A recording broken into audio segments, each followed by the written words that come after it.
from all of the negative impacts that we see happening here today. So we are here today to speak to the government directly. That we feel that the government has broken the social contract theory. The theory that the government signed with the people of Liberia, that the Constitution will be the supreme and the valid law of the Republic. We see that the government is abrogating the Constitution. And under the Constitution, this amounts to treason. The Liberian people, under the guise of Article 1, have got the power to redress, to recourse, to re-engineer the democracy and to save this nation from fast cascading into those dark years. And to ensure that we preserve a prosperous, a peaceful, safer society for our children and our children's children. So the CMC is here today in solidarity with every Liberian who is angry about the bastardization of the Constitution. The CMC stands in solidarity with every Liberian who thinks that the nation is fast cascading up the trajectory of democracy. We live in a democracy. We do not live in an autocracy.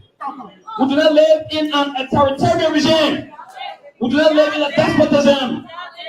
We live in a country where every citizen has got the right, that right will be protected. You can't have the Supreme Court. When I was in high school, I was told that the Supreme Court was the highest court in the country. I was told that when the Supreme Court opines, its verdict was not gospel.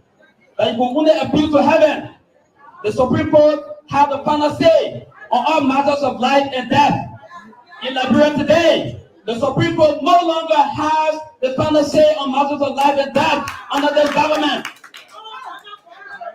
The Supreme Court must be respected. The court has spoken.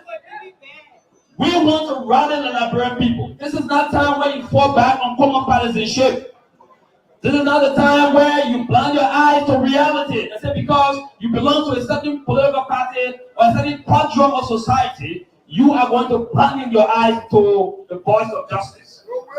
It was Blaise Pascal who said these words many years ago, that whatever is just must be powerful, so that whatever is powerful must be just. You cannot have a social society with immense incompatibilities and contradictions. So we are here in solidarity with all political parties.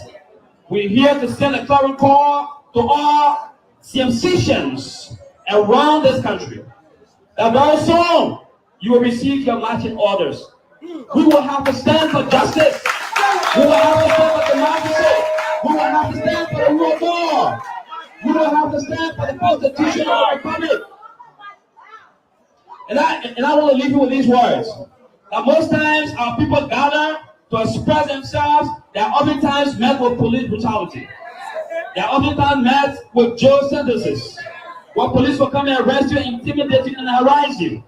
As if under the Constitution you don't have the right to express yourselves. Well, we're here to tell you that this phase is a phase of self-purification. We are prepared for this challenge. That even if they bundle you up and take you to jail, you march on into those jails and change them from a dungeon of shame to a heaven of freedom and human dignity. Thank you very much. Thank you, Mr. Mangura. That was the first one, Mr. Great Freshman. Party to say a few. Hi. Well, like you all know, the National Patriotic Party has come a long way in this country. We have had the experience of real government, not the experience that we see here today. Whenever you see the LGBT get part of, you know it's a serious thing. We who have had no cause to be around talking about governance today or government, if the government was doing right. Because, like you well know, we were in power. But because of the respect for the rule of law, for peaceful coexistence, we agreed to whatever the results were that we give free for people to live peacefully. If there is any contradiction, we come by to tell you that we do not support it, And we look forward to everyone across this country. Not to think like someone said, it is going to be for our business. No, it's not about going to be. It will be you tomorrow, you're taking the vote. And probably a brother to surrender and decide not to disagree. So again, let me come back to tell you, please be ready for whatever action that will come, provided the secretariat and the rest of the political parties decide the rest of the thing, and I'm sure we're going to stay back more. Thank you. Thank you. I'm sorry. Lastly, we will take the representation from the Liberia Party's president, Mr. Gongloe.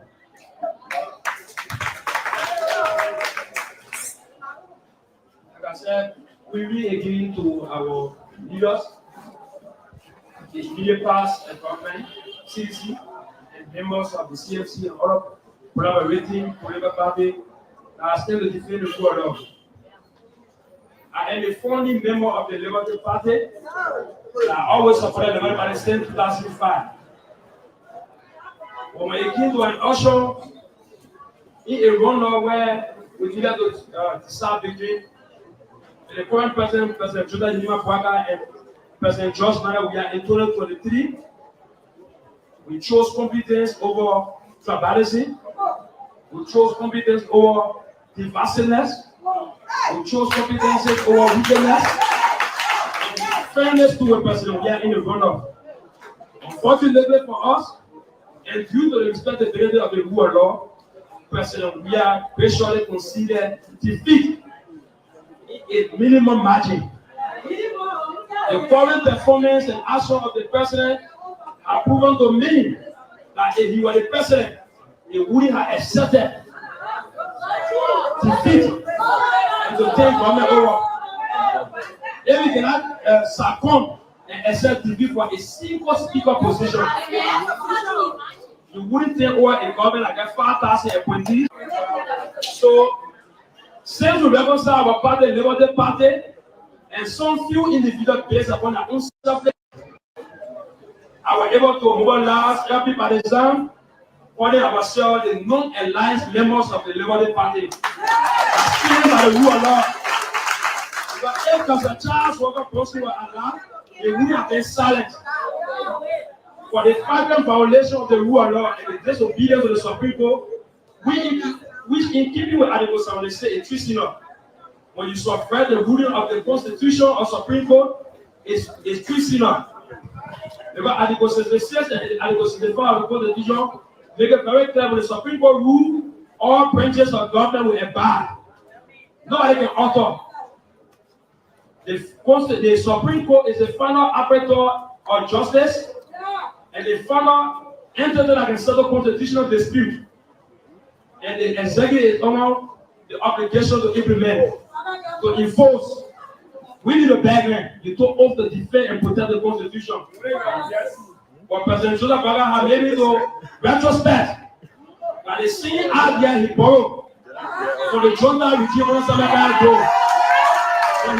When they overthrew a legitimate government power, and he was one of the cabinet ministers, and he was using the title mayor, when they looted this country with all accountability, that the scene started on the election to either do a legitimate government. And I can remember Michelle, who believe in the authority of Professor Charles Walker Posey, who would have been silent. He won in 2017 about evil pregnancy. And war against President Joseph Pewee today, they are come to pass. They are staying with the majority to resist lawlessness and violation of our Constitution and submit. Liberia Party, Mr. Kanga, thank you for this. Amanda! It's the law people. The law people against it down. Oh, the law people. The law people against it down.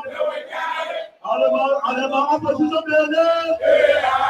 Alema opposition building. You got a rule of law. You got a rule of law. Alema promise building. Alema we are building. Alema building building. Alema building building. Amanda, free to away to. Amanda, you must respect the rule of law away to. Amanda, no negotiation away to. Oh. opposition, you know, they say,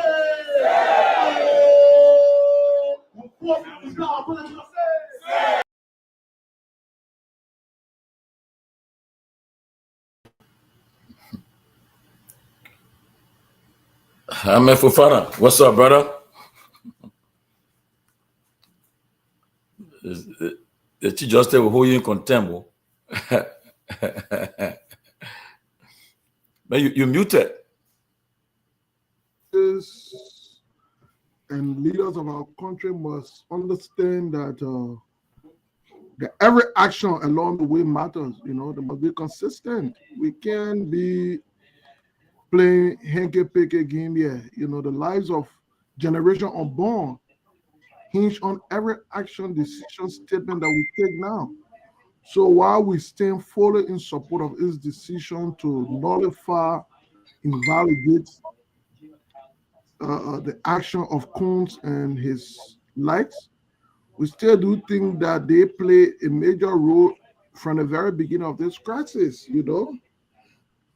I mean, so we just start to highlight that inconsistency for posterity, because you know, when you're in a public space now and you're providing condemning issue here and there, when you are confronted with these kind of things, you must be consistent in your position. Was that meant to, you know, attack the Chief Justice, the Honorable Chief Justice? Was only meant to highlight that aspect, that contradiction, that what we say now will be a conversation in the future. But what's going on? How's everything? What are you hearing? Well, I mean, I read your piece, and I mean, I listened to others on the version of everything. I mean, the issue, the critical, one of the issues there that about the Supreme Court going to they attended a budget hearing to defend the budget.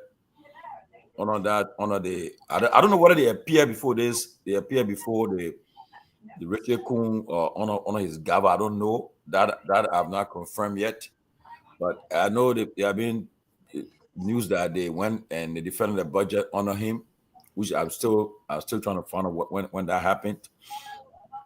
But at the end of the day, no matter what happened, I mean, nobody is infallible. It is Supreme Court, even if they even err, the fact of the matter is that the Constitution of Liberia says whatever they say is the final. No, listen. No, I mean, they said that nobody can review their decision. Of course. I mean, like most of the time, like you would think that the issue about example, the 2000 election. I don't know whether you're in the country, but I know I was here for between Biden and Al Gore and George Bush, when everybody knew that there was issue in Florida about all kind of balance issue, but again, the Supreme Court had five conservative justices on the bench, led by Chief Justice at the time, William Rehnquist, and they ruled 5-4, and they said that they were not allowed a recount in Florida. Everybody knew had they done recount, Bush would not have been president, but they came out and said we're not allowed recount, and the election result that came out is stand. Yeah, but I addressed the nation. He said, "Look, why I disagree with the Supreme Court. I believe is that I don't agree with the ruling, but I accept it because they found an arbiter of legal dispute in the land. So even recently, you were here when Bush when Roe versus Wade, a 50-year law, the Supreme Court struck it down, and Biden was president. He addressed the nation. He said, "Look, I disagree. We got to fight to see how best we can codify this law, whatever the case, and we got to fight. We need the votes." But he said he couldn't do nothing. They accepted it, and next thing they got him. The executives had to enforce it. Only thing because America is a federal system of government here.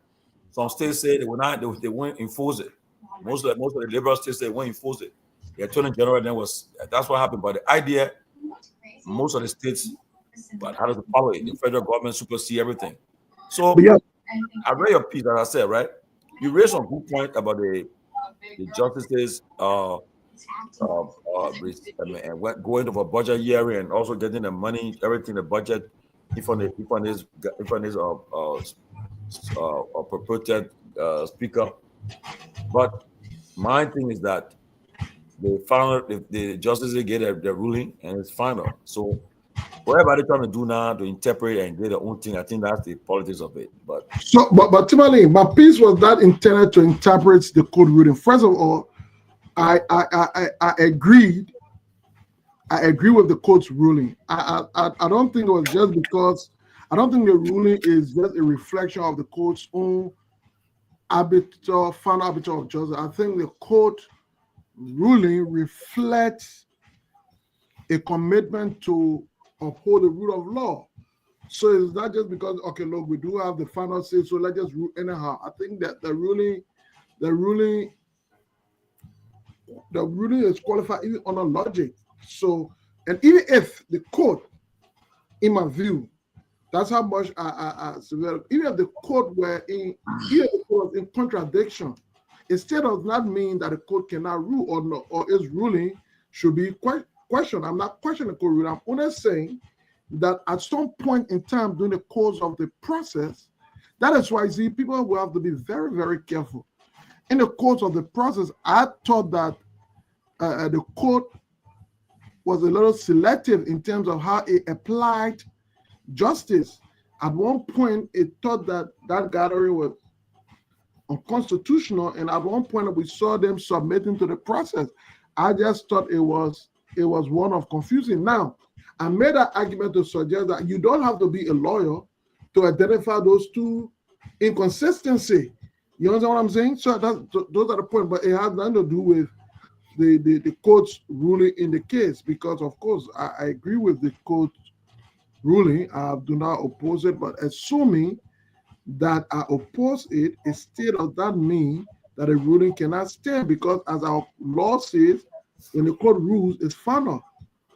And then you talk about fallibility, of course. The fact that the court can review its own decision suggests that we all, like the court, subject to sometimes error, but that is still not sufficient reason why people should disregard the ruling from the court. You know, there can be no mischievous approach and attitude towards implementing and what makes that important, Tomalin, you know, we overload these things. I'm telling you the truth. If this thing were to slide and pass, we kick it under the roll, let it see normal thing. My brother, a few years or months from now, what situation that will happen and the court won't give it any credence? I'm telling you. I mean, so, I agree with you, and I mean, like the court. I mean, truthful, like I think, like the UP folks are now exposing what they're trying to do. Expose the court. I see Prophet Kehleboe all now they got him putting the people budget out in the public, leaking it to him to put in the public, to talk about how the people ask for increment in the budget. They had to giving them brand new vehicles and all kinds of stuff. They're doing that, and they're leaking it out to the public, and so forth. But like you just said, but then again, the same Supreme Court did not attend the State of the Union address, even though somebody said, some officials defended and said, well, they're not fools. The SONA is merely for the House of Representatives and the Senate, for the president to come make a report, and they invite people to attend. So the Supreme Court was considered one of the invitees. If the invite guests didn't show up, they say, it means nothing. The idea, what the legal thing where the Constitution says that the president will, on the fourth working Monday in every in January, come and present his State of the Union, the nation address, and he gave a legislative agenda to the public through the legislature. And they say he fulfilled that constitutional requirement, obligation. He fulfilled it. So that's what mattered to them. But then the same justice who dissented, Justice Nyenwolo, while addressing the Nima Bar Association, said that he was explaining what ultra-virus means. Said, I mean, what everything the people doing outside is illegal. So that's why we did not attend the SONA. But then in the founder ruling, he dissented. And so that all helped to create that the people confusing people too. That's exactly some of the things we it all boiled down to integrity and consistency. Now, according to the Chief Justice, we should have no opinion on matters like this because we are not loyal. But let's be frank with you. Yeah, and that was your point. That was your point that you were referring that, while she was saying that if you're not loyal, just shut up and all this thing, you're referring to that. Okay. I think maybe she acted out of emotion. I mean, maybe she was emotional about it now, and because what happening, the last thing you want to see happen when in the highest court, for to see people trying to review, especially the people who will know better, trying to review your decision. That making her mad because it's like what people can disagree with your decision, but you're trying to review, and if she feels there's not anyone. Place for anyone to do. But the Chief Justice is educated enough to know that a review also an authorized framework is nothing but speculation and opinion. So how would that, or why should that be something that would move you? Because for there to be a review of your opinion, there should be processes, legal processes. Of course, the Constitution provides none that says her opinion can be reviewed by anybody. But it doesn't mean the fact that the opinion can be disagreed to yet accepted suggests that there will be how people will disagree, except they express their opinion. On the very court can disagree with itself through its member. It happened with one of its members. So why would that move you if by your own setting you can disagree with your own opinion, and then at the end of the day take a vote to determine a decision of the court? So why should that move you if ordinary people just get view to express? I just thought that, as I said, it was misguided. But we do not tend to, people who are not lawyers do not tend to provide technical interpretation of the law. Rather, to a larger extent, they tend to provide how they feel about the law, the impact it will have on them, what it will take the country. And those things are necessary for a fledgling democracy like Liberia. Look at the associate justice. In my understanding about the Bill of Information was that the court was going to either explain its first decision it took, ultra-virus, considering that people claimed there was some ambiguity. So we thought that the Bill of Information was meant to say you are rude, and there is some claim here and there that your decision is ambiguous. So please provide clarity. And so I had thought what that means was that for the court to go and say, okay, ultra-viral means everything that the CONCAM did was illegal.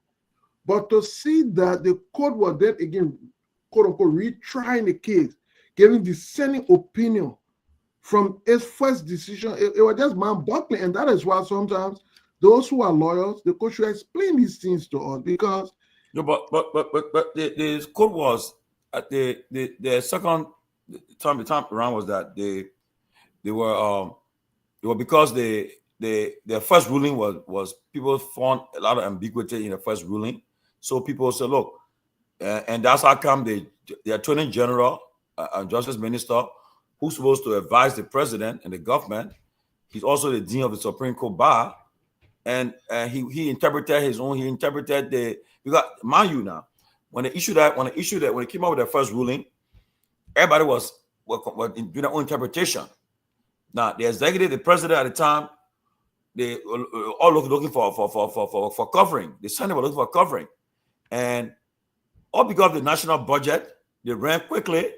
The Attorney General came out and said, "Oh, he interpreted the Supreme Court ruling, and the many interpreted, the president and the executive branch took and ran with it, and the Senate too took and ran with it too, and they quickly went and did a quick budget hearing, and they concurred with the House passing with the budget passing, just to get the budget going.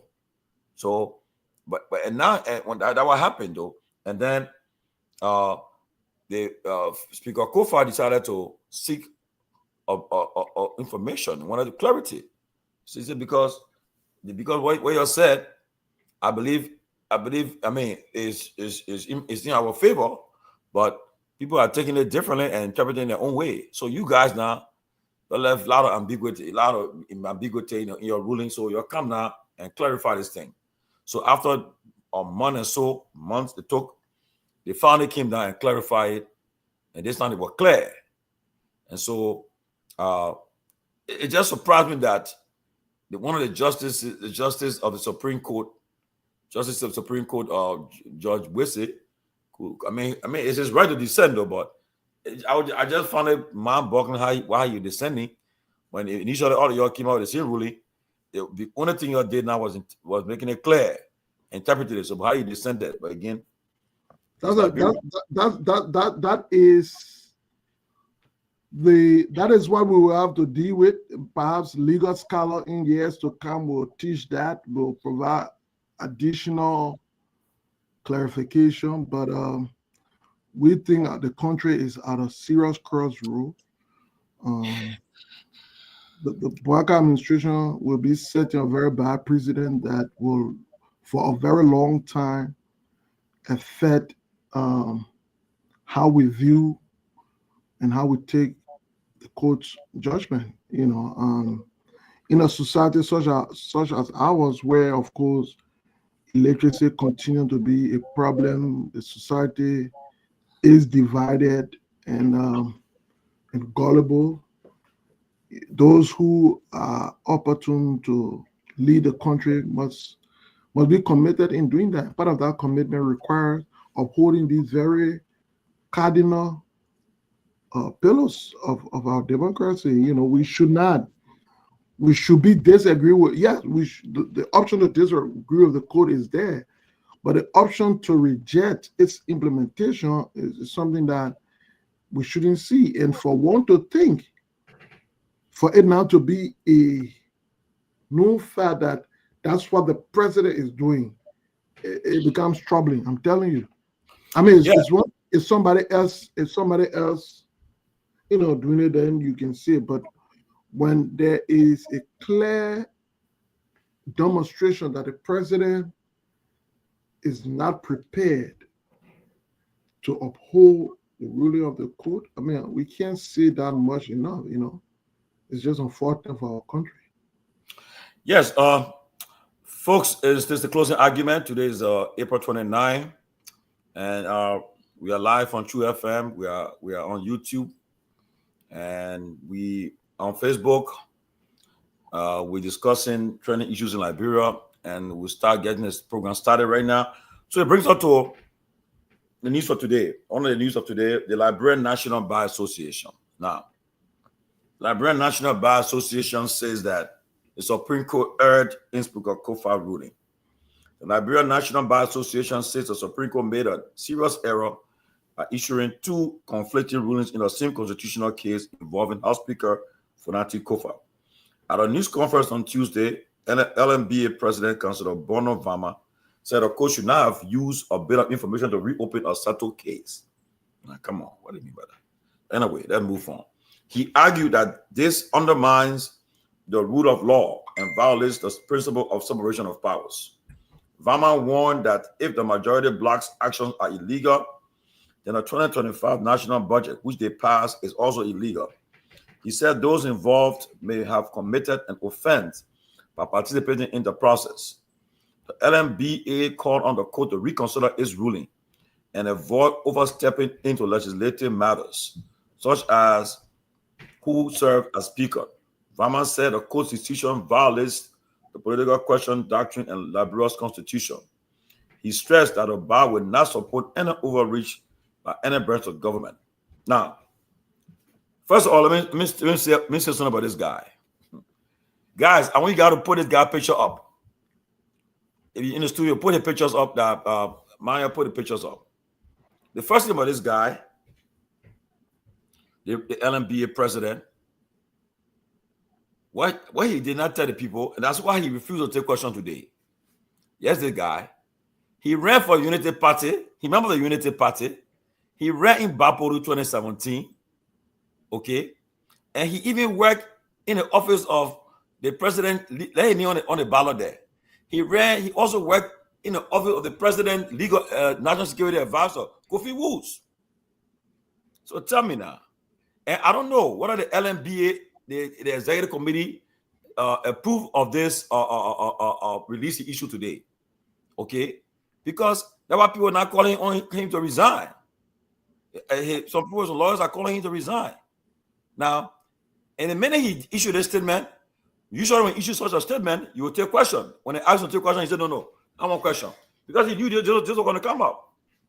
So, and he knows that as a lawyer, the Supreme Court, I don't care, like you said, whether they made a mistake, the idea their ruling is final.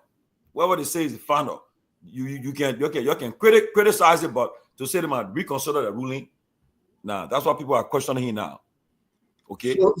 So you see, this is just one example of the effect that's going to happen in a country if we undermine the court, because other integrity or assumed integrity institutions become compromised as well. Now, why I think that Bobo Obama and any other person has the right to state that there's agreement with the court ruling, but his statement indicated a rejection, not that you disagree and provide legal basis for which, but he indicating that he rejecting the court's judgment, indicating that he has not the authority to do so. And also, I hear people talk about the budget argument. If the budget was illegally passed, so be it. Then it was illegally passed. Not because by saying that the president was illegal means that you have affected the budget. No, it could have been illegal. So that is not a justification as to why the court should rule otherwise if there were grounds that suggest that violations occur. Plain blank, the lawyers, they need to stop confusing us. We want to shut up, but they that should be talking need to stop confusing us. To be frank, let them stop confusing us as to why the court should rule otherwise if there were grounds that suggest that violation. Now, people are asking whether the executive committee of the Liberian National Bar, whether they voted on that statement he read.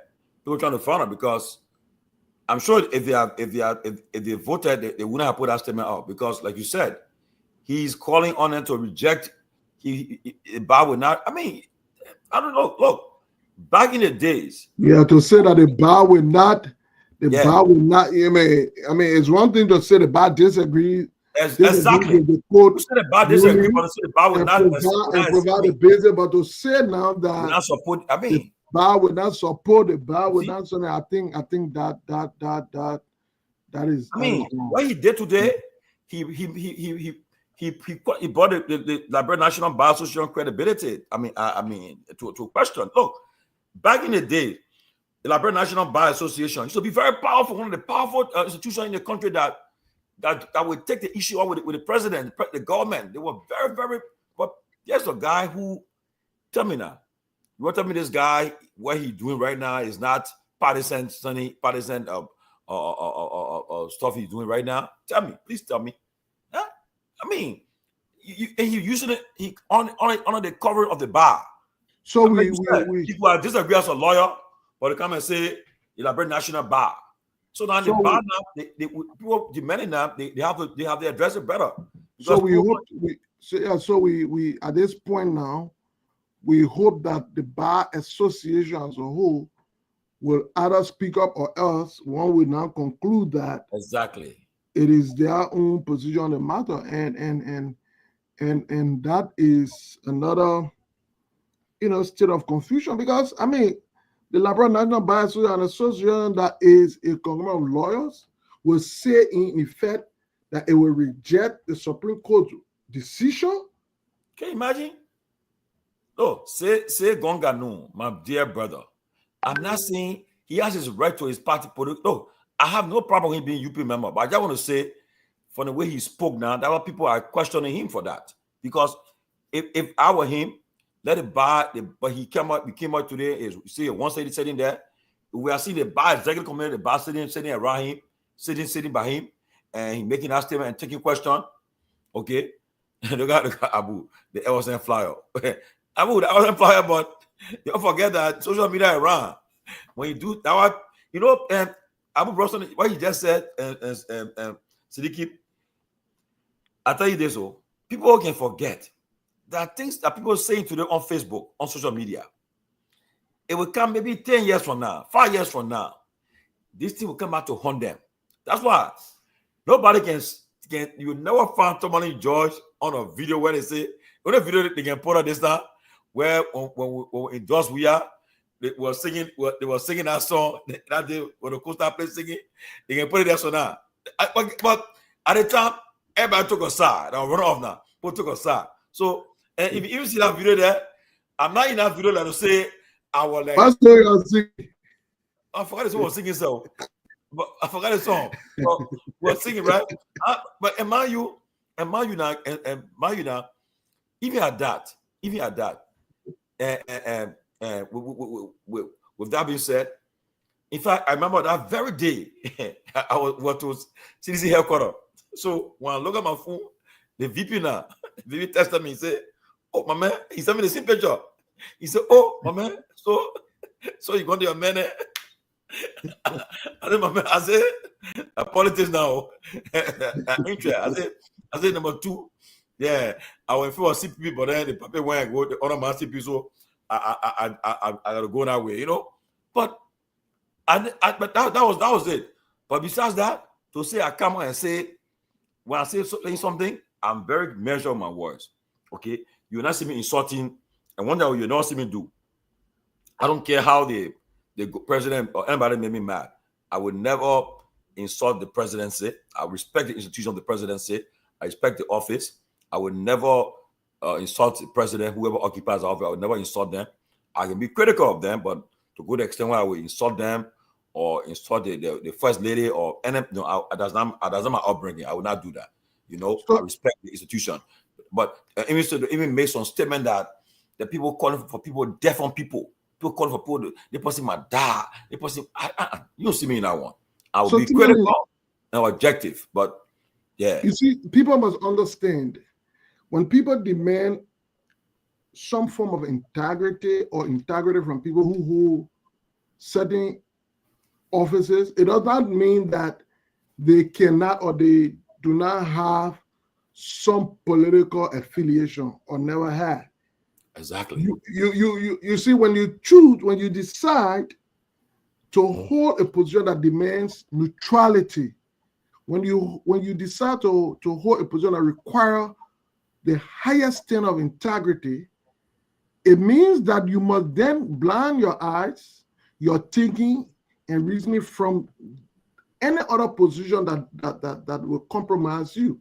You cannot choose to be the leader of the Liberia National Bar Association and bring a partisan cap to it.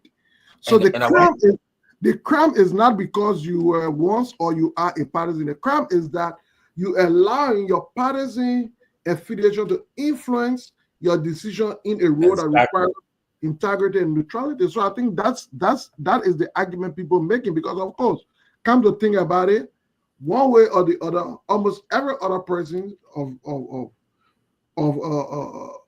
adult age in Liberia potentially will have some political affiliation. Exactly. Whether as a partisan or a supporter or sympathizer or somewhere.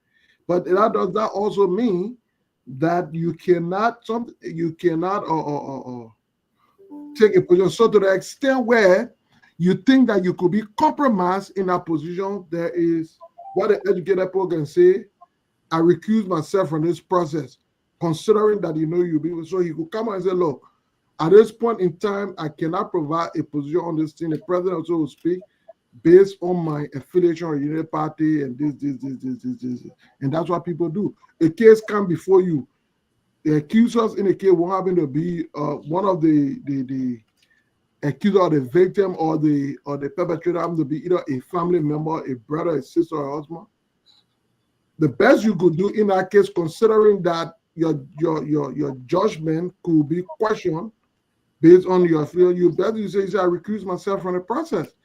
Exactly. Look, So even that's what people with integrity will do. he wanted to play games. He could have said, look, tell someone, man, and say, look, you know I get UP connection.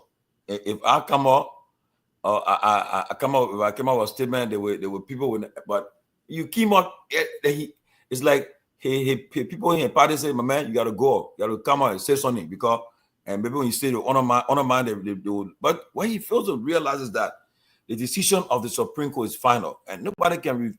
Article 65 and 66 are very clear about it. I do not know whether the court will call him into contempt, considering that he's an officer of the court, when he made such statement as will reject the court's ruling. Lucky.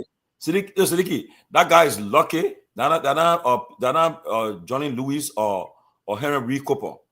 He was there. These guys there. That thing he did. Even the thing that this guy did to the Attorney General, the Justice Minister. You know, Henry Reed Cooper Supreme Court or whatever guy named Johnny Lewis. Trust me, they would have reprimanded them. They would have caught them. If they caught them to even suspend them, they would have done it. The license will do it. They would have come hard on them to come and question the people's decision. I mean, your question, but come and say you're rejecting it, and then you misinterpreted the people's decision. You're lucky. Seriously, it has some other person. That is why the very court must have internal reform so that it can exert itself in the implementation of the law. That is why you cannot put yourself in any compromising position in any form, shape, or manner. Look, to the extent, my man, in the United States, the Supreme Court, when you guys go to the State of the Union address, they only say that they don't clap, they don't stand, exactly. They don't cheer, they don't smile. You do some of the things that are being said. You think it don't resonate with that thingy, but they do not want to. They don't want to put themselves in a position that their decision will ever, at any point in time, be questioned or linked to something. So it is with our court. The court, for example, people talk about the Chief Justice having an event where she invited the Vice President and all the kind of ethical giving uptake that brings these how the people will respect you. That very day, that very Saturday, I was on a Saturday, I called the Vice President. I said, but right, you shouldn't have even gone to that event. He said, one daughter invited me. I said, but she's trying to bring business. I said, no. I said, the public perception, it will be different. But the Vice President is a politician. I would think that the Chief Justice should have not gone there if the Vice President was coming. The Chief Justice's daughter was having something and invited the Vice President. So like I said, you shouldn't have gone to that occasion. I said, like you said, look, in America, when the president went into a program, the justice of the Supreme Court, the chairman of the Joint Chief of Staff, when they're all sitting there, they don't clap, they don't laugh. Do you know that this guy Cohen? Do you know that he said he felt embarrassed that the president of the United States at the time would call him to invite him to a dinner, one-on-one dinner. He thought that the president was trying to play on his integrity. When it comes to our metro, trying to compete a different guy. You know, last night me and Ben were laughing. Me and Ben Sanvee were talking. No, my man, on a show, right? The guy is Jones a complete. The man is a complete entertainer. He knows how to do that. He knows his craft. The guy, and that's the only guy president I've come in my lifetime to see. He loved the media. There's not a day that man don't face the media. And when he talking to you, when he asked him a question, he said, look at you, you nasty. He said, that's a nasty. You're so nasty. What you ask me that kind of question for? He said, I see why your rating going low. Oh, he doesn't care. If Trump will answer a question, Trump will tell you, say, where you from? Oh, you from CNN? Oh, I see why your rating going so low. And he said, you just nasty. Oh, and then I remember when the plane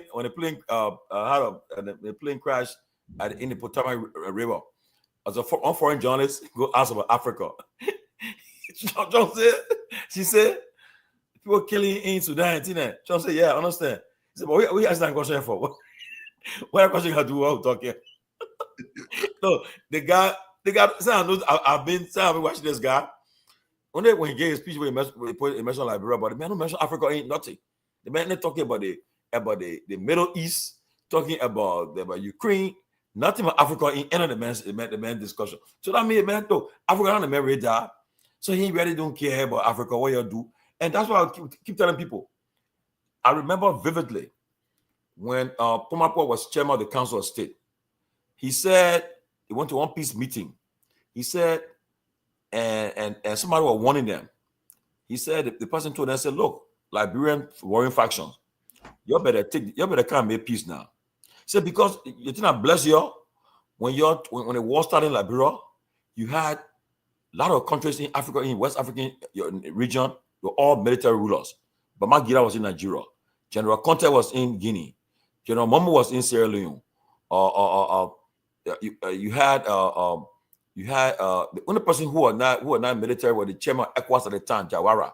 So when Jawara called ECOWAS together, they had to go consult the parliament and think. They took a decision to let's send troops to Liberia. So, but right now, if trouble to start, the president can say, "Oh, I send troops to the country." They got to go to the parliament, approve budget, and then maybe the U.S. government that sponsor ECOWAS will provide. But right now, it won't happen right now. So you guys be very careful. Put your country into another round of chaos. I'm telling people, some people maybe they're so young, they don't understand what the ramifications of what they're saying today.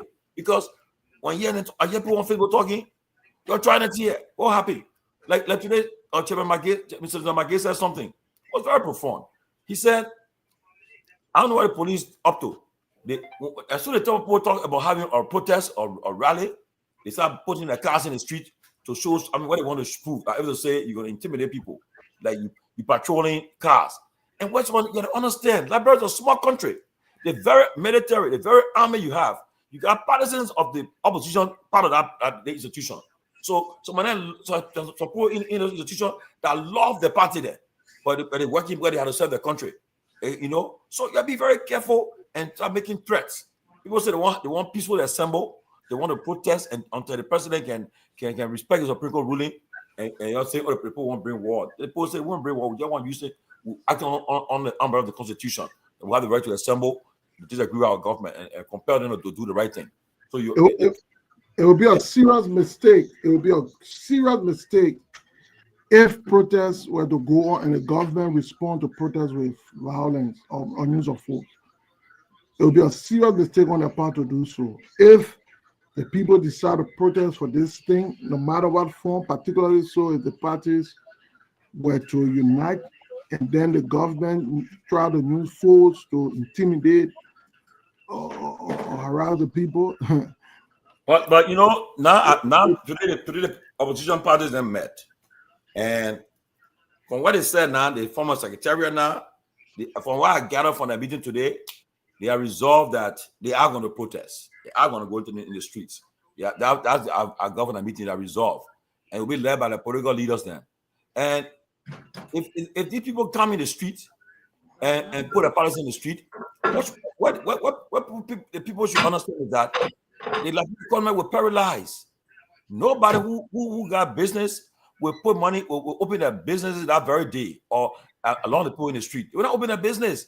And when people open a business, it affects the economy. Revenue, income generation is affected.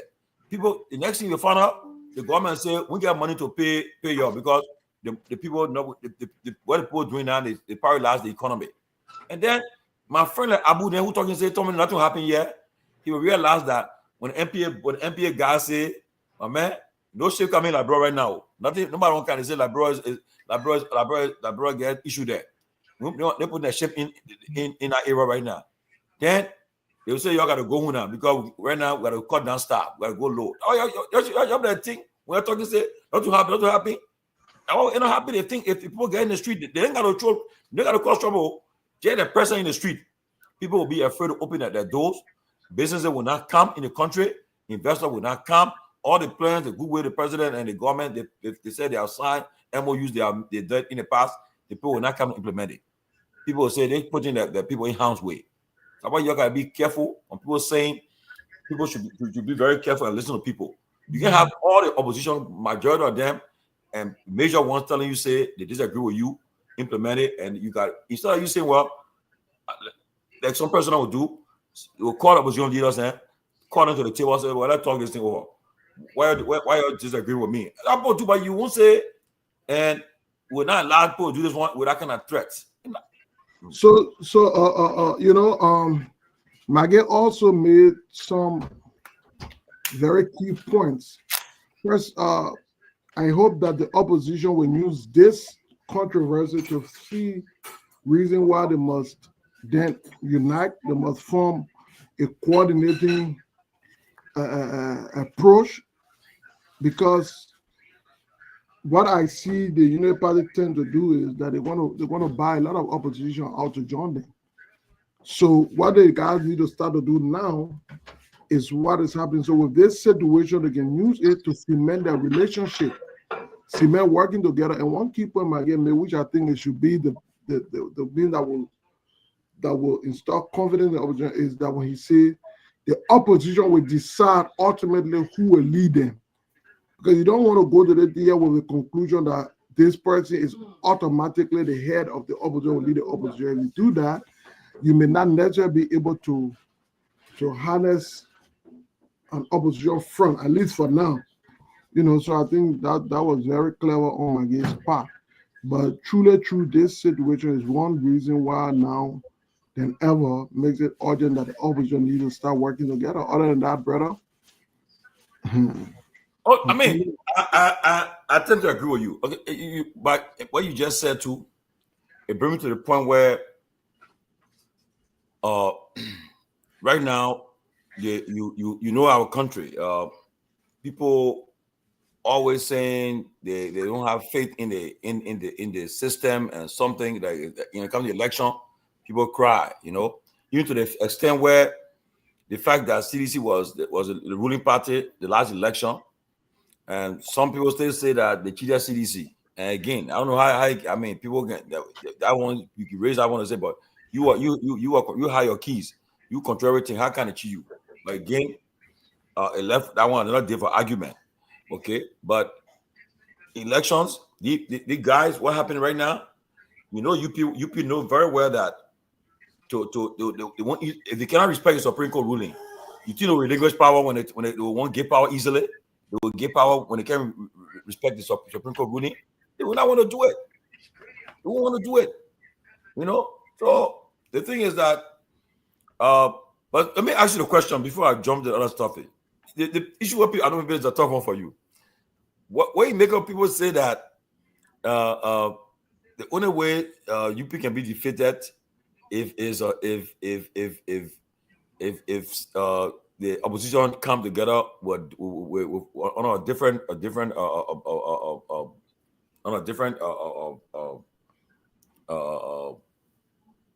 umbrella, right? And go together. But it says CDC and UP. Again, we shouldn't talk about that. Do you believe that if CDC and UP, if people are saying, well, opposition should be that not CDC and UP, they should be trying to get CDC and UP out of power now? You agree with that? I don't know the country maybe will have a change. Do you agree or you disagree with that? I disagreed. I disagreed that we need to get rid of a party as a. Not get rid of a party, but that they shouldn't. The two parties should not take leadership of the country again because for now because the two parties have not brought much change to the country. Tomalin, as much as I mean. It's good to have many options. We look for many options that can lead our country. But the truth is that not many people or parties have been able to exert themselves to provide us a glimpse of what different they could do. You know, so while it is true, yes, we must always find our best. We must always find a leader who will take the country at a different level. But you know, if you were to point a finger to one or two, three persons that provide those attributes that the country needs, then of course we can go in that argument. But I think when people talk about CDC, I think they're actually talking about George Weah. because the party is big. There are many people within. So to suggest that it should not have a shot to the presidency of the country, it's something that I don't think I can agree on that. Well, let me tell you my take, right? My take is this. My take is this. I'm watching this. I'm watching what's happening right now in the opposition camp with this issue of this challenge. They calling the president to enforce the Supreme Court ruling. My thing is this: if at all the way they will handle it, if they don't handle it the right way, people will lose faith in the opposition, and people will they won't take them serious, and they won't be surprised if they even find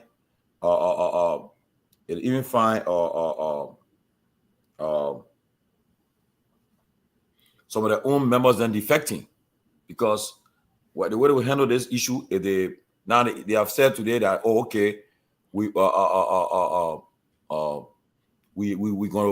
assure you that we are going to protect, we'll be heard. You'll hear from us. Now they got to follow through with it. If they just go and just make noise a few days, and after a few days and sit down, and instead their action, the needle does not move. Okay, it doesn't move the needle.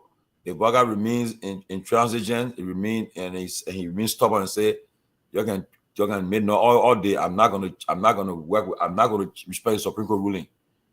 And they just say, okay, we have split our part. And trust me, people will not take them serious anymore. There will be a lot of people. Don't be surprised. All they will do, the very opposition will start consuming, will consolidate with the ruling party now. They say, but apparently now, the people the way to go. So I think the people there, if we can't even start the people then from breaking the law, we better go join them, because I know people are not joining the people, because so people watching them, the way they handle the issue. But Tomalin, let me say this.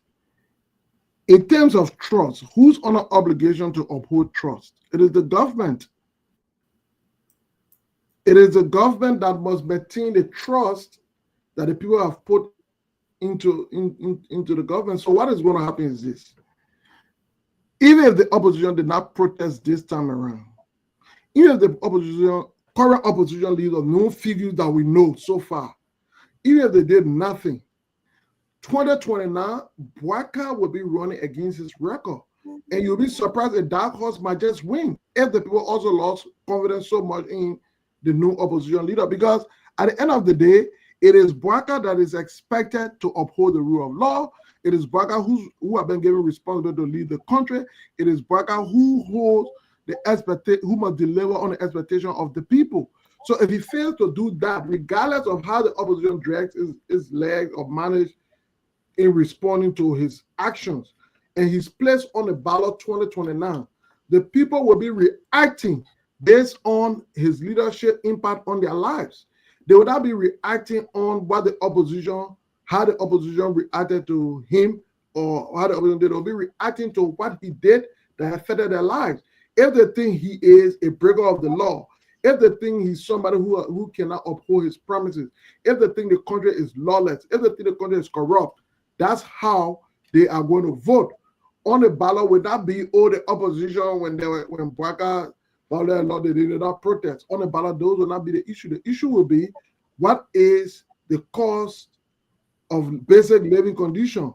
What is how is the government upholding the rule of law? What is the government policy? What is the government doing? Those will be the reason why people will go in the ballot paper. And then where they think comes in now, a dark horse, an unexpected individual is strong and able to connect with the population, distinguish itself that, listen, I am not as strong as the big opposition, but I think I can provide the leadership that you need, different from that of Guar. Probably that could make the difference. But the point I'm trying to make in short is that 2029 is not going to be about how the opposition acted when Bouaka broke the law. It's going to be about Bouaka broke the law, Bouaka government was out of corrupt, Bouaka government did not provide on its promises, Bouaka government took the country in the wrong direction. That was going to be the issue come election day. Well, welcome, Sarah. Sarah, welcome to the show. But let me say this, though.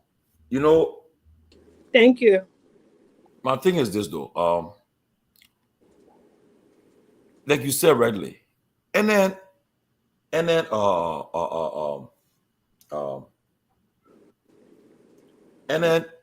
party.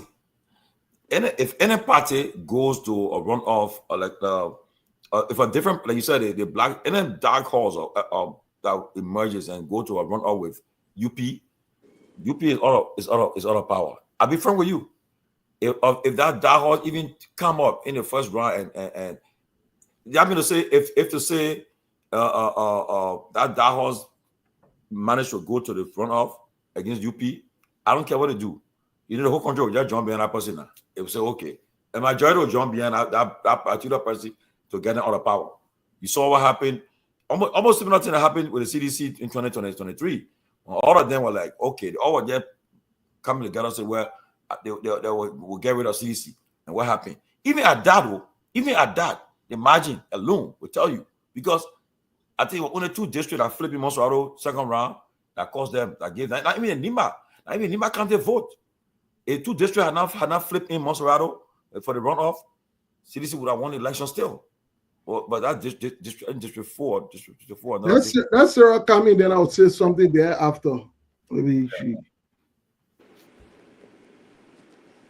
Hi guys, thank you for the show. Thanks to our followers on here. I've been following all of the discussions you guys are having, and I think I don't know whether it's the UP Bar Association leader. I think he is a UP Bar Association leader. It's the Rescue Mission Bar Association. I saw his post. I saw his video, which was so disappointing. You know, it's like these people don't even know how to govern. As a bar association leader, you just don't come up and condemn the Supreme Court ruling. You are a partisan. And every statement you made over there was very, very partisan. Everyone, even the baby that is born, could see clearly that it was a partisan, statement, which is very disappointing to the Liberian people. I don't know who we have in this government that can do something straight, because all of them come out, they just blunder, they act like they don't know what they're doing. We had a justice minister who came again and said all kinds of things, to interpret the ruling. Like, are they not educated people? We thought they are, but for some reason they just taking some of us by surprise by the way they they carry on with what they're doing to the Liberian people. It's just disappointing, seriously, really, really. And I got a question for you, Sidiki, because I saw a post from you too. Criticizing the Supreme Court ruling. Can you explain exactly for our audience what you really meant by your post? Because I was kind of confused. You've been an executive of CDC. And for you to come out with such a post, that was just confusing to me. So can you explain exactly what you really meant by that, your post? Yeah, but my post did not criticize the court's ruling. Did not criticize the court ruling. In fact, I one person who support the court ruling. I think the ruling was not just because it had the authority, but I think it was based on sound legal justification from the very beginning. So my post was not in contradiction to his ruling. Rather, what my post did, as I've done on different occasions, was highlighting some of the inconsistency by the very Supreme Court. So it does not mean because the court was inconsistent in something undermines its ability or standing to provide ruling in a matter. So this is what I said. One, I highlighted that I thought the Chief Justice statement that only lawyers should have an opinion or expression on issues, on legal decisions that affect the country. I thought that was misguided. I thought that people don't have to be lawyers to know what the effect a decision of the court will have on their lives, or not adhering to a decision will have on their lives. And I also reminded her in that post, as you read, that the group of people that are constitutionally charged to make laws, many of them are elected as some of them are not lawyers, but they go in there and make laws that the Supreme Court must interpret. And if non-lawyers can make laws then of course non-lawyers can have a say on how a law interpretation will affect their life. So I thought I was so your point there was that the Supreme Court were not supposed to say like only lawyers supposed to interpret the law. Is that what you said? Yeah, no, not to interpret the law in terms of, but listen, interpreting the law has one legal framework, which is in the court.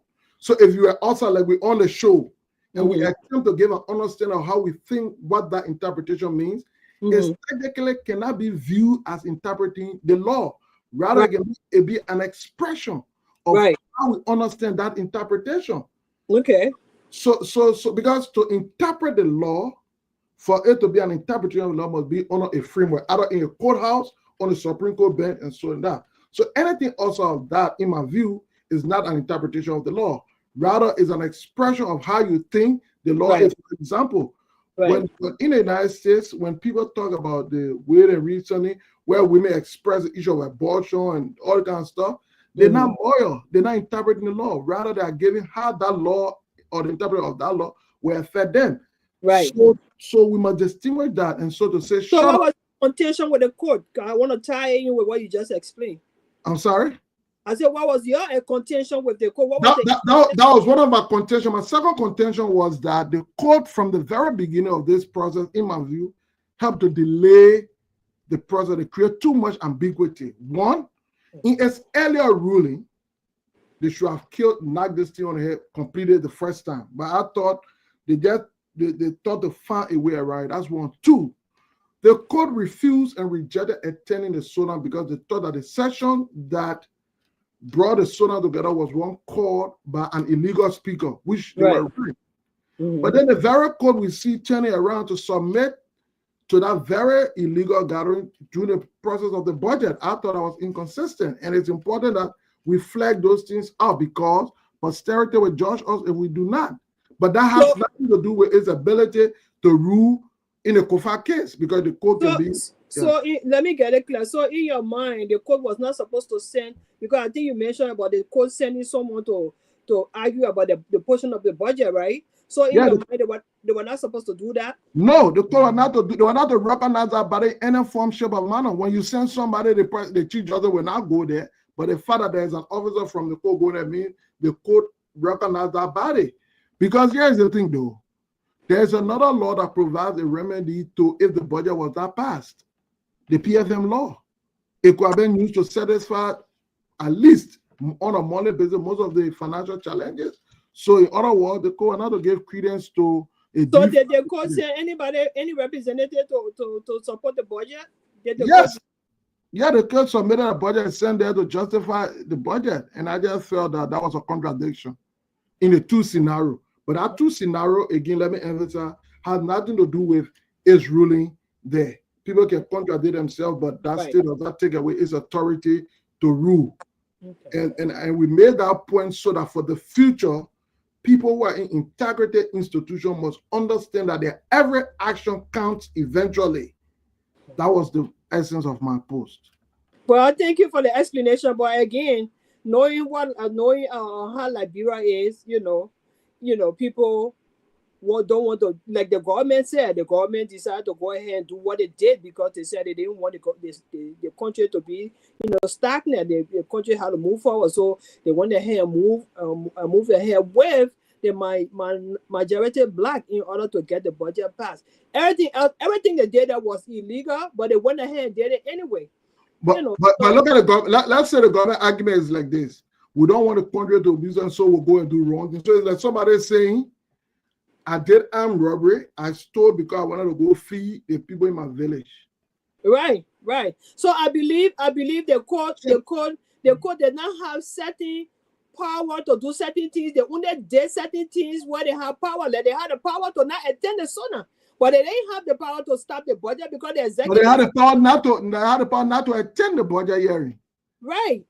But then at the same time, too, if they had not attended, were they going to get their own allocation? I said So you cannot be concerned about your allocation when the laws are being violated. That's where That's where they think come out and say integrity. I understand. Everything you say is on point as far as integrity is concerned. But what I'm trying to say is the court being what it is, and the executive is supposed to enforce the law, which they did not do. The court only, in my belief, I'm only speaking how I understand why they did what they did, that they had to spring to do something that, you know, they had control over. They had control over not attending them, you know. The son, but if they had not gone there, you know, maybe they were going to say, oh, because your council, we're not going to give your ministry so and so, and that would have been a big problem for the judiciary, you know. So they also mean that Bouaka would have been crippled in government instantly, because do you know what it means that if the judiciary of the country completely shut down, one branch of the government shut down completely, and you claim that you take people to court and the courts are closed? Okay. Yeah. I will not say your point. You're right. I mean, sometimes, in my view, sometimes some measure require very strong action. So what's going to happen now? Today, what's the option? The option that I think is for with the people to go and protest. There is a possibility in the act of protesting, people could get killed. Considering Bouaka's police behavior, they did it in King John. They killed people for nothing. People could get killed. So we could have taken the radical action. Everybody needed to play their part. The court needed to have played its part. And so it is with all of us. Okay. So that was the point I was making earlier today. Okay, let's I'd like to welcome Grace and Abu to the show. I just received a release from the CMC, and it's a very powerful release for immediate release. The CMC condemns shameful statement by LMBA president against the Supreme Court, calls for clarification from the bar and reaffirmation of its commitment to the rule of law. The Citizen Movement for Change, CMC, is deeply alarmed and gravely disappointed by recent statements attributed to the president of the Liberian National Bar Association, LMBA, which openly denigrate the Honorable Supreme Court of the Republic of Liberia. As an institution whose core mandate is to uphold, defend, and protect the rule of law, the Liberian National Bar Association must be the last entity to encourage defiance of judicial authority. Instead, we witnessed an appalling betrayal of those principles and utter desecration of the Abu War, and utter desecration of the very judicial integrity that the bar is supposed to defend. This disgraceful posture by the LMBA president not only undermines public confidence in our judiciary, but poses a dangerous threat to our democracy. In moments such as these, silence is complicity. The CMC demands that the leadership and members of the Liberian National Bar Association immediately clarify whether this reckless statement reflects the official position of the bar or is merely the personal view of its president. At a time when the country is seeking judicial stability, this unfortunate intervention has injected tension, disappointment, and confusion into our democratic space. The nation is wary. Our people are watching. Liberia cannot afford a legal profession that appears partisan, divided, or dismissive of the constitutional rule of the courts. We call upon all patriotic Liberians, legal practitioners, civil society actors, and democratic institutions to condemn this behavior and reassert their unwavering support for the independence of the judiciary. The rule of law is not optional. It is the foundation of peace, order, and civilized governance. Signed, Citizens United, Citizen Movement for Change, CMC, Office of the Political Leader. One thing about CMC, I give them credit. They know how to write. They get the statement can be very, very strong. And you know, I wanted to give that the political leader got. Musa is a very good writer. I'll tell you for a fact. He knows that the message of John. Now he's talking about you are journalist before you begin businessman. So, but it's a very powerful statement. And so we're open the show discussing the Liberian National Bar Association president action today. And honestly, what the CMC is asking, they should clarify. The LMBA should clarify whether this statement or they may alone or the entire body. Because from what I see, it appeared as though he was not acting on behalf of the LMBA. Because when they asked him to take question, he refused. That because he knew very well they would have coined to order about his partisan partisan affiliation with the UP and everything. But it's a strong worded statement, and I like the thing that the CMC took, asking the LMBA to clarify the reckless utterances from the president of Bona Vama, a former UP candidate in Bapolu, and then a former aide to the present security advisor to the president, Kofi Woods. So see the man's, so I ask you, clarify, what are the men speaking on behalf of y'all or like a partisan view? But has the bar come out with a statement yet? Or he's the president? He's the president, so he issued a statement acting like he did it on behalf of the bar. So now that was CMC is saying this man's statement issue is reckless. You're trying to question it, trying to defy the Supreme Court, which it should be the last thing the LMBA would do. That's what CMC concerned about, because in actuality, the Supreme Court Article 65 and 66 is clear. You cannot nobody can review that decision. Nobody can review it. Right. Even if the mistake said, maybe mistake you can review. You can criticize it, but you can't review. You can't talk they will reconsider it. That's why he said today they should reconsider the decision that they took. And that's why the CMC is saying no. You shouldn't even be doing it. You define the court. So they're asking the question, LMBA, they may speaking on behalf of y'all or he's speaking on behalf as a party on UP. But anyway, welcome Grace, welcome Abu, welcome Anthony Gay. Well, thank you. It's good to be here. President, we're talking about the LMBA statement and other issues of the day, but you can chime in. Well, my name is Grace Guar. It's good to be here. And I see you're going crossfire with everything that's been said. CMC has spoken. I had the privilege to see the statement before it came out because I'm a CMCer. So, and we stand by the statement. We mean what we said. They need to clarify whether this man is making this statement on his own or whether he's speaking for the bar. It's just the right thing to do. Or is he speaking as a UP partisan? Or is he speaking as an individual, as a Liberian? So he needs to clarify that, because it's sad, for our country. The thing that bothers me, I don't even have much to say about this. Liberians, they sit on platforms, they sit in offices in Liberia. Everybody got something to say, pia, pia, pia, speaking. Look at your country, dirty, nasty. If you take the time to see what is good for the country, the people in power, the leadership, if you take the time, if you love the country and you lead in your position and do what you're supposed to do, Liberia will be the best country in the world. But everybody who know and they know nothing. That's why killing this country to the core. Every day we sit on the platform, we talking, this, that. Everybody trying to interpret the law. The other people come, they read something inside. The other people come and read. So you know how the world look at us? Like we are stupid, educated people. Because you can be educated and stupid at the same time. How is it we know all these things to say?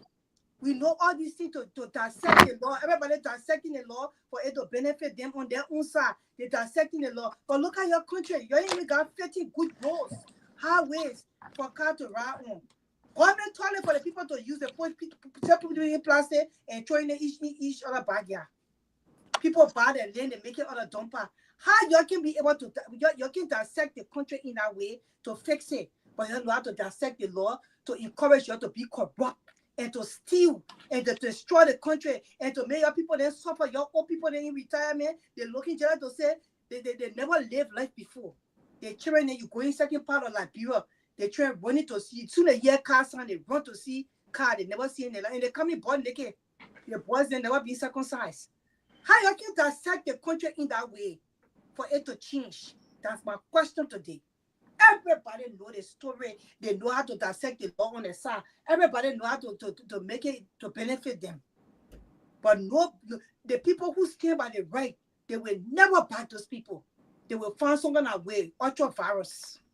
They could use it right. They will find some kind of way to make it look that kind of way to benefit the other side, to benefit the other side. Liberia is digressing and it's going into a sinking place. I didn't really wanted to come here tonight. I didn't want to come, but this statement from this man, it just turned me off. I did not want to come here. I wanted to take us up and just rest. But it's so sad. It's really, really so sad. And you people have been loud, partisan, and greediness. Because when you're in the party, you're looking for a job, everybody looking for something to destroy our country. And the people watching us, they just look at how Nigeria is built up. The people can't do anything. The country is well developed. Nigeria is the giant of Africa when it comes to development. Look at South Africa. Kenya, Sierra Leone falling in place. Ghana. All we know how to do is just talk. Nothing behind it. That's all I have to say. Well, you're from Abu you there? Abu not there. Yeah, Anthony Guar. Abu ain't get current. Well, blood milk current if you did. Is it LC doing well? But I don't know what happened. LC doing well inside the part of Moruga, not every part of Moruga. We need to stop. Exactly so. We need to stop, supporting mediocre, stuff. Mediocre. Go ahead, Anthony. Anthony, stop being angry for nothing, man. So let me just say this, Hold on, Abu. and I can remember vividly. I was the youngest among the group of people in Abidjan in 2003. Where North come from?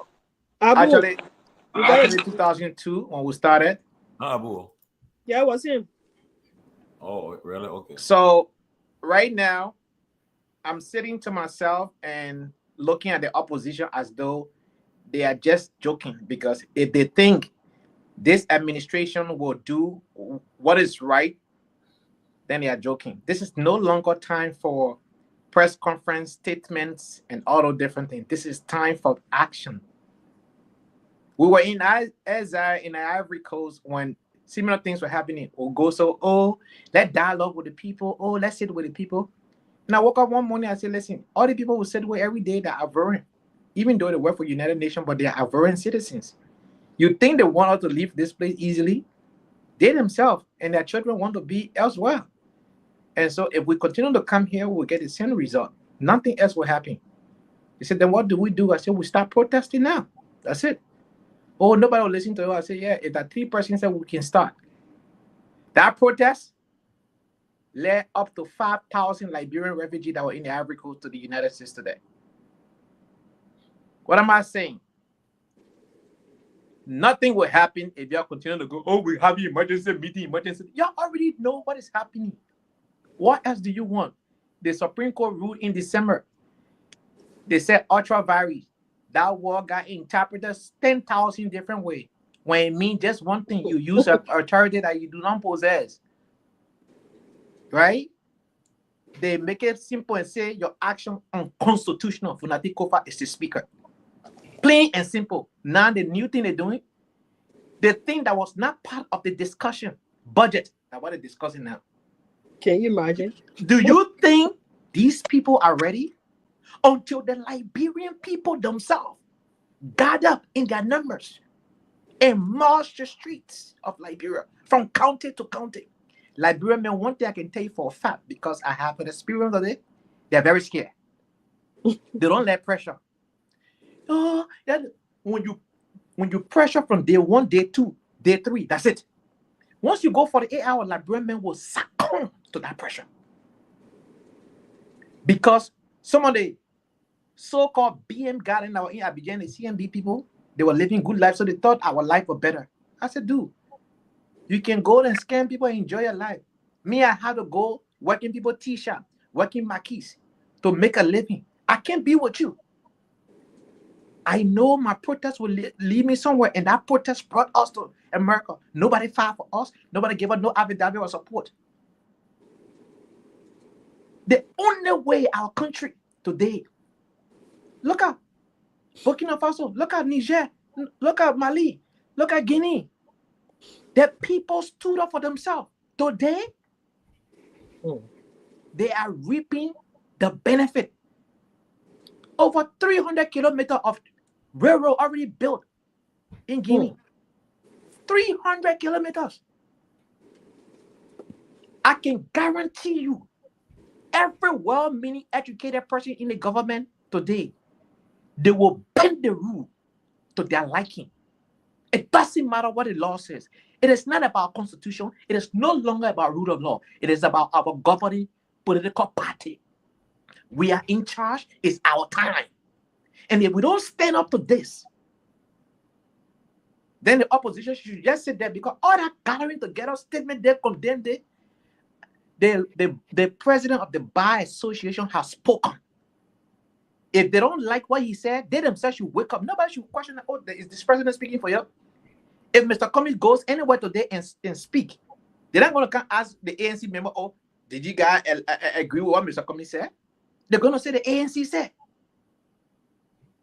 So this man from the bar, the president spoke. It's this bar that spoke. You can't separate him from the association. You cannot. Me, this is my first time seeing the people you see in your condition. You in poverty. You in complete up to 85% of homes in Monrovia. I don't say outside of Monrovia, but the footprint, the metropolitan area of Monrovia, do not have flush toilet today as I speak. About 85% of all homes in Monrovia, including government building, including the Ministry of Foreign Affairs, you have to use bucket to flush Got the it. toilet. You got it, liar. Yeah. I'm telling you, you want to argue that? I was in Monrovia. But Abu, why were you cross-talk the man and insulting him? So this is the reality of Liberia. But the man is lying. But Abu, Well, does that You have to wait for your time to speak. You understand? What Abu do Yes, not what's run? the- The electricity that they separate and they're celebrating today, it's not everywhere in Monrovia electricity is. You understand? Look at your University of the Republic of Liberia, #1 university, like a trash can. Look at Torgbean. Look at all this public school in Monrovia. Can you imagine? Go right to the western part of Africa called Juglo. Go see the lycée. Go see the people, rural part of Ivory Coast. The only country in West Africa where you don't find electricity problem. Not Nigeria, not Ghana, not Senegal. Ivory Coast have understood energy solution. And you said there, you're okay, Abu. I was born in Yekepa, Abu, 24/7 electricity. I was born in Daybreak City of Liberia. I know good things are happening. When we have telephone in the streets in Yekepa, where every apartment has a number. When you take a taxi, the taxi will take you right to your apartment or your house with the number. You understand? Almost every street in Yekepa was paved, quota, no dusty lane. This is number day before the war. We used to get on the red bus from Yekepa to Bikena. Train. So I'm telling you that Liberia has had a glorious day. We have industrial Liberia. What beer used to be manufactured in Liberia, what mattress boxes, soap and everything. Even pin that you used to pin on the house was manufactured in Liberia. We even had a refinery. Crude oil were purchased and were processed in Liberia. We have 3 types of gasoline. Today, you only have 1 type. We had the 87, the 93, and the 91. We had that. I bought 100 pounds of rice or 50 kg for $13.50 Liberian dollar, not US. The maximum I paid for a bag of rice was 25 Liberian dollar before the war. So we are telling you that this country has had moments. Everything was not perfect, but Liberia to the point that people could afford to take care of their family. It is no longer the case now. So Tomorrow, what 20 minutes? Anthony, I try to. Yeah, let me wrap it up in the last 30 seconds. I'm going to close by this, terminating. This thing, God will not send an angel from heaven to stand up for yourself. The first few weeks may be painful, but once the government sees the pressure of the entire country, this is not about opposition. This is about your well-being. This is about you having freedom in your own country. This is about you having what you deserve. And the only way that will stop until the people of Liberia rise up. On point, Anthony. Well, on point. What, Abu? Well, It disappeared. Abu. No data. No, but let me say this so. My people, something. As I get ready to go to Liberia a few months from now, I'm happy that the legislative Benin I'm hearing is getting stabilized. I'm happy for that because Yeah. It getting stabilized where now? So can you tell us how it getting stabilized? It I mean, getting people are telling me stabilized? that the lights are staying on longer. They're not having like people not family corona going just like that. Which So part how of does it Monrovia, happen, Tomalin? though, Tomalin? Oh, I think from what I've gathered, right? First of all, the rainy season in Liberia, it helps a lot too, right? And then recently too, the CLSG agreement with Guinea, Liberia, Cote d'Ivoire, and Sierra Leone. Because I was able to meet one of the guys who worked with the CLSG. I think careful there too. We met a guy in Maryland. And the guy was telling us the guy who is appointed a new LEC boss. He was working with them before. So he has a lot of understanding about how it works. So I think right now they're doing power sharing with Guinea, Liberia, Cote d'Ivoire, and Sierra Leone, which is good for the country. Because, I mean, we all can visit Liberia. You won't go there and be in your own place to be buying free oil and things. For me, if they can take care of that one, I'll be happy. Because legislation is very important. And even for if you're doing business in Liberia, you need it. So if they can stabilize it and do better with the legislature, I'm happy because that's the word. That's the word. Yeah, help all of us, because so we said, don't want one time it happen and next time. So we want we agree, Tomalin. We agree. Yeah, so I'm happy. I wanted to happen. I wanted to see light there because it helped what benefit. It's a good thing, though. It's a good thing. But even around people and Tina, you driving that road there. I think if you ever driving that road at night, that road can be dark. Look, it can be so dark to the extent where people can end up sleeping to RJ before the next morning. But it's dark, it's still dark. So Abu.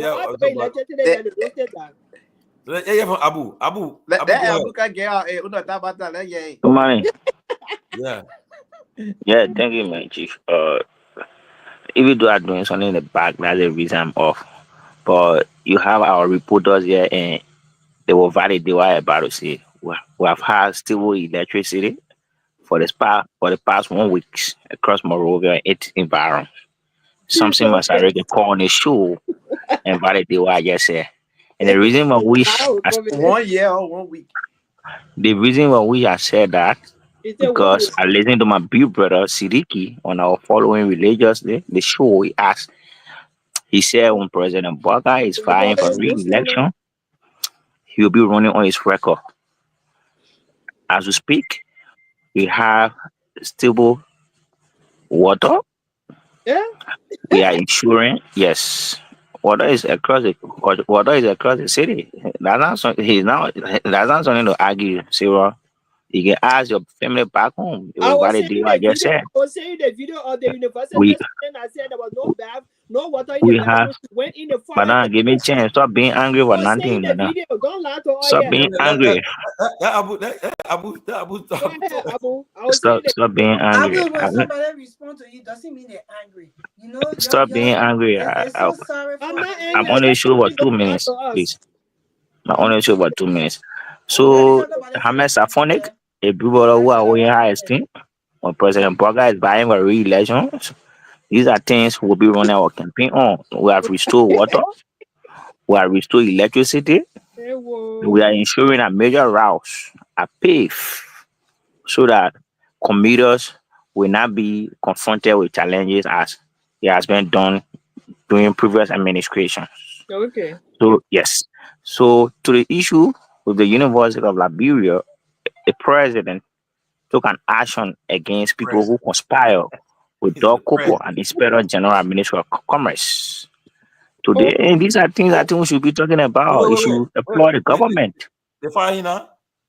No, he hasn't been fired, but the investigation has.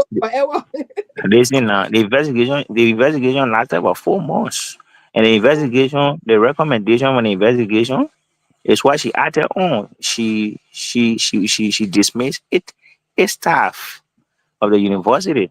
Wow, that was because they were yes. So these are things we should be talking about. Unlike previous administration, they brought people who were expelled. I want to ask you a question. I will not forget the previous administration because that's the reason why the previous administration was voted out of power. Because we thought that this government. No, but let me learn. No, let me learn. No, you will not learn. Let me ask you the question. Monrovia is not Liberia, right? So I want you to report whether the electricity and water is running through the entire Liberia, But the member tell the session of Maria for. Uh-huh. My mind can't know what they got there. Okay, Yeah. let the man finish. I beg you. Let the man finish. Okay. Yeah, Me but too. I'm not a guest, but that you guys always making me the guest. I'm not a guest. I'm one of the panelists on the show. yeah, You but when can't you say something, We you wonder gotta how you ever hold the became feet to that. the fire. Yeah, I swear. You can't come and lie to all, yeah. see where you like the borrow to question me about governance. You were just in power few months ago, so you have to get all the chance. Maybe you can brave You man. like the moral to You question me about ready? governance. Uh-huh. So Get the quickly, moral. Sirik. Yeah, Get so the moral to quickly, question Sirik, you. when President Boaga is vying for a re-election, we gotta know we're going for 2 terms. Because These are things we will be running a campaign on. Let's We see. have restored You water, can stand for it. restored Second time. we have restored water, we have restored electricity, and we are working on modalities to ensure that the bread and butter issue is being addressed. How would that be done? As you may be aware, the Minister of Finance and officials of our government are in the US lobbying with that crack a deal.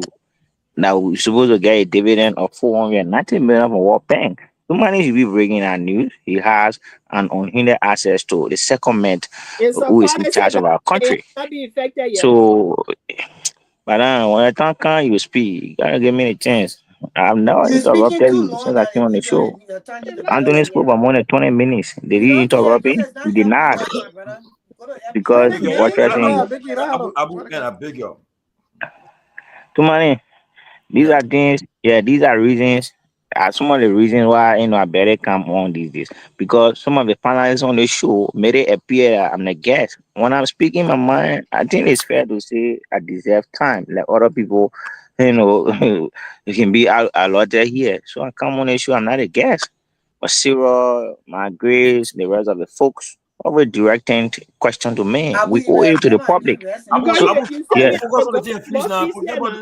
Yeah, so Abu, let me just jump in. I think Sneaky, get me out of the man. no, I'm not asking the man. Wait, Abu, you all done now? No, I'm not done. So I just want to wrap up. Okay, let me wrap up with the impasse at the Capitol building. The president on last week, I think it was Friday, had a press conference. And that press conference, as you may be aware, Let me drink my no, but dinner beer. listen, no, Go ahead, my man. I'm gonna leave the man talk to money, man. the president had a press conference. And the press conference, as you may be aware, he outlined almost everything You want to that bring people need to know. And all of us, as we may be aware, this president acknowledged that the Supreme Court ruling must be adhered to at the legislature as a former member or as a former staff of the legislature. What the law says that a presiding, the law did not say speaker, the law says presiding. So if you have a majority that goes and form the quorum, obviously the executive will work with that quorum because in order for the president legislative agenda to be accomplished, the legislature must able to be in full readiness to accomplish that. And you want all to hold the government on hostage because of a single individual. The man Thank you, Babu. Thank you. 43 of Time the is up colleagues now. You're talking I too much. lost confidence in him, evidenced by what the representative of district number 3 wrote today. That it is time that he must step aside so that people work should be done. So I Okay, don't see Rachel that Kuhn as needs to step violating aside too. law. He's not a speaker. Rachel Kuhn needs to step aside because he's not a speaker. Say your own. I did not come to conclusion on the show. I'm saying it for public consumption. And I'm And responsible. you are not the one to tell me what I allow at you. Yeah. Tomalin. Yeah, but let me just comment quickly. The fact of the matter is that everybody can criticize the Supreme Court, but at the end of the day, I have to go justify. This is very clear. You can criticize, you disagree, but at the end of the day, you shouldn't be interpreting the Supreme Court. That not anybody interpret the Supreme Court ruling. They are there to interpret the law and the executive enforce the law. You can criticize them, but you have to enforce the law, and that's the problem everybody having. That's the problem people having concern with. Whether the rule, this was the idea they are the final arbiter of the law. They finish issuing the ruling. All the president had to do was to give a speech and say, "Look, I disagree with the Supreme Court, but at the end of the day, I respect the decision and will enforce it. Finish. All the people want that. And that's why now the people are about to go in the street to do a protest. And when I tell about the protest business, if the people are able to amass the partisans on the street and get thousands, it will paralyze the economy. It will affect, everything will be affected. But Tomalin, I'm not cutting you up. I'm not cutting you have a job. You didn't see them. You didn't see them displaying the army and the police people on the street. We don't need it. I mean, we more than 10,000 people. We don't need it. By doing that too, that's my guest said today. They're trying to scare the people. You don't do that. Give the. I mean, people have the right to assemble. Once it's peacefully assemble, they can express themselves, and the government can either accept it or not. And the people can I say something? Yeah, go ahead. Everybody talking. You want to say something? Our government. We're taking it by turn. This government. The rule of law is one of the pillars on which we campaign for. Our government, as it has always been said by the president, that protest is guaranteed on our constitution. So as a head of state who was elected by the people, will ensure that whoever wants to protest will be accorded full protection. But don't forget too many there are folks who have sinister motive. Okay. So the police obviously will be there to guide the process. So I don't want to believe the people coming into the street, it is a form of intimidation. Not, or I don't want to believe so. Okay. So we had the largest crowd. They put out had a larger crowd and watch. Robert, welcome. Sidiki wanted to say something, right? Sidiki coming. Then we go. Let me progress. Yeah. So let's go back to the CMC. CMC. Well, look, let me tell you something. You gotta be courteous. You gotta meet them. I will not going to begin. You gotta be courteous. You can't be injecting in a way that suggests. You cannot be going back and forth after being challenged. You're too grown to do that. When one person speaks, go ahead, Siri. Go ahead, Chief. Be disrespectful. Go ahead. Yeah. So I think CMC release was on point. It was on time. I think it's good that we call out the Bar Association for now. We assumed that the presentation made by its president represent the body until and unless we hear them coming up to maybe make disclaimer. But again, like I said earlier, these are some of the effects when the president of the nation attempt to question the court's authority to rule and be implemented. These are some of the things that happen when people in the executive branch come out to say, well, now that you are ruled, come and enforce it.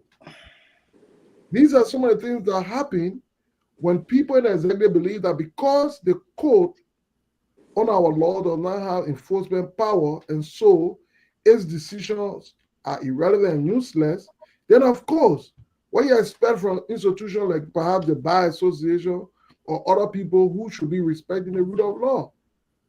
So at the end of the day, in my view, this all comes down at the feet of the President of the Republic of Liberia because of all of us as citizens, of course, on an obligation to uphold our rule, uphold our laws, but he is one of few or among the first person who took an oath on the Bible in the presence of his wife, children, the nation, and the world, to do one important to the defend and uphold the Constitution of the Republic, regardless of how, whatever, foreign or domestic. So when that president, who is under obligation by oath, is seen to be undermining, undercutting that process, you should not be surprised if the Bar Association did the same nor anybody else. So fundamentally, our problem is with the president, which then comes down to when people talk about the opposition mobilizing protests. Yes, ultimately, we should protest against what has happened. But at the end of the day, the ultimate decision will be level Liberians going to go to the ballot box. We agree the time is long. But pretty soon, in the next few months, we hope that our people don't start to change. Because, of course, poverty is so much in the country that people tend to vacillate on position on these different things. And I think the opposition approach to this matter in being meticulous, in taking the time to plan, is one of the best approach. You do not want to just call a protest that will not be effective, that will not achieve a result that we expect, that will not be guided to ensure that it does not destroy life, property, and stuff. So I think what the opposition has been building consensus so that it does not become a partisan protest. You don't want it to become, you want it to be a protest that is a reflection of the Liberian people disagreement with what is happening. So I think the continued consultation building up to the process of good things that must be encouraged. Because of course, before today, before this thing, I think there were 2, 3, or 4 different protests, some that went across the country. And none of them achieved. Some at the end of this, somewhere even after some protests, some of them achieved money change here. So you want to be meticulous. You want to build the greatest momentum. You want to, when you announce a protest or a federal protest, it must send a message that the president will not take a minute to deny. So I think the process is on. A lot of behind the scene movement is unfolding. People are working. Civil society are also actively involved. And I think we are getting there.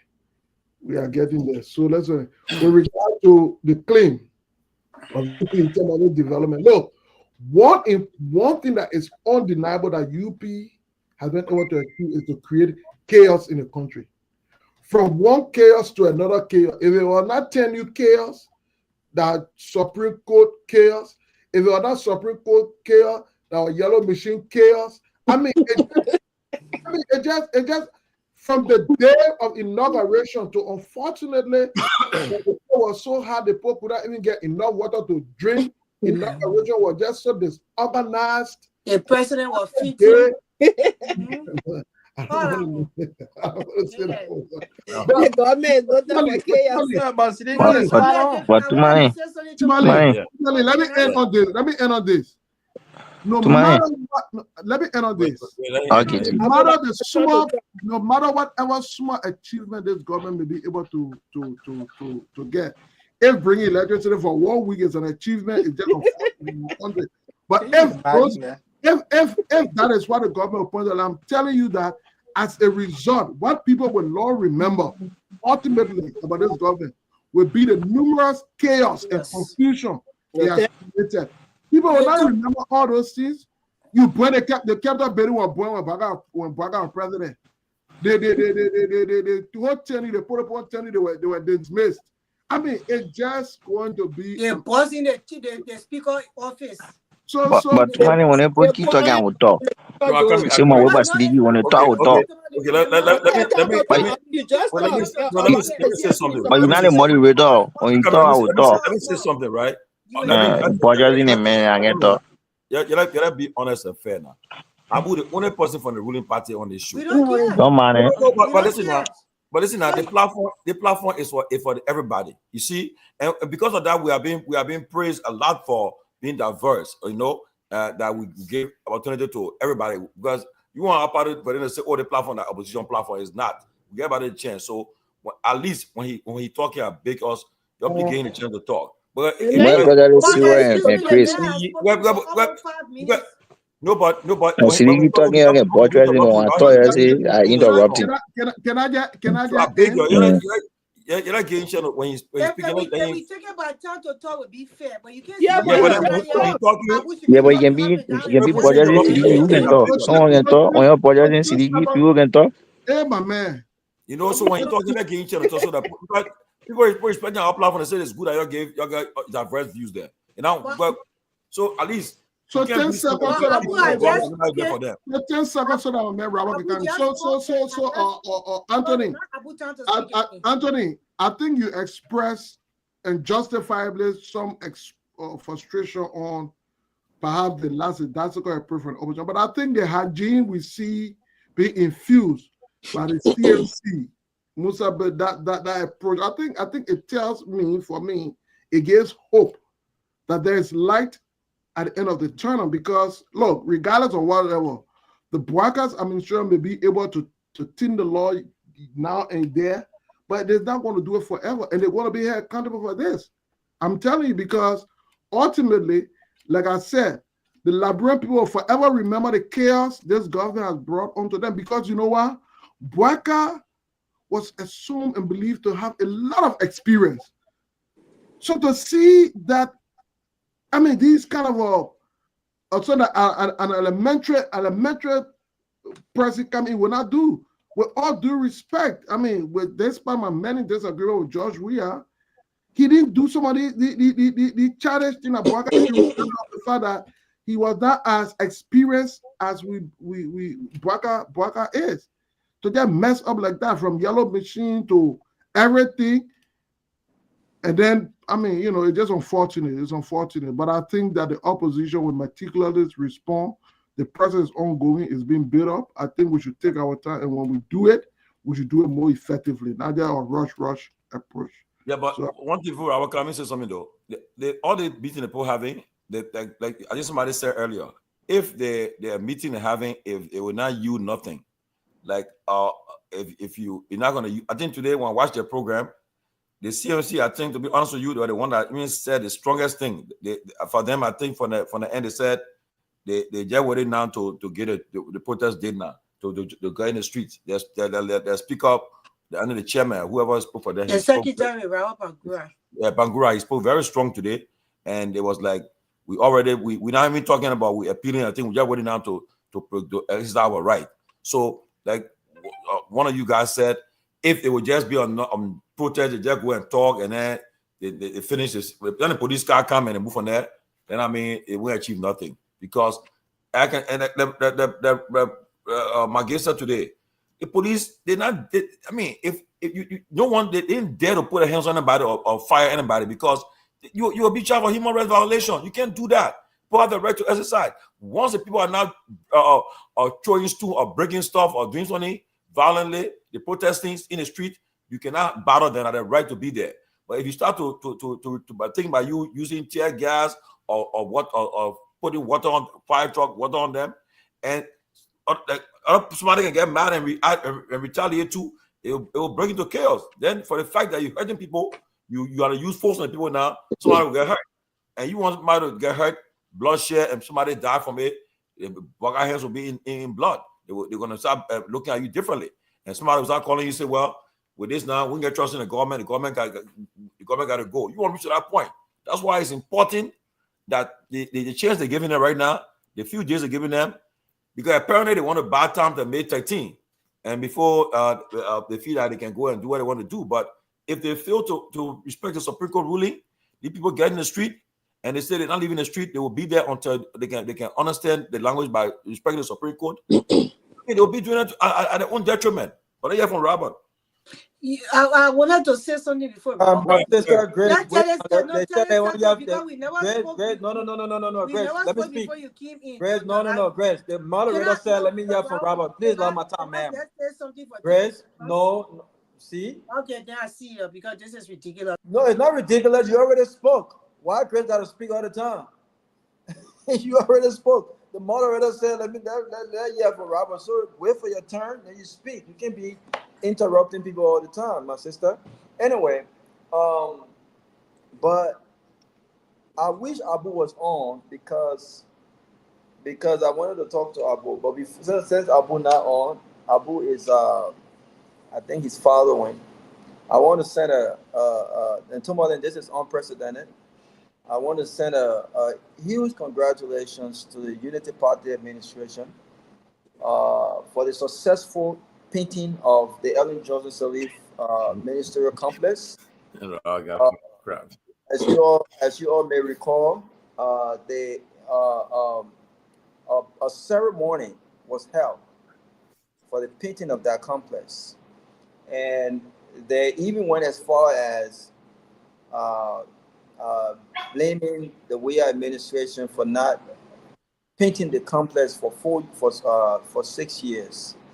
So they had a whole painting ceremony for this complex, and I was sent a picture today. I think they're almost done with it, and the caption on the picture said, "This is what a serious government does." So, That's what it said. This is what a What's in the picture? They'll put it on. Let's see it, man. I see it. But you got a picture? The picture is all over the place. I will send it to the box. I will send it to the group.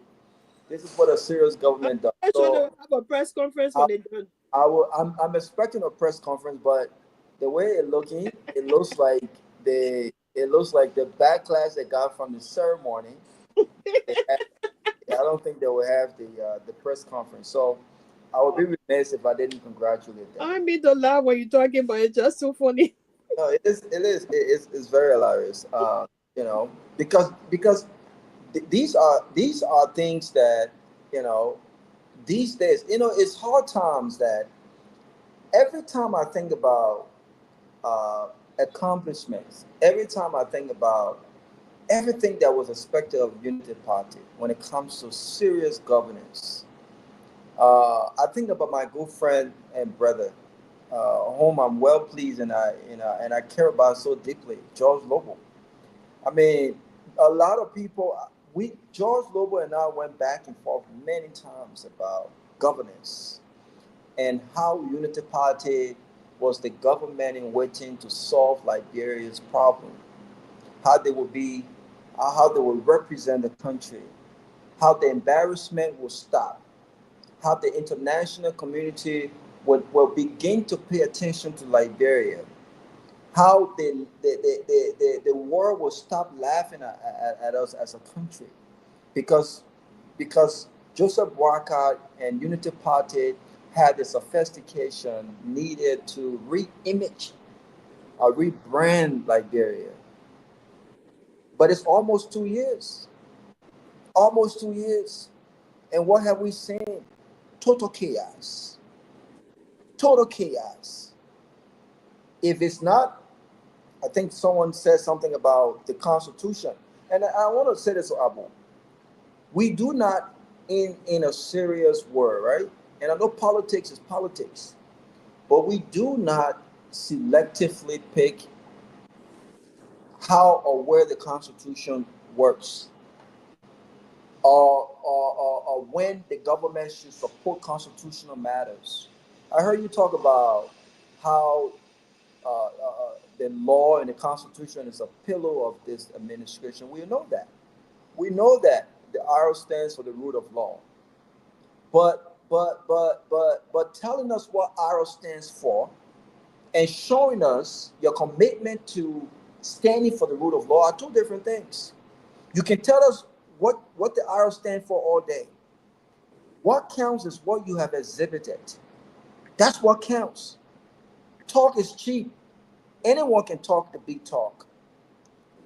But when it comes time for you to actually perfect, when it comes time for you to actually get the job done, that's what matters. Anyone can say, "Oh, I will do this. Oh, I will do that. Oh, I will do this." But when given the opportunity to do what you say you had the ability to do, and the results does not match what you sold us, that's what counts. So the R in your arrest agenda at this point means absolutely nothing, because you're showing that to us. I'm not the one saying it. This is what you're showing us. You're showing us that the R was just for formality, was just a bluff. You don't really care about the rule of law, because caring about the rule of law is in your actions. Caring about the rule of law is in your decisions. I wonder why the Unity Party did not demand or order an interpretation by the Attorney General for this Supreme Court ruling. I have been anticipating this. Why? Why? Since I mean, at least that will help you. At least you can fall back on, well, we got an interpretation from the Justice Minister, like you did during the first ruling. Why have the Justice Minister not interpret this Supreme Court ruling? Why? I wonder. So no, The Constitution is the Constitution, and the Constitution is there for each of us to follow.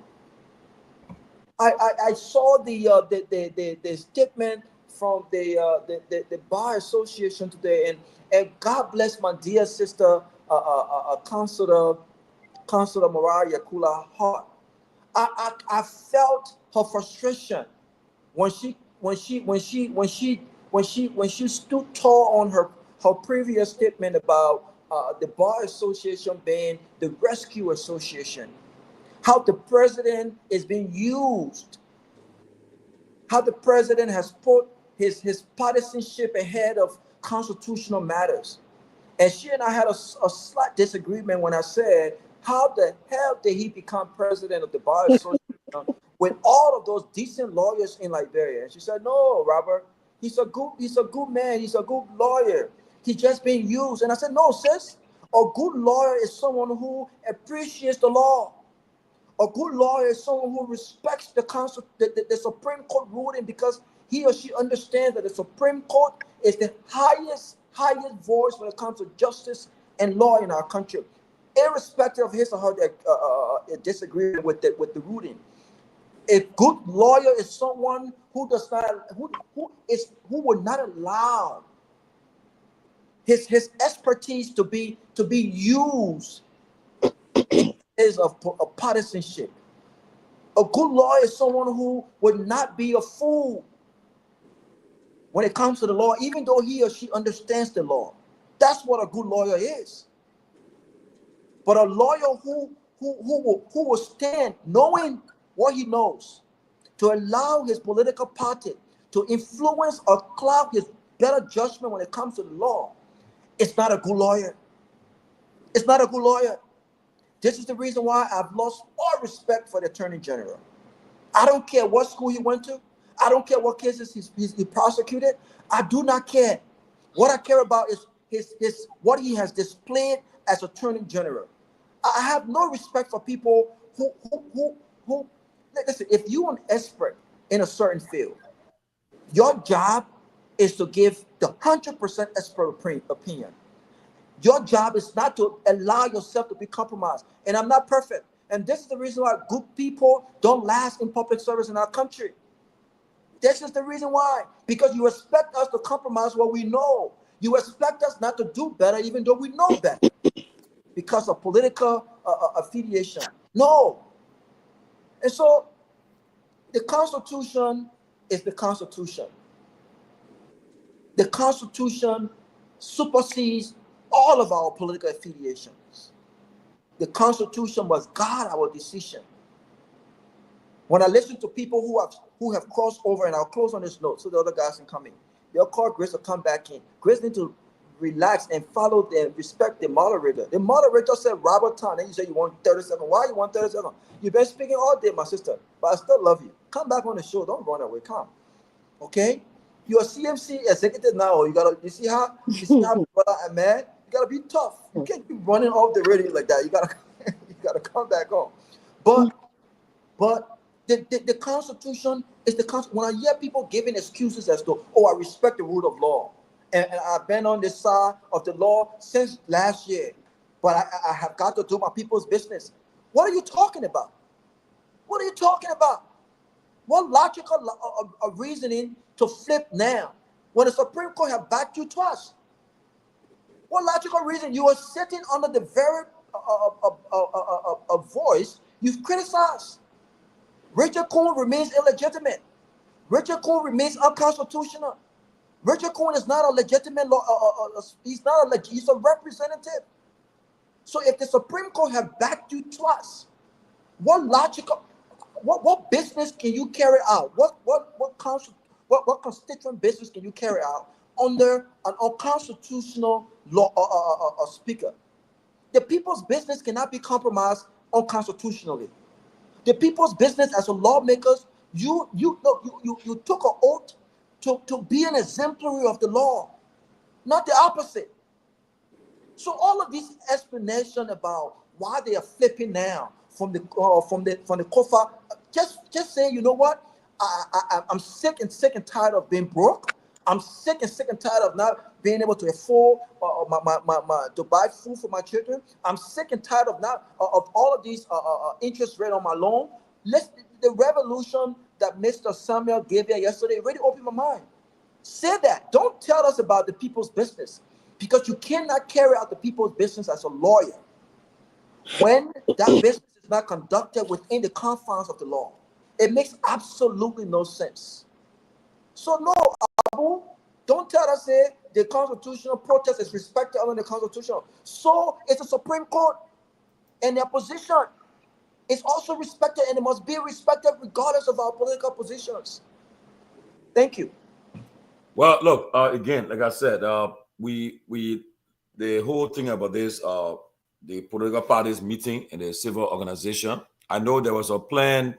There's a planned protest by Stan for July 17, but I'd like to talk to the Stan leader directly tonight. That look, instead of waiting July 17, enough is enough. I think this you start from. I mean, at least I didn't see him at the meeting today, but I think they should. July 17 is far. By the time you reach that point, well, I don't know what die. Yeah, so I think the best thing to do now, look, because my thing is this though. I know when I wrote on the executive mansion thing last week, I got a tagger. I know I had time. They started attacking me for all honor. I said, I can continue their business. I was saying that respect the Supreme Court. That's right now in America. Right now we're in this country. We're in. The only thing I keep in check are the courts, keeping in check. He been losing battle today, making 100 days in office, and I just got some alert. He ain't playing today in Michigan. He raging like crazy. He ain't playing. He pissed off now because his rating gone down. So they're flipping everybody now.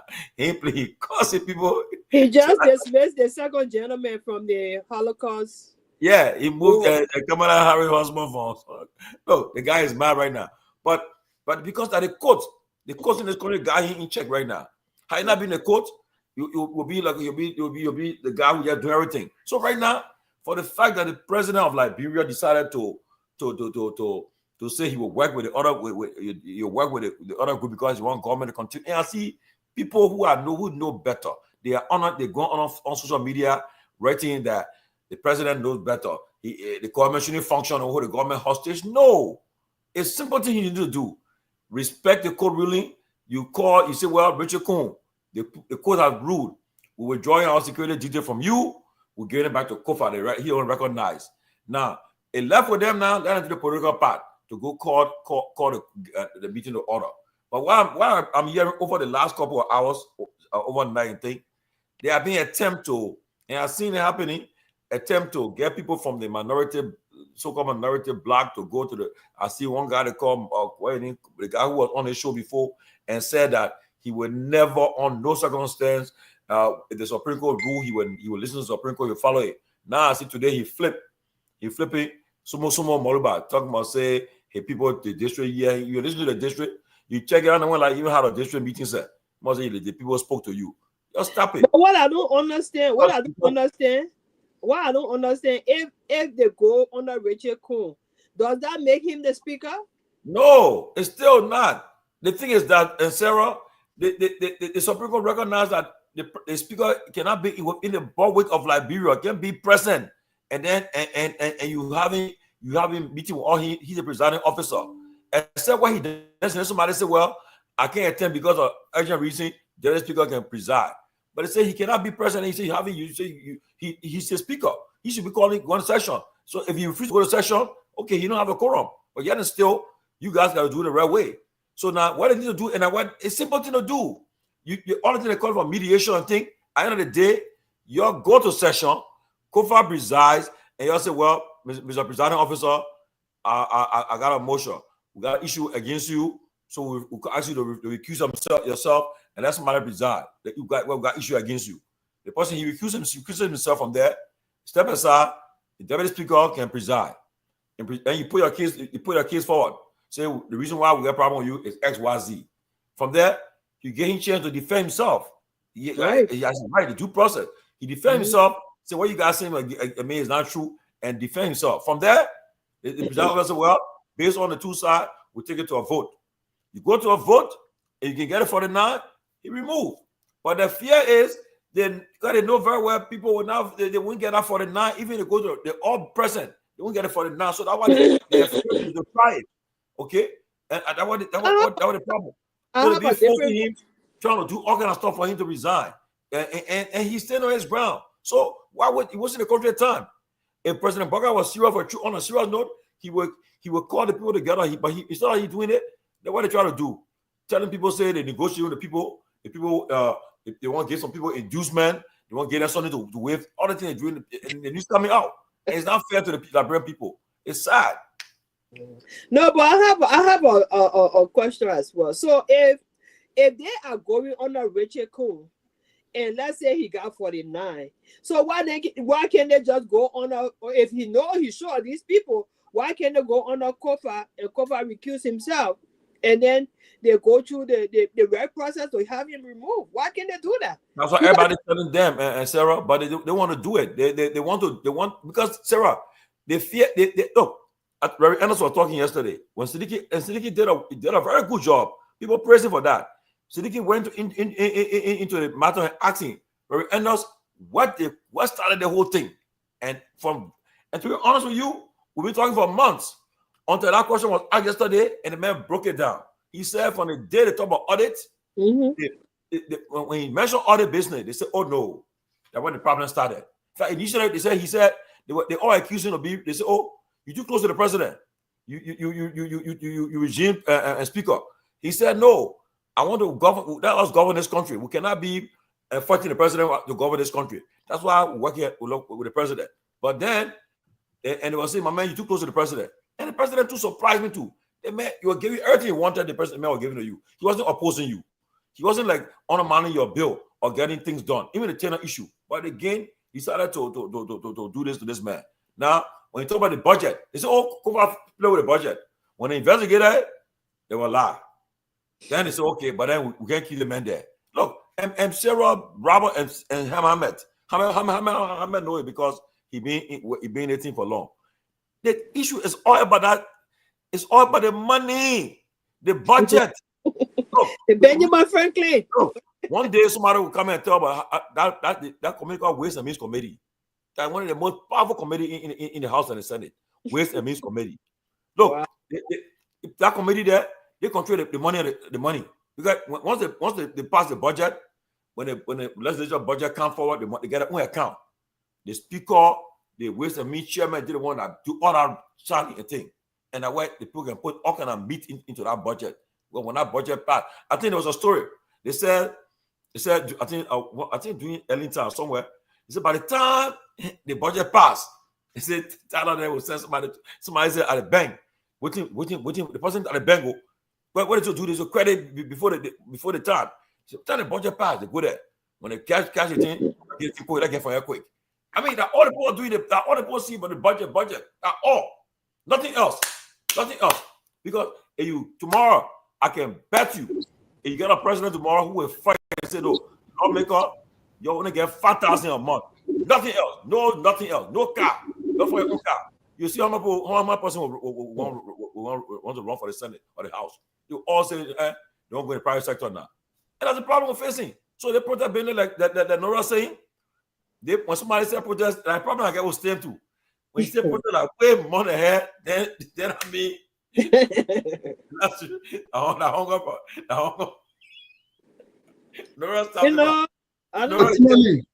Tomalin. Yeah. You see.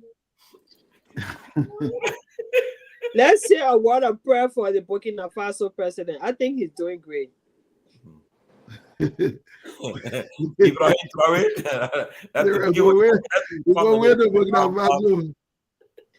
Tomalin, let me tell you something about protest, particularly of this magnitude. Everywhere, it requires logistics. It requires you mobilizing a country. My man, if I just to put 2 persons on the street, I want a simple. You think the June 7th protest, you think they happen simultaneously? No, but Siddiqui, you just said something earlier. You said it was a you said earlier, you said protests protests will all result is all the protests have been having no result is a problem. But Of course, that is why the issues. Listen now, the issues for which the Liberia want to protest, those issues are there. They are hurting. Our people are angry. They have attempted protest 2-3 times. Lack of coordination, lack of a defined protest objective. What do you want to achieve when you go on the street, when you take the people on the street? What do you want to achieve? Who got a protest? Who involved? So these things, look, we must. You are dealing with a repugnant and very complicated and evil government. As such, you must plan to match them equally. You must plan for everything. How do you address a government that will react with violence? How do you? But Hamed, you in America here? Send Toronto over. They protesting every day. They don't plan anything. They just. Who saw you? Sorry. Who? People are now. Don't wait for months to do it. There can be some protest. There can be some material like that. And there can be sort of plan. But look at the people carry placards, they carry wording. You think I'm playing something? No, but you think I'm organizing? No, but they with a muscle.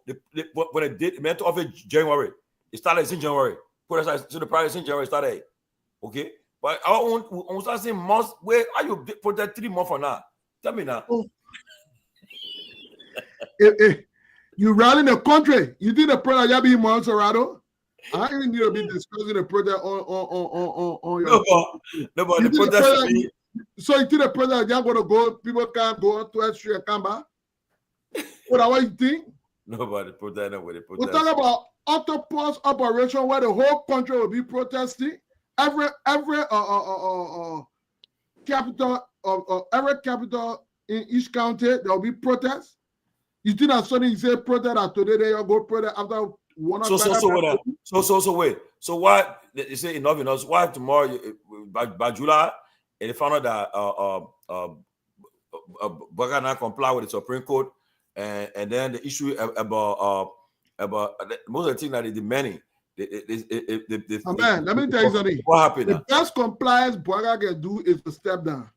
Oh, because of course. Wow. The best compliance because no, listen now. Because I'm breaking news talking. Of course, the best compliance is for him to step down. Because listen to me, the violation of Bwaka that he has done cannot be repaired. It is unrepairable damage, and so an action must be taken so that it is never repeated. Not a one of repentance because you repay me, God now punish you. Wow. So that's the best repair. So what I'm saying to you, ignore the issue when it comes to law. It's better for it to be law, properly planned, and effective. So Nora, who's our she don't want to get concerned about that. So I'll highlight him. No, so that way it's effective. It can be you want to be another van that party where you go, you can't say you read. then you're on a motorbike. No, but honestly, right? And to be frank with you, the only person I allowed so far, the June 7 protest, the only protest I really because you know I was told by that protest, I was told that had the protest lasted the next day, I was told that the U.S. government would have come and say, look, you either take it to handle this thing now or now the people you will ask the military or somebody to come in because the country will go into chaos. But luckily for the CDC, I don't know what America they did. That protest subsided in the evening, and they left the street. But that protest brought the country on its knees. But you know the U.S. government at the time was very critical of CDC government. But now with this one right now with this other U.S. No, but it's because let me tell you what happened right now. In Washington now, the guy that in the White House now, he's not people, all the officials there, they don't. Africa not part of the priority right now. But you see, by right, you would have seen maybe by right, even the Garguah government they've been trying to send a delegation to Washington and all. But when it comes to stop at the meetings hall, all they stop it. That's why I saw the other day the picture of the family then showing say they made a person for the person.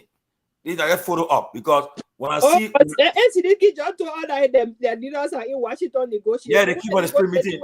when they have the annual spring meeting, they come with the spring meeting. The Minister of Finance is here, Deputy Minister is here, Education Minister is here, Public Works is here, LEC boss is here, the Central Bank Governor is here, and the lawmaker who resigned, if the chairman executive in the House, where John Arasa, Emmanuel Dan, I think by now the meeting ended last weekend. Oh, Emmanuel Dan from the the guy who beat Salman Joe to a seat. He with a delegation? With delegation, yeah. But that means he crossed over already. But you know when the people come here, they put down the poor get. Now small money, they come and meeting, they put down. So he crossed over already? Yeah, the man crossed over. Even so you know when the guys come to Washington DC, that's pre-meeting there. And then anything to the photo up. When the people announced that they gave $490 million, what you understand? That's why I'm happy that Professor Robert Larry Kennedy come here on Friday. He'll be our guest. He will break down all these things for us. People will understand all these things about it. Professor Kennedy will tell us when the people pledge grant or give loan, how it works, how the money can come. But when they say $400 million, people that say the money is coming tomorrow. No, that's a process. And then with all these things that are happening, with all these things you're expecting the Supreme Court ruling, then you won't go on. I was told last night too now that the election for the Security Council is June 7th. And Liberia is now up to now, they need 150, 100 something votes. They only show 110 right now. And it's still for me, Tomalin, I will always want the country to be successful, regardless of the records, regardless of the government, to the rule of law. The foundation of our country, democracy is the rule of law. If you cannot, if Liberia can gain the seat on the council, is a good thing. Yeah, but we cannot get what it if the U.S. or World Bank can give up $450 million at the end of the day, we know there will be some form of corruption with that money, but at least there will still be some will go to help impact the country one way or the other. But listen to me, let me tell you something. Who told you those things? You can do all those things, still want to put out, vote you up, rather than vote you out. When the people, elections are not lost on election day. Days and time leading to elections, that's when people make up their mind. Today, the Bwaka government is on the wrong side of history with the Liberian people. Like people always say, if the election were to happen today, Bwaka could not win it.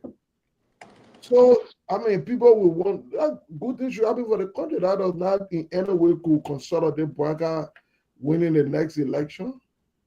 The UP have demonstrated a complete show of arrogance.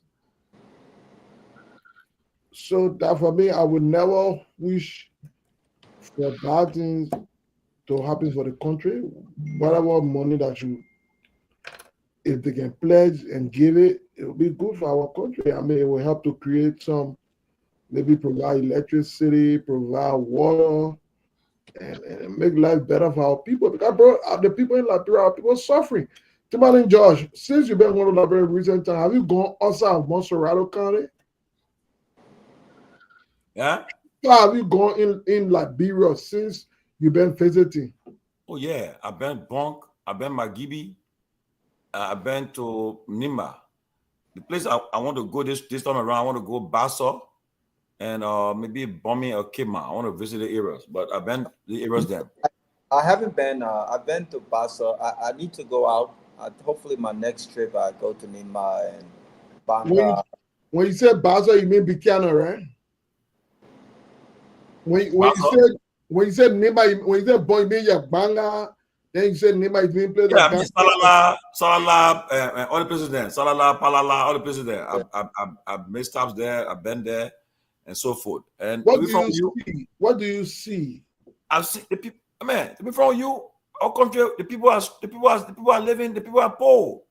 The people are living in sustained abject poverty, and for the last 20 years, that have been an issue with the country. The problem I got with our country today. When they say this, like you go to Ganta, it's boiling. You go to Sunnybury, it's boiling. But the other places there, the towns there, people when they come to do they come on market day, bring their food, their crop. Sometimes the people tell you say.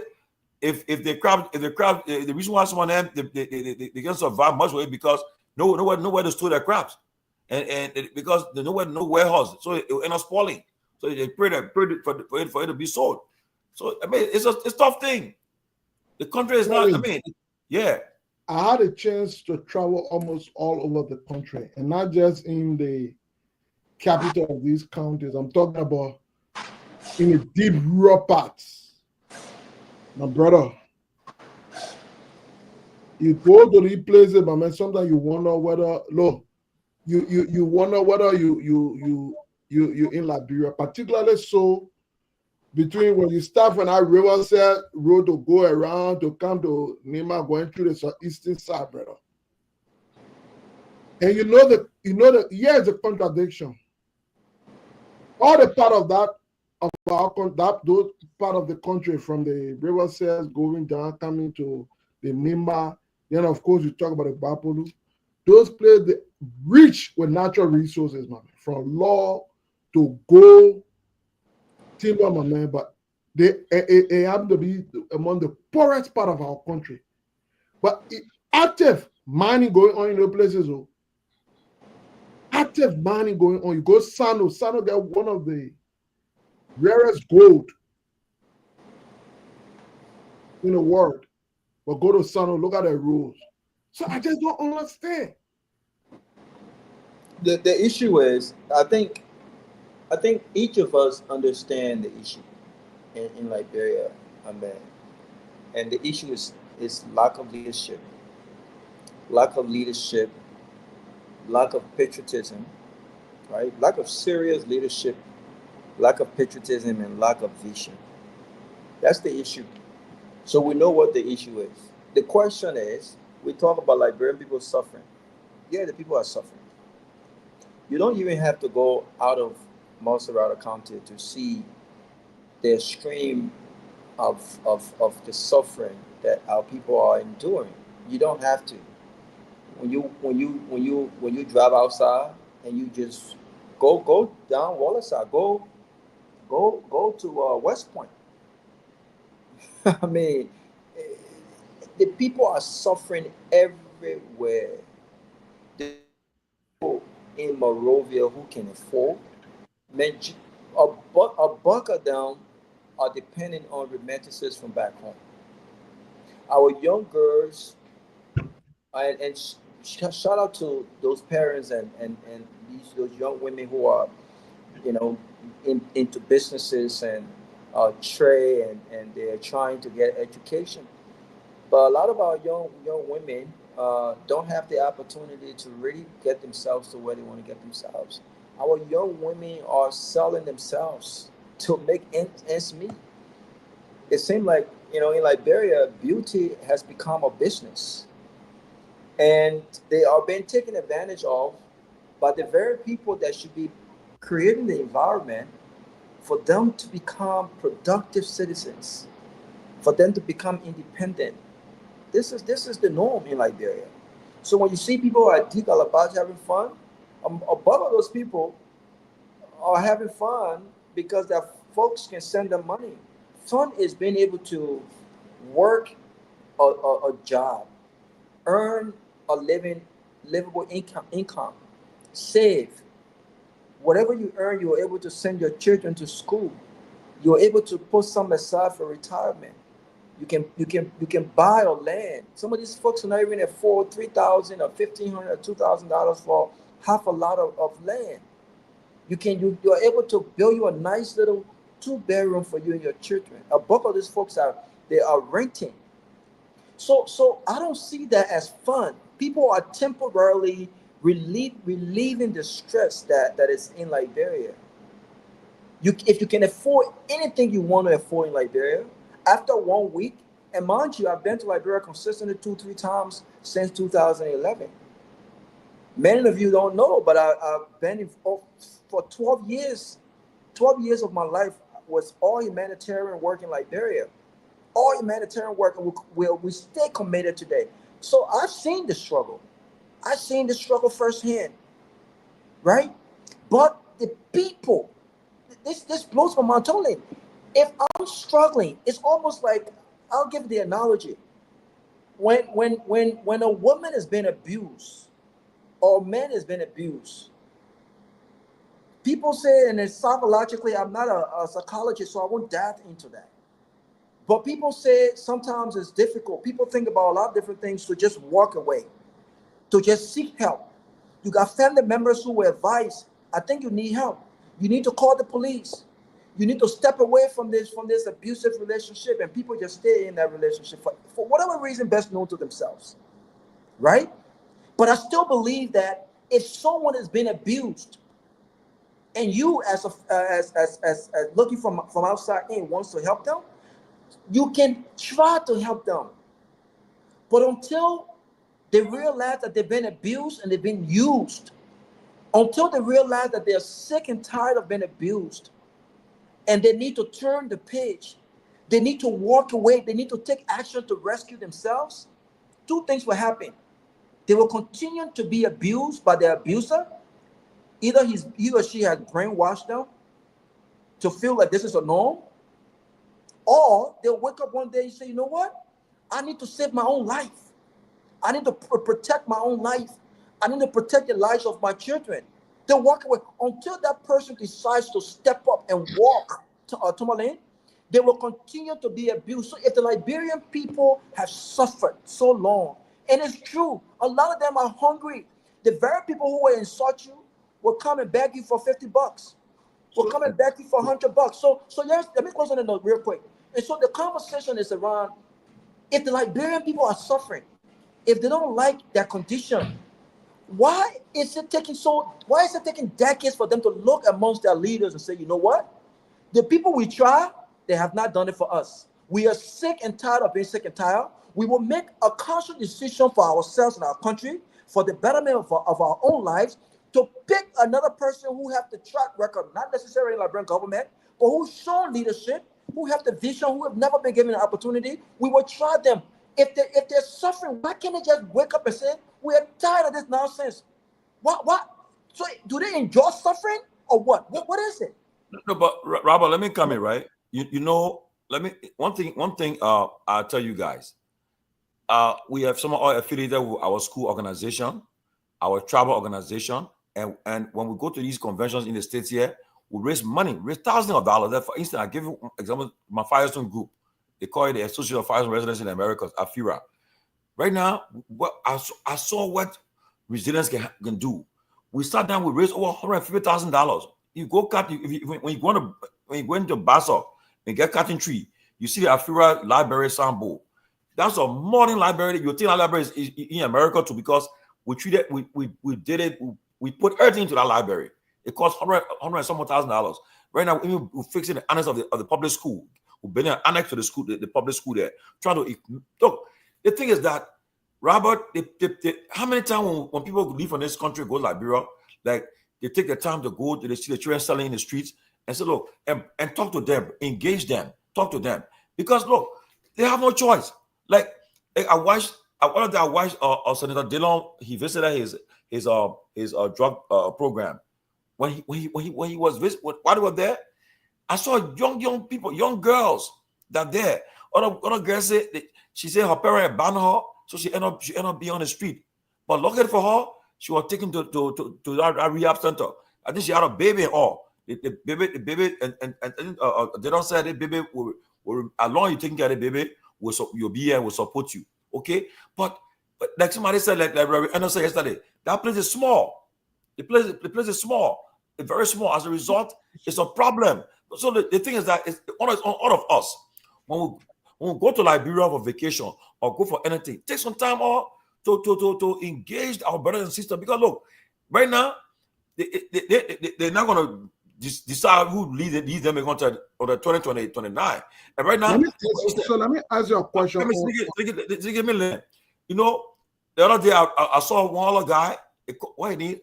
People are telling me that he wrote a post on me. He attacked me, but he's trying to win favor from Mo Ali. I think he said, "Look at this guy here. He's attacking our Google managing director." And when I check the guy, there's a guy who I believe he needs help. I bet you Mo can getting smart thing, and he's talking about Mo. And our guys from here too. Most of the guys are in the government. They live in America. Went to school here. They got a green card citizenship. When they go to Liberia to work there. But what they do, they go with the mentality that they just have fun and enjoy. Because like Musa will say, Jenna, You go and Sidiki, you know this. Bravo, you know this. Right now, tomorrow, Friday. I mean, on Friday, you pass by on Friday by 7 o'clock. Start driving through the boulevard. You will say they continue not suffering. They spark the bars, the place jam packed. You can know where to park your car. Place and from shop to shop. Look, and sometimes I remember one time I was there. The first time I went down there, they said, "Well, hey, go. We went to 4 different places. Anywhere you go, play park." I said, that's where they play suffering. But everybody here, they put what them for. And they're spending money, thousands of dollars spending. Where the money coming from? Right in our country. So the honor is on us. When we go to Liberia, take time off to engage our fellow Liberians there and try to educate them. One thing we need to do to educate people about their rights, that civic, the right to vote, that power they got. So your vote can change your citizen tomorrow. But instead, if you go vote for the same, if Hamed were the one who were there, Hamed now enjoy himself, election time now, and he can say, I can't do project with you. Project. You can't see the garden doing. Got my friend. So Tomalin, let me ask this. I hope Sarah was here to also answer that. I want to start with listening. Yeah, so let me ask a question. Do you think in our lifetime? I'm here, Sidiki. Yeah, so I just want to ask this question. Do you think in our lifetime a leader can emerge either from the pack that we already know, the new ones that we know now, or somebody else that can actually introduce a government that will radically change the country to take out a different level? You think that is supposed to happen in our lifetime? Yes, I can tell you that. Before Sarah answer, I beg you, right? Before Sarah answer, I believe. Look, Liberia I tell you that day we're talking. I think Professor Kennedy said it. Liberia needs a transformative leader. Now, look, who you see is that leader? For instance, I guess Apple. Mr. Cummings should transform that country. You see? Well, I got you facing now. Who? Hey, you facing? He has transformed the country. I believe it. Because, I mean, if you look at what he did.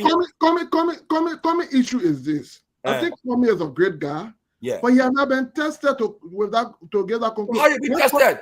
I come in now. Wait for me. Don't count that much. Wait for me small. Let me just lay on this small. Listen to me. Kwame is a corporate successful guy. Okay. Working in a corporate system, in my view, is more as being a manager of a system that is already organized, as opposed to leading in a disorganized, unfortunate society where it takes a lot of work. For example, who expected that George Weah, a man of the sword of the people, who get some of the challenges he got, not necessarily in terms of policy, but just in terms of action, in terms of where he stood on certain things?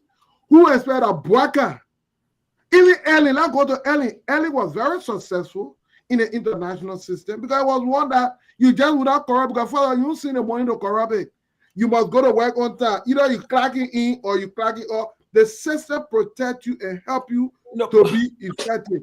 But to lead in Liberia, a different system, there were challenges. So the issue of Kwame, I conclude on it by saying he's a great guy. Like many of you have said, a very successful man. He has succeeded in the corporate world. But Kwame has not been able to exert himself that he can be that transformative leader. Show me where that has been the case. No, but because the system in Liberia is an entrenched system that has been existing for the last 100 and some more years. As a result, right, since 1980, the indigenous Liberians took over the country and they see where the country is right today. The problem is that the political will, Sidiki, if you have the political will, that will happen. You won't transform the country.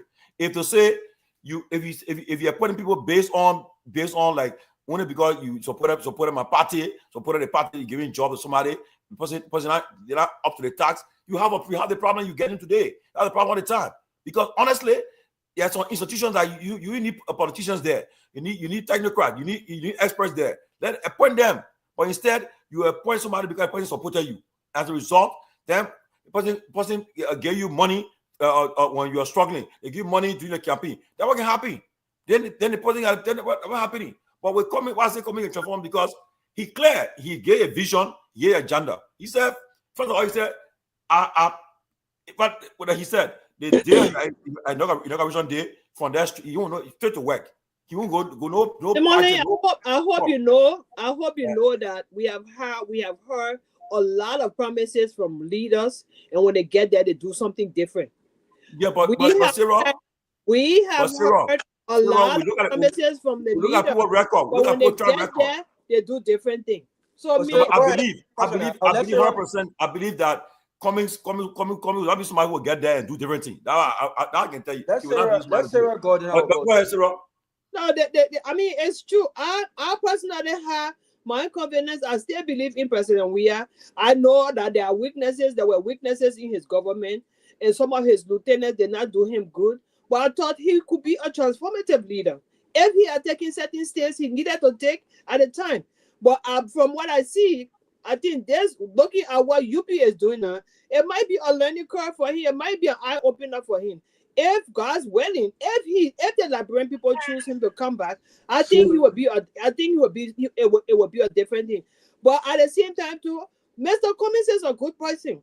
It's a good person. It's a good from what I see. But I am guided by the fact that a lot of leaders make a lot of promises. The platform is good. They say a lot of good things that we want to hear. But when they get there, at the end of the day, it's a different ballgame. For some reason, whether it's the presidency or whether it's their lieutenants that are not doing the right thing, whatever it is, that impacts their leadership a whole lot. And we can see that happening today in the UP government.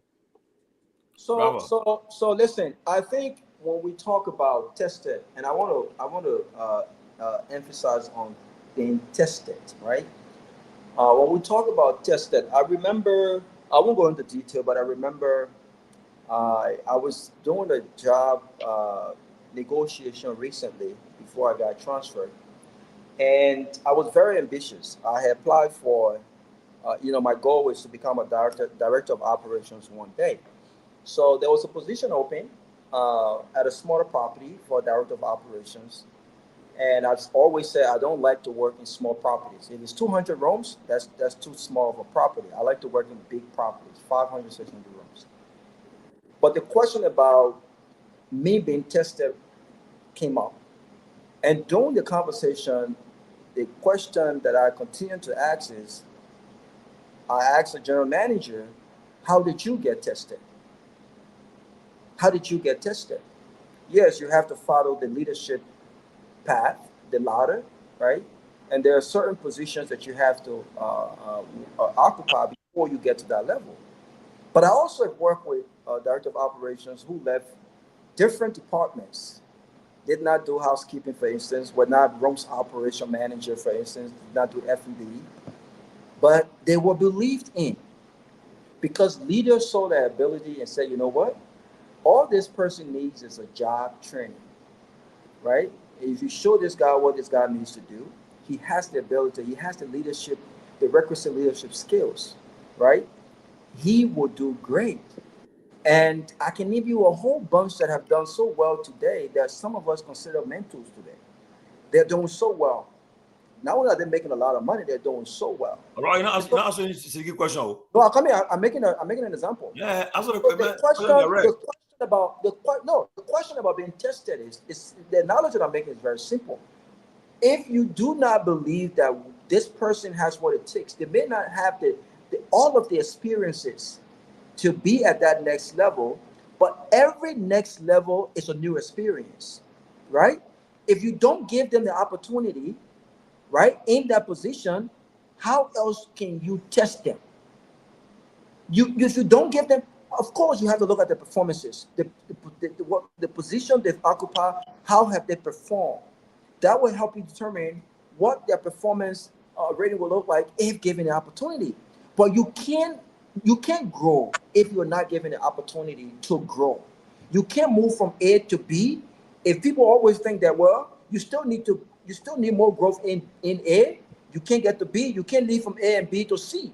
So when it comes to tested, I think Cummings have been tested in areas that don't necessarily conform with Liberian politics. But do we need a Liberian or typical Liberian politician to be a transformative leader in Liberia? The question is no. George Weah is not a typical Liberian politician. He's not. George Weah is a soccer player. He's not a politician like the Ellen Johnson Sirleaf. He's not a politician like the JMB, for instance. And I can go further. He's not a politician like the Charles Bromskin. These are career politicians who were also successful in their own private life. So the question we must ask ourselves is, are we looking for a transformative leader who has proved to be a Liberian politician, or is a career Liberian politician? If that's what we're talking about being tested, then guess what? We've tested those within the system already. We tested the status quo. The status quo that we've tested already, look at the results so far. Abu was just talking about, we got Joseph Boaga, our statesman. Joseph Boaga has been tested for 40-something years. And guess what? It's been less than 2 years he's been tested. The test of a leader is shown in challenging times. His ability to communicate, his ability to listen, his ability to motivate his people, his ability to inspire, his ability to withhold his integrity, his resiliency. All of these things are all leadership ability. Joseph Boaga has been showing all of these things. He's failed, and so my brother Siddiqui, I don't think Alex Cummings, and I've never supported Alex Cummings, but I agree with Tomalin. Alex Cummings could be a transformative leader, and I don't think you need an experienced Liberian politician to see transformation leadership-wise. You need a Liberian who knows Liberia's problem, who has not been part of the problem, right? Who is coming in with the ability to change. Now, many can question, well, look at the folks he surrounded himself with. He may not be part of the group, but he surrounded himself with people who has also been part of the problem. And you know what? I agree with them. This was one of the primary issues that I had with Cummings. How can you change the system when all of the folks around you have one way or the other been part of the problems? But I also agree that the Liberian presidency is so powerful to the point where the buck starts and ends with the president. He calls the shot if he or she has the ability to take all of what is around them, to call and make sensible and logical decisions. So I don't agree that Cummings must be tested politically within the Liberian system to be a transformative leader. I think he has what it takes to be one. I also think Tata Clarence Moluba could be a transformative leader. So, my brother, I think the test, I need to qualify the test ish thing because I wasn't limiting it to being a everyday Liberian politician. For Cummings test to be his ability to exert himself on the Liberian political scene and make a statement, definite statement in terms of who he is, what he stands for, and what his visions are. I would think Cummings have not been able to effectively do that. Now, how do you communicate? You don't just communicate because you want to speak. You want to communicate so that what you say resonates with the people. I think for over 5 to 6 or I don't know how many years, Cummings has not been able to do that. And that is, to me, the test of his time. To be able to break those barriers, to be able to show that his message of truth is resonating with the people. That is a one-on-one thing. You don't need to be in political office to do that. But you must find other means to be able to do that. There have been some people outside of politics who have been able to affect change, who have been able to have the vision of turning. Another person who has emerged to me as a transformative leader, surprisingly, is Musa Belete.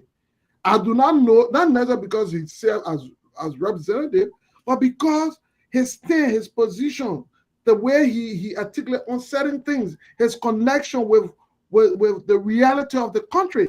In my view, those are some of the things that come up as being transformative. Not necessarily, I don't want you to go in the office before you claim that you can be a transformative leader. There are actions, there are behavior, there are policy that you take to something. Now, with regard to George Weah, let me come to George Weah. George Weah was not a typical Liberian politician, but George Weah was a revolutionary. By the time George Weah became president, from 2005 to 2020, Weah, like the CDC, have been revolutionized to understand that the CDC mission was to transform the country. So that was the mentality, that was the goal, that was the ideology. Let me ask you right there, Mr. B there. So the CDC succeeded in transforming the country. Did they fail or did they succeed? No, I think failure wouldn't be the real word, but I would. They made some gains. Failure. Wait, that's Siddiqui. Answer the question now. Yeah, but failure. Answering the question. Okay, yeah. You're bad, man. You know, let's go to the topic. Open that. But Tomalin, let me tell you something. Yeah. No, When you because look at what's happening in the country today, when you look at what's happening in the country today, it becomes difficult to call CDC performance as failure. I I'm agree. telling you. I agree. I agree with that because for the fact that When you look at what's happening in the country today, the expectation of broadcast for the 2 years, they claim by United Party that CDC were incompetent and unprepared. All of those claims. Then you look at them failing on a simple acquisition process of a yellow machine that you think to acquire 180 million goo, you must just go take it from the port, put it on the street, ride around from Ghana, ride around your mean. But when you look at those things, when you look at the violation of our laws, when you look at violation of tenure position, when you look at the police going King Jaw and killing protesters, it becomes difficult then to say CDC failed. Because in my view, failure must be measured with something. However, I must say to you, the expectation we had, the purpose for which we wanted state power as a revolutionary party, we did not live up to those expectations. But I wouldn't want to call it failure considering what Burger did. But we could have done better. I'm telling you, we could have done better, to be honest. Let me say this, and I agree. I concur. You guys could have done better. And I think President Weah knows that. And a lot of my friends in CDC knows that. And I'm not going to even come on public to even say that, right? I had many disagreements, disappointments with the CDC and George Weah's decision. I think George Weah, he was being too generous. He overly extended himself to satisfy a lot of folks that could have still been satisfied not holding the position that they held, right? And I think that he learned that lesson, because had he been given an opportunity, based on what I know and what I've heard, a lot of changes would have been made. But that's water under the bridge. 2029 we say a whole different story. But I want to go back to this Cummings thing, right? I think that it's important in our country. George Weah was told in 2005, by the way, that he wasn't ready. And the reason why he was told to go back and prep himself was because they did not see him as a Liberian politician. Forget the education piece. Forget the sophistication piece. The status quo, the power that be, did not think George Weah was one of them. He did not understand the political maneuvering in our country. In 2011, they said the same thing. He should go and become senator. He needs to understand Liberian politics. It had nothing to do about his revolutionary. It had nothing to do about the fact that the Liberian people, a lot of the folks could relate to him. It had nothing to do with the fact that he was very popular. And it had nothing to do with the fact that even in his small role as peace ambassador and as a soccer star, man who uplifted the country's flag in his own role, and even people who don't like him politically admire that about him, they still did not think that he was one of the old boys. And they said, go become senator. If it wasn't because of that, George Weah would not have given the standard bearership to Torgbean. He wouldn't have done that. He went and he followed all of the steps that he was instructed by the power that be to be seen as a Liberian politician. And before he became president in 2017, Alex Cummings is not that. But Alex Cummings has faced similar issues. Alex Cummings have everything. You can say, well, executive folks are not managers, they're not leaders, but they have both abilities. They have both abilities. Not all managers are leaders, but not all leaders are managers. They can have both. I'm a manager, but I think I like to lead more so than just manage folks, right? Cummings has everything. Cummings' problem is not about selling himself, Sadiki. Cummings' problem is they don't recognize him as one of the old boys. That's it. This is the reason why we admitted this yesterday. This is what started a fanatical versus trouble. When he started to inject, we got what the 15 old boys minutes. club did not want injected. But I think Fanatic Cover can be a transformative leader, though. Yeah, so let me end real quick. And so Commy's problem is not about selling himself. I don't know how else you sell yourself. Look, Commons cannot be Weah. Weah has a unique skill. Weah has a unique affection when it comes to the people. He connects with the people very well. Commons cannot be Weah. Weah cannot be Commons. But how else do you expect a man to sell himself to say, my people, I'm here for you? The boys club have actually used Commons' success to his own detriment. This is what they've done. They've told the Liberian people, this man is not one of you. While you were struggling, he was traveling the war in America making coke. They've used his success. They frown on his success. And the people have been so brainwashed to the point where they don't understand that successful people who have shown leadership in other areas. You talk about, of course, you talk about organizations that already have system. What you need are people who can transform organizations that already have systems, that they have the ability to institutionalize places that have no systems. You can have system all day, but when you are hired as a leader in some of the biggest leadership positions, you still have to go and make an impact. You still have to tweak. You still have to elevate. I'm experiencing that right now. You still have, and these are places that have structure, but you are hired because there's something that you bring to the table, whether it's training, whether it's elevation, whatever the case is. Okay, and so Cummings is successful. I believe that has been part of his issue. Look at the folks we elect, Tomalin. We don't elect successful people. We elect broke, poor people. Yeah, but success, and the very broke, poor people come to power, and they're using the time in power to catch up, enrich themselves. So I think the problem is our own people must wake up and say, you know what? We've tried these folks. We tried the Joseph Boyle with 45 years of experience, nothing. We're trying him right now. We're experiencing the experience. We try everyone. As a pastor, do you miss Bronsky at this time? Oh, yeah. Do you miss Bronsky at this time? Bronsky would have been leading the fight in the Supreme Court.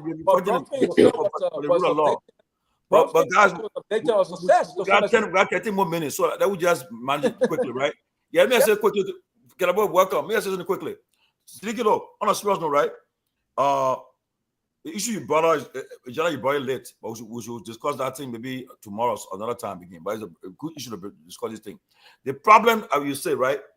If you look at the record of Mr. Cummings, the record throughout the corporate world, everything, and the others, the kind of money, the budget he handled, and what he has done, others he has gone through, where I'm not hearing nothing about this man, where they say he was involved in this thing, nothing. And I believe even his vision for the country he had, the man is clear. His vision is delayed out there. Just like the problem he faced with, Cummings doesn't have the lieutenants to help him to make the case. The problem, one of the problems. But most of the time, I think the problem with most of the supporters with them, instead of them face it, saw the guy and make the case for him, they turn on the reaction to the people who critical of him. If they can forget about that and focus on, say, look, I want to do this to sell this man, make this man share his vision with the people. I think he will break the system. But he fought an entrenched system. The system he fought, he want to take from power. That system that people know, they are known just for willing and dealing. All the number of budget to play with the budget that all they want to do. The man. Can I ask you one question real quick? Let me add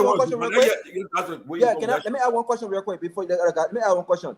Ahmed, you mentioned something that I agree with. You mentioned Musa ability.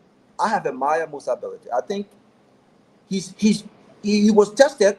His people trusted him, and he's been tested right now, and he's passed the test of time. I think what he's shown is transformative. He's been tested. What people thought about him, he's showing them the totally different. Yes, right? He's been tested. Now, I believe, but he needed the opportunity to be tested. Cummings needs the same opportunity. What I'm saying is very simple. Let me ask a question. We both know that if ability is given the opportunity, he will be a great leader. But here's the question. Are we willing to look past our religious nonsense, that he's a Mandingo man, he's a Muslim man, to what he brings to the table to transform our country?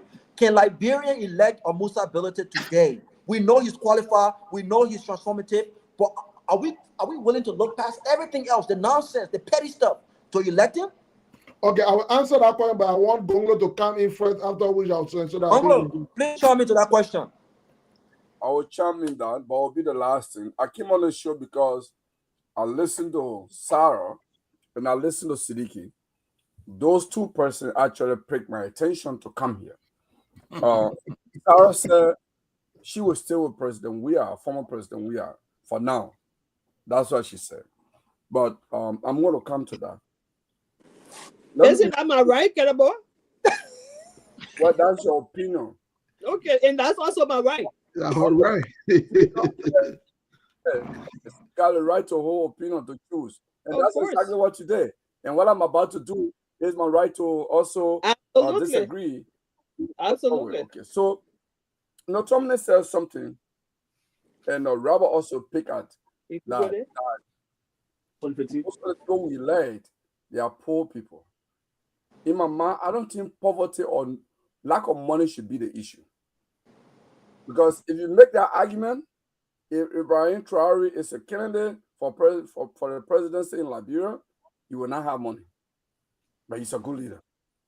If Thomas Sankara comes by today and participate in the presidential election in Liberia, he will not have money. Because as president of Burkina Faso, he remained in the same house that he was living in. He never bought any new house. He never built a new house. So doesn't mean a millionaire now. I'm not saying you got to be poor. No, poor is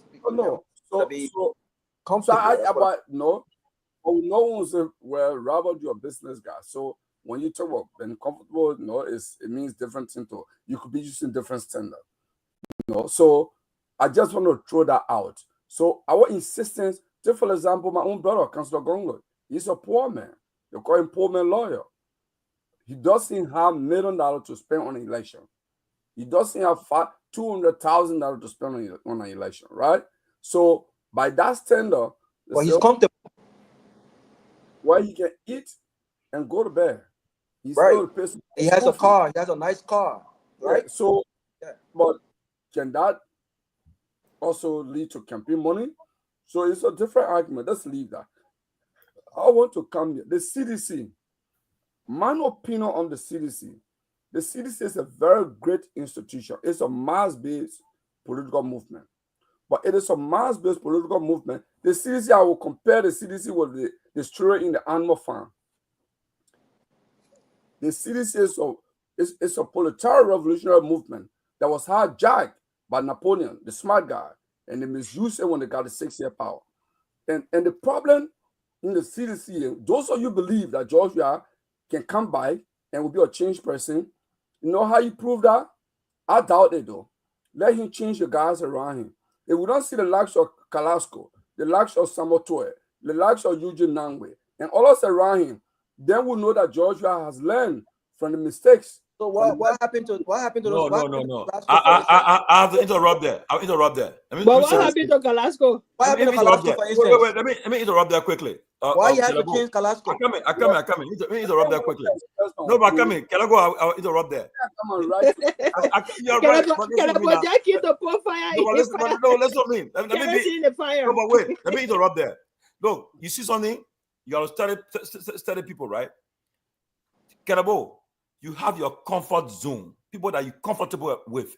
Okay, there are certain people you cannot change them from that your comfort zone. You trust them with your life and everything. You bear with them for time. The problem is, what I expect you to say, when you see people like those that when they say he's going to the official people that with him in public, moving public with him, that's a different. When you start calling names of Kolasco, Twitter, and other people there, then it's because that is comfortable zone. People that he's comfortable with.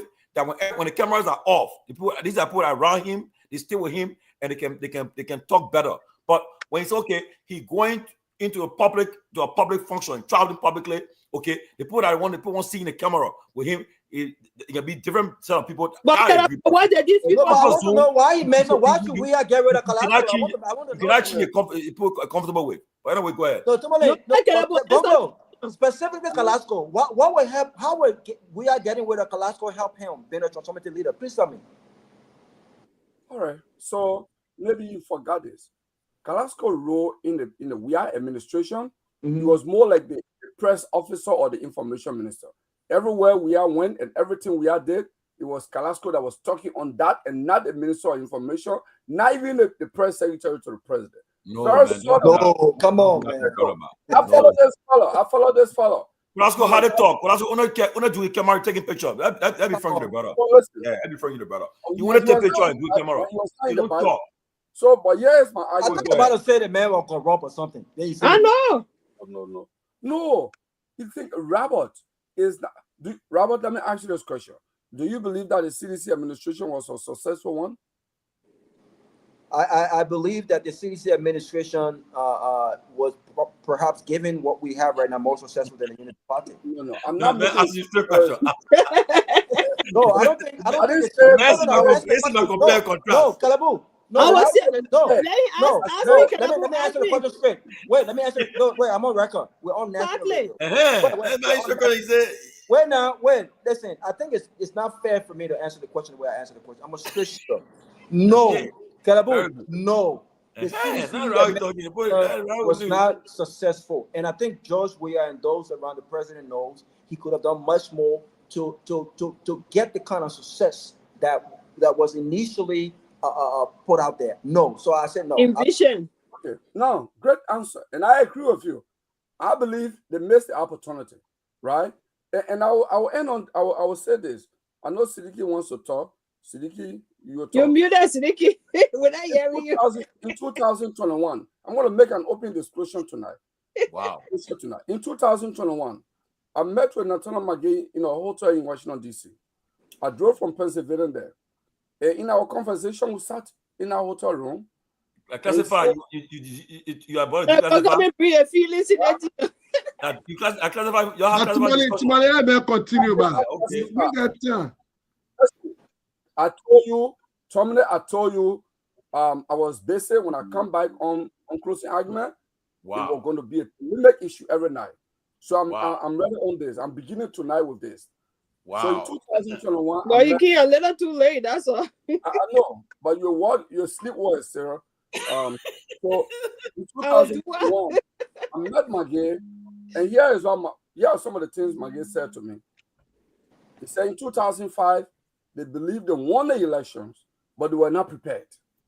They didn't even know how to check their own ballots. They didn't deploy pool watchers and what have you. And that's the youth chairman. One will agree with that. Because in 2011, they actually won the election first round. And he said to me, Linda Thomas Greenfield, when they were resisting, call them at the embassy and said, we have spent billions of dollars in this country. You guys are not prepared for leadership here. We can't let you take over this country. That's when President Weah was even trying to leave, not to attend the inauguration, and was in Ghana to pulling down from the Delta Airline. He said, go back to Liberia and attend the inauguration of the second term of Ellen Johnson study. But he said 2017, they were prepared now. So we compare that with Joseph Boaga for the 2 years experience. If Margaret told me in that hotel room that they were prepared now in 2017, and this was a performance in 6 years, you compare that with Joseph Boaga for the 2 years experience in government, now you said the country is in trouble. Those who felt prepared now, see what they did in 6 years. The other for the 2 years, man, see what he's doing now. So the country is in trouble. I think the thing is, and I still want to go back today. I got a question for you, Kehleboe. I try to answer Robert's question. Great grassroots movement that was hijacked by Napoleon, the group of Napoleon in the CDC, and they misuse it, they enrich themselves and the masses. I made this point to the chairman Jangako. I said to him, your message on the campaign trail can never be you don't have money, because you have 6 years, you amass wealth. You cannot pretend about that. The message to your members, you can never say to your members, the future will be good, because you have the future in your hand, your corner. You have to frame your message. And I'm very serious on this. The CDC, to see that they're not even smart, the CDC has a Lofa issue. It's a Lofa party, a Lofa and Southeastern party. This This CDC is one. It's not broad based. It's not. Okay, No. I disagree with you. I disagree with you. CDC, no. I come in. Listen. When we on national radio, we must be factual. CDC, I come in. CDC transcends what you call tribal or sectional line. The party, you cannot be. I come in. You cannot be saying. You cannot be saying in one breath that the party is a mass-based party, then another breath. You can't be contradicting yourself like that. CDC, I come in, my brother. What I can tell you, if anybody has serious political interest in Liberia's future, I will encourage them to affiliate, to join, to be a part of CDC. You know why? The party is rooted in the grassroots. I'm telling you, look, I've been with the party. I've been with the party for what? I'm coming, but give me a chance. That's your feeding from us, sir. I've been with the party for over 20 years. I saw its breadth to where it is now. I saw it growth. Yes, there have been challenges. There have been a perception that all the party was. But I'm telling you, I've gone to the districts. I've gone to the Zooms. I've gone to the villages. I've seen how people, some of whom will never meet George Weah, some of whom might not even know his name, some of whom only know that, okay, the mega BB Abo, but they love the party. It has become something they have clinged onto because of the neglect of our people for so many years. They have clinged onto the CDC as a means of hope. It has brought hope to them. They believe that CDC can change their life. That is a mentality that has been created. That is why we say, when we say statement like the party remains supreme, it is one that creates and indoctrinates people to believe in an institution. Yes, there are individual members in the institution who are influential, who enjoy certain leverages and stuff like that. So it is with George Weah. But the party has grown. The party it is. You cannot talk contemporary today Liberia history and you do not reference CDC, because you know what? Beyond everything, CDC took people who otherwise before today who had never ever dreamed of becoming anything in the country. For example, Thomas Fala. For example, Tana Poli. CDC made people, the forgotten people of our country, brought it into national politics. That is what we're talking about. So those things don't become erased instantly. Look at Koji. Koji came from nowhere. I think a fatherless child. Grow up in the party. Today, he's one of the national voices in the country. Those are the transformation the party have done. You said that party will be erased. You said that party, that tribal party. No, the party goes beyond tribal line. Okay, having said that, I would like to answer Robert's question about Musability, and I want to put coming in that same bracket. People, serious politicians who, as a result of other barriers, that could not be elected. I'm sorry, I gotta leave you guys. No, 1 second, just listen to the response. Or you want to say something before you go there? I can get you. No, I'll be listening. I gotta get ready for work. Oh, okay. So my brother Robert, I would like to use the Barack Obama scenario as a basis of explaining if any of these people with barriers, territorial barriers can be. Obama came on the political scene contesting against an establishment, the Democratic Party first, before go to the national one, trying to seek the nomination against an establishment candidate, Hillary Clinton. He came to the process with all of the barriers. One, he was black. Two, he had a name that resembled a Muslim name that resembled the name of Osama bin Laden. His father was an African. He was barely known, less than 2 years in the United States Senate. Not many big press people knew him. But he was able to forge a message that saw himself and connected with the people. And then after that, he went on the national scene to also defeat a war hero, a man who have given his life for the United States. I said that to say that those are not impossible tasks. Difficult, but not impossible. And so it becomes a burden on those people who want to penetrate and break the barrier to overly sell themselves, to penetrate, because eventually with time, neither of us thought in our lifetime a black man could have become president of the United States. So let me. So I'm saying to you, Musa, Lekomis, if they exert and continue to demonstrate, I am sure the opportunity will view Liberia. Difference. Here is a difference. Here is a difficulty. Here is a difference. And I love your analogy. And this is an analogy that I always make all the time. But here is a difference. The difference is the system. You talk about messaging and connecting. Barack Obama message resonated with all walks of Americans. And you remember people often said, only in America, given the momentum that he had, where you had Republicans even supporting him, where you had independents supporting him, libertarians supporting him, only in America that individual would have been given the space to be heard. I don't think that those barriers you mentioned are barriers that are impossible.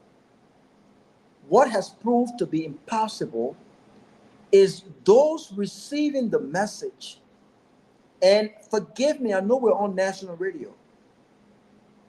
Those receiving the message, I don't think are at the level to perhaps understand what should resonate with them, given what they're going through. And I don't think they fully understand what is so good for them or bad for them. I say that to say that in this country, people like Barack Obama have gotten elected. I've seen people come from the slum. People come from the ghetto. They've gotten elected because they've been given the opportunity to be heard. The reason why Barack Obama was able to go against Hillary Clinton was because the Democratic Party allowed him the opportunity to be heard. Or Barack Obama would not survive in a unity party with Joseph Boaga still around. Because of Barack Obama in unity party would have been told, my begin, relax. There is no one we're hearing you right now until Joseph Boaga is out the way. I don't know why Barack Obama will not survive in the political system because we are used to telling people who have a message, we don't want to hear you right now. Now is not the time to be heard. Your time will come. When your time comes, we will hear you. And so it's complicated in that system because Alex Cummings have had the message. You talk about having people to hire him to sell him. I agree, but the message is not the problem. The problem is the people and those in that area. Someone said, well, we got to be president who costs out if I don't 100. I need to come back to my core argument here. My core argument. Tomalin, you muted. My core argument here. Kehleboe, wait. Kehleboe, let me say something, right? I'll be unfair to CDC if I say that and I let you get away with this thing. Okay, that's first reality. Okay, what the facts I know, right? And the facts I know, when CDC took over, we gotta find out what was left in the reserve, what was left in the Liberian government account. Number one. Number two, do you know during the 12 years of Unity Party, they received more foreign aid as compared to the CDC, right? CDC money they received during the 6 years was all domestic revenue, the mobile line, domestic revenue. And if you compare the revenue they received during the 6 years, compared to the local domestic revenues, compared to UP, 12 years, CDC exceeded it in 6 years, exceeded that. Now, how they use it is a different case. But when you talk about, say, in 6 years, for them to have done maybe magic or so, that is another challenge too. Because the foreign aid were not forthcoming like UP. UP had a lot of foreign aid coming. I know. You work in UP government. Foreign aid was not coming. Because imagine now, when CD took over, I come in. When took over, on me pull out. They even asked, they say, look, I come in. NGO pull out. No, but NGO pull out. And they said that CDC said, look, y'all get out, at least spend 1 year with us, that will get on our feet. They said, no, You're safe. You're on your own. They left. That was a big chunk.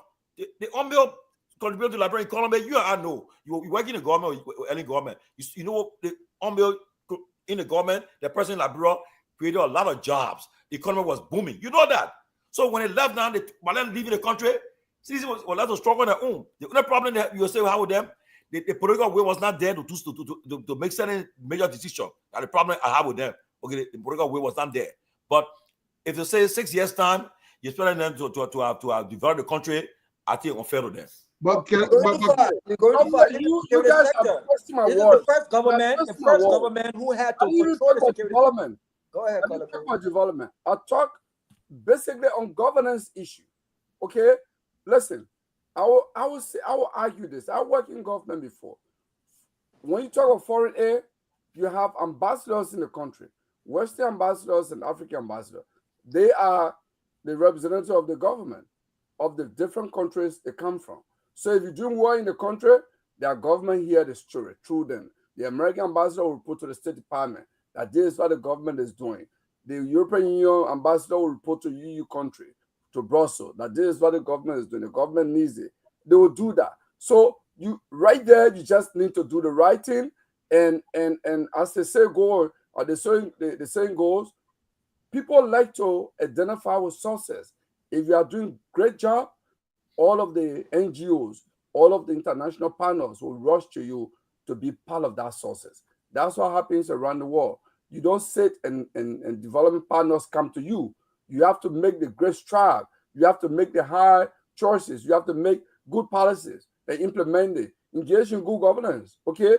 The argument I'm making tonight is, and Siddiqui is trying to twist my words on this, being a mass-based movement does not mean you cannot also have a tribal leadership.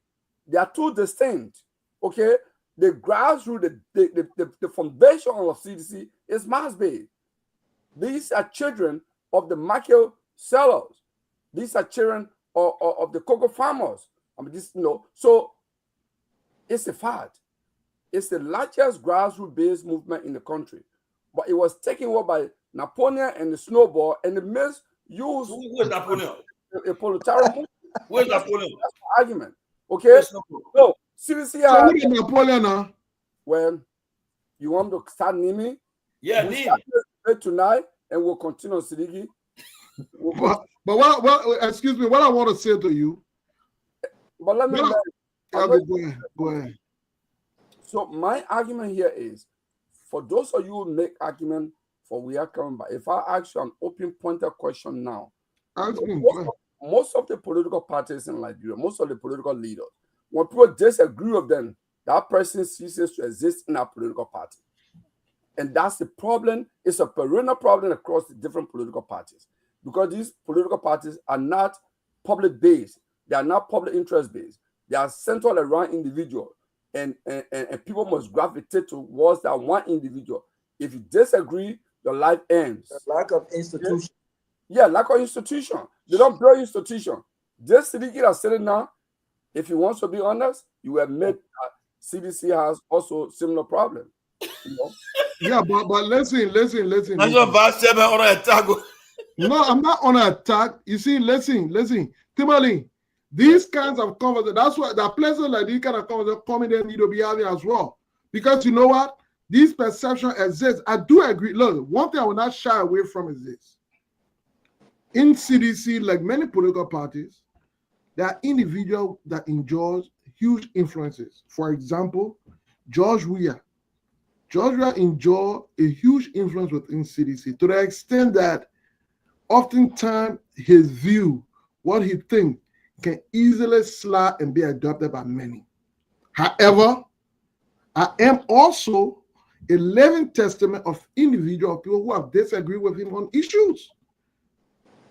And I still do exist within the party structure. That's one. I've also seen a party disagree with we are on numerous occasions on different things. Why it is true, and everywhere, even Trump today, as democratic as America is, Trump enjoyed a huge influence over the Republican Party to the extent that when the Speaker of the House when I want to disagree with Trump or want to be on his bad side, so it is with Republican candidates. So Trump is a thug. So those things exist. But I'm saying to you, the party have been over 20 years, like I said the other day, have been able to grow above individual interest to influence to the extent that it can survive. Also, that now, Rabbi, let me conclude on the issue about messaging.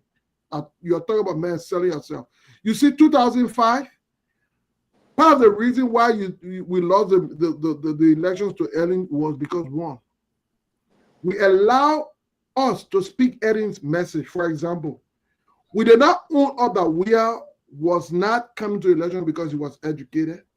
We did not own up to the fact that the leadership of the country required much more than having a Harvard education.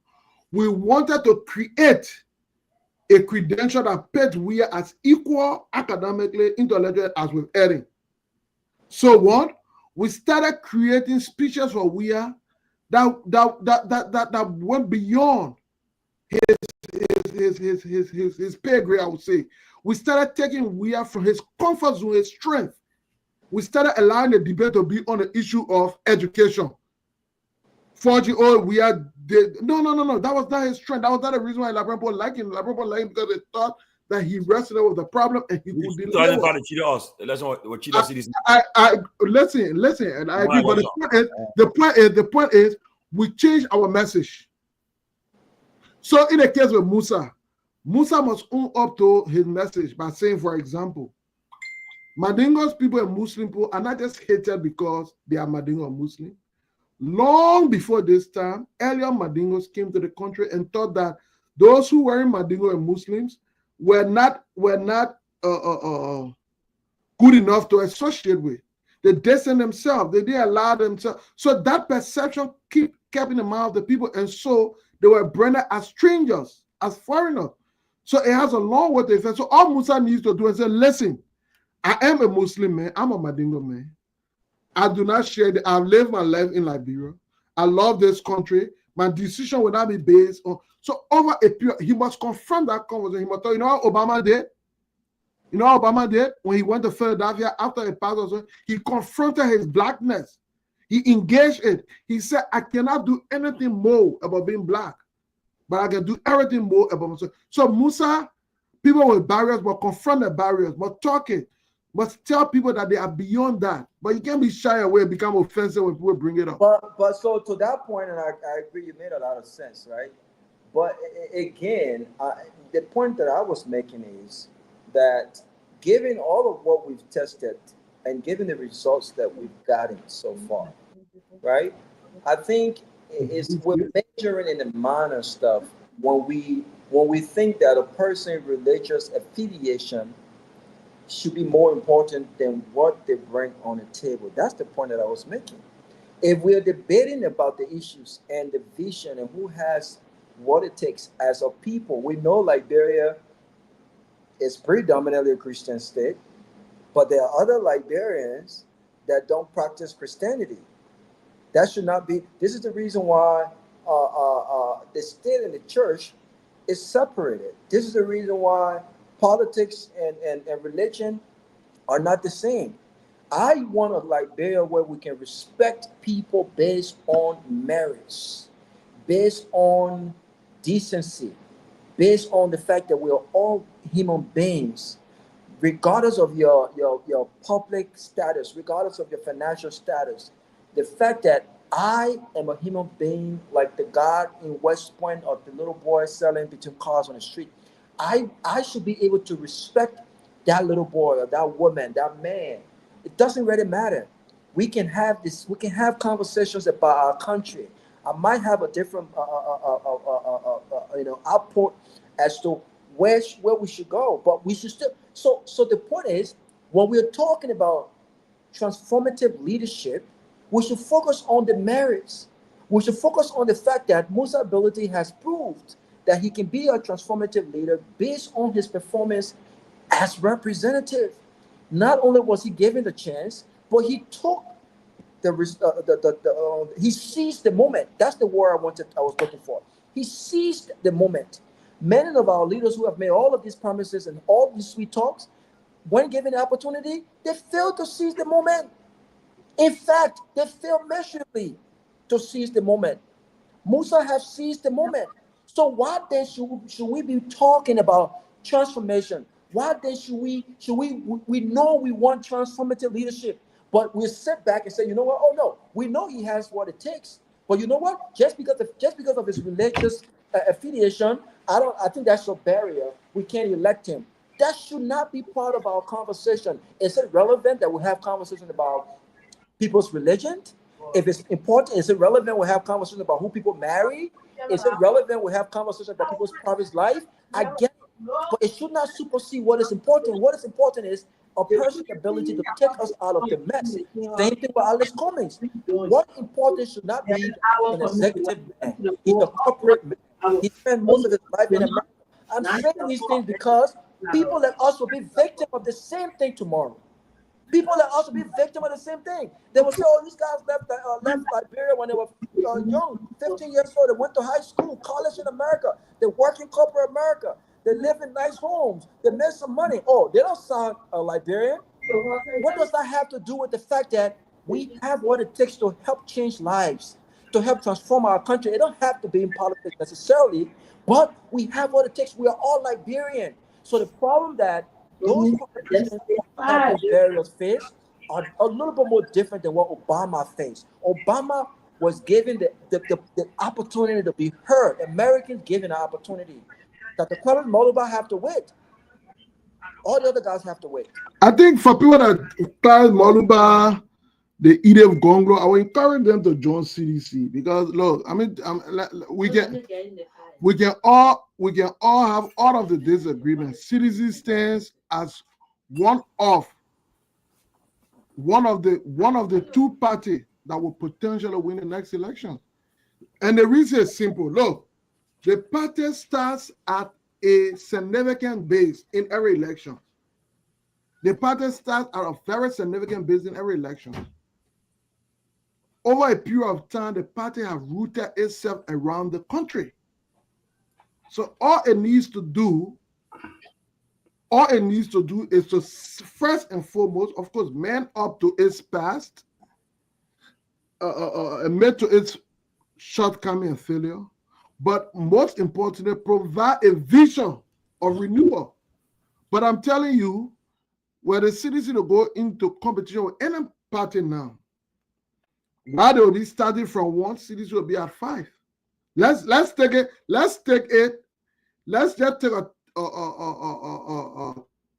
hypothetical county to county. Name one party in one county and let's see. You know, I think some people get it mixed up when they say the CDC. Sidiki, I don't think we'll have time to go through all that county by county. Say your own. It's important because every time. No. Tomalin said we have short time. Oh, okay, but somebody at that call also, I just want to erase from you that notion that is not based on fact, cannot be substantiated, that CDC is a part of Napoleon and No, I didn't say it's a party of. I said it's a grassroots party that was exploited by the Napoleons and the snowball. How you say that? Okay, so they exploited the revolutionary spirit of the masses, the grassroots. That's what it is. But let me come to this, Sidiki, and I want to sound. I mean, join the party. You love the party, join the party. To you. You see, when I come on this, and that's a collective thing, the mistake we make in Liberia. My opinion here does not represent Madam Kehleboe Gongloe. But did I say that? I mentioned her name. Who? Oh my God! You just Sidiki, do you have memory? I was calling on people who are transformative. I was encouraging to join the party. I said Kehleboe. I said you. I told Moluba. He called Moluba name. I said cities as a part of the future. Let me say this to you. Your argument is not based on. I mean, the assumption you're making. The assumption you're making is you're starting at this point. But let me say this to you: if the Unity Party fail, which I believe they will, we just have to we just need to measure the degree of failure. If they lead their country to chaos, you know, people are working in Liberia and say, look, CDC failed 6 years, this other group fails 6 years. Let's just abandon the two groups. No, they're not 6 yet. They're 12 plus 6. They're not 6 yet. No. You know, Robert, psychologists say, you know what they call the recency effect, right? People tend to remember the most recent thing. Don't forget about 12 years. They'll look at the 12 years plus 6. Yeah, I mean, intellectually you make that, but you look at the 6 year that is affecting them and the 6 year of the CDC and say, look, why should we pivot between two groups that keep failing? Let's go to the third party. And I think this is the conversation that is beginning to go around the country. I've heard this on Spoon, I've heard on all the network, and I believe that the degree of failure of the Unity Party might actually put CDC at a disadvantage because they cannot make any argument and say, because it will be like, oh, we failed too, but our failure was less than your failure. And that's a bullshit argument. This is an A, B, C, and D. We got to call it as it is. The problem in our country is, listen, yeah, okay, I want to see the third, to start that conversation, I want to know the voices of the third lane. Because I watched today, I don't watch, but look at what's happening in our country today. Look at the voices, the critical voices in our country. I'll give you an example. I hate to do it, but I have to. A convicted felon, Stanton, a convicted felon who was prosecuted for selling fake degrees, today is a critical voice on the fake degree of another person. Meanwhile, he's being cheered on by folks who you would think know better. Thousands of folks are watching, and no one on the platform cares to check him and say, hey, this is a double standard. You do not have the moral compass to talk about anything fake because you sold fake degree. You rich by fake degree. You bought homes by fake degree at the detriment of innocent Americans. You have no remorse whatsoever. But what do? What have we done? We have embraced and we have continued to cheer him on as a voice of reasoning to say, how can this man who is a convicted felon, he has not even served his time yet, talk about someone else's fake degree? He knows exactly what he got guilty of. Again, I want to know who the voices of the third party is. Then we can start that conversation. I disagree with you. So Ben Sanvee, you asking about the question here, the alternative, that ANC. The alternative ANC, the alternative. You be why alternative cities of UP? The meeting you have we can go to in Maryland, not the alternative. What the message, yeah? The meeting you can go to in Maryland. Go to? That's secret meeting. You guys go to secret meeting. You tell me all of the time. This man with $20 million ready to move internet, that's the alternative. I had no idea Ben was in those meetings. But Robert,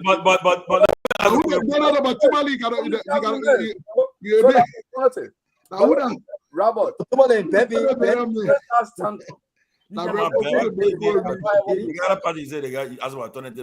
on, man. Oh yeah, but Tomalin George. Let me tell you how alternative can. I want to add my opinion on standard. There will be no political party right now or individual that will be able to jump up with more than 20-30% of the vote right now at this period. Let me tell you what's going to happen. Let me tell you what's going to happen. You said when my period now? Between 2029. You can't be definitive. You start talking, you know what happened. Start talking about. But why you know what's happening? How will I be a politician? I don't know what's happening. You're talking nothing there. Let me tell you what's. But maybe more clear. Sidiki, if there's any alternative that can go to a runner with CDC of UP, one of them, that alternative will win the election. But to get to that second place, I mean, if you can get to the second place, of course you have done great. Of course, because first of all, if the go to a runner with UP.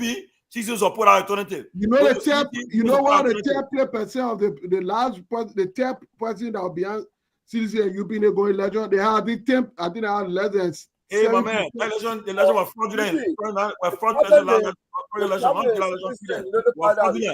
There's no way election are coming to 1%. That one you know that one actually. That's the reason. Was fraudulent. What you say? Election was fraudulent. Now the two party. United Party and CDC are the corruption, are the party of corruption, so they got all the money. You know, I mean, it's just a fact. You can't debate it. Honestly, online. In the last 20 years, the corruption that has almost brought the country to its knee has occurred on the Citizen United Party. It's a fact. That would be an argument, but on the contrary, that would be an argument as a third party. But what I can say to you, let me play the devil. What I would say to you is, listen, CDC, to its credit, introduced a very serious transformative agenda. For example, do you know what it means to have said that nobody attending public university should pay tuition? Don't tell me that, Siddiqui. I'm coming. Wait for me. That's a serious transformative approach. Robert. Don't you see that as a serious transformative approach where you take education at that level? It was a policy. To change poverty, to fight poverty in our country, there are two or three basically education and health. When they are able to ensure your people are educated. Please. No, first of all, let me tell you. Who told you this? Policy. Chairman, so let the chairman speak. Then we're coming. You're coming. Let me end it.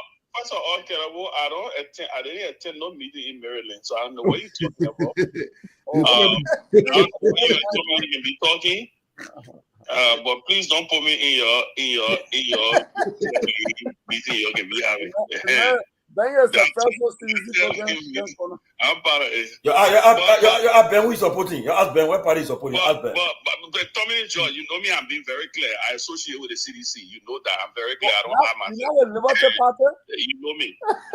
I'm not the Liberty Party, but I associate with the CDC. So, Ben, what meeting Kehleboe talking about? Please clarify. Don't mind Kehleboe, man. You think don't mind Kehleboe. But let me say this. I want to agree wholeheartedly with Siddiqui. I think, Tomalin, I've always told my brother Tomalin, listen, there's nothing impossible. There's nothing impossible in politics. I don't subscribe to the fact that anything is impossible. Obama came from nowhere and became president. I think you were alluding to the Obama scenario earlier, right? But like I always like to say, there is the Liberia that we want, and then there is the Liberia that we have. And many times we tend to be aspirational than try to be realistic. As it stands today, we all know, as it stands today, and it can change. Again, it can change. And I think that is where Tomalin has always come from, that, if the work is done, if certain things happen, it can change. But as it stands today, there are two major forces right now in the country. Yes, it doesn't mean there is not a sizable chunk of independence. It doesn't mean that there is not a sizable chunk of people that is in the middle. But the problem, though, that you have is because the two forces continuously fight. That's why I agree with what you said, that anybody that faced them, any third party that faced either or, will give them the run for the money, even possibly beating them. But the challenge that we've always had, and that is the challenge that we've had since we started having election in this new dispensation, is for a third party to break through. So far, it has not proven that it has happened or that is about to happen, because the progression of the election has been very clear. Before Cummings, you have Bromsky in the mix. Bromsky was that third option that everybody was looking at. He ran in 2005. He went down in 2011. He came back up in 2017 because Cummings then came into the process. The same thing happened to Cummings. Until it is proven that a third option can crack through and make the case and be able to do the things that they need to do to be able to succeed, I'm sorry. This is the reality. I told somebody the other day, I am no longer in the business of looking at the Liberian politics from the position of I'm trying to make a statement or I'm trying to take a stand. I'm not doing that no more. I am a realistic politician in Liberia. I am dealing with the Liberia that we have, the hand that we have been dealt. And I'm very clear. Whether you like it or not, the same thing happened in 2023. And I think you guys can bear me witness. All of the beating that CDC was given by the collective opposition in 2023, which political party ended up benefiting from it?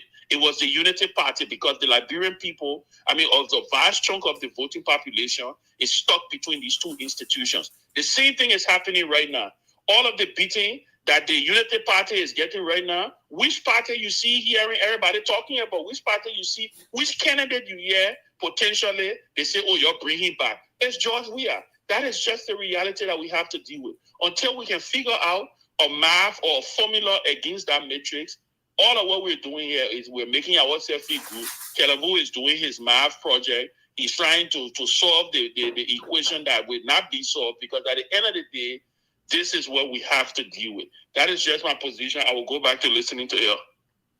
So, Ben, I just want to add up from what you said. Let me clear one thing. While the chairman goes back and listening. Let me clear one thing. I have never supported Fanatic Kofa. In fact, the only politician that I've supported is Ben Sanvee. I want to be very clear.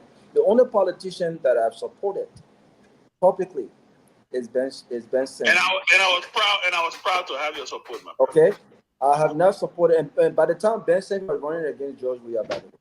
So this whole idea that, oh, Robert don't want Stanton to talk, but you support Kofa. No, I don't support Kofa.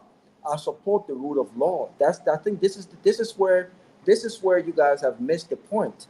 That people who support and stand on the side of the Constitution somehow supports Kofa, because Kofa is the one being mistreated. The next person could be Tomalin. The next person could be Kehleboe. The next person could be the very Stanton. Given the way that Brent Potter they're looking at, they can Stanton could become representative tomorrow, right? That's not my business. If Liberian people want to continue to elect felons and criminals, that so be it. That's not my prerogative. My prerogative is, if you elect these folks, regardless of their background, what they've been through, right? It's important that you respect the law. It's important that you respect the Constitution. That's my position. I have never supported Fanatic Kofa. I've never supported no politician. But to Ben's point, listen, I believe still that in my generation, I believe, and I always tell my dad this, we will transform the country. And when I talk about us transforming the country, it's not all of us will survive politically in Liberia. The way my mouth looks, I may not survive politically in Liberia, because I'm not willing to succumb to nonsense. I'll negotiate, but I'm not going to negotiate my senses. I'm not going to negotiate what I stand for, right? I am not going to take away from the people what belongs to the people. I'm not going to do that. But we can change that country in many, many ways outside of government. And so, but the people, the bigger picture here is governance. And because we have a powerful presidency, the people have got to decide for themselves. Am I happy with my own living condition? Am I happy with the fact that I have no savings?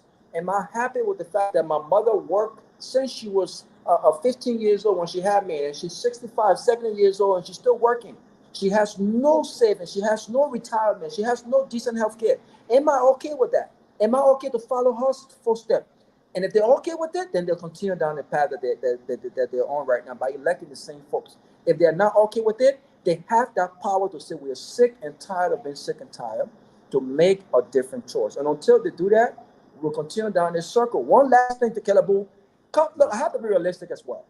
Come 2029, I don't think it's, again, I want to see the third lane, and I want to see the formation of the third lane. But the issue with who becomes the next president, I think for a third lane, gets more difficult, because the reality is George Weah, as long as he's in that race, George Weah remains a very popular political figure in Liberia politics. And given the fact that he only did 6 years, and Unity Party is now doing 6 more years in addition to the 12 years, a lot of people, and they could still politically argue, listen, we did not get the kind of time that Unity Party got. You didn't give us the time Unity Party got to see the full strength of what we can do. We didn't get that time. Unity Party got 2 terms plus 6 years. We know what they're made of. We know what they're made of. Give us another 6 years. But again, George Weah is a very popular figure.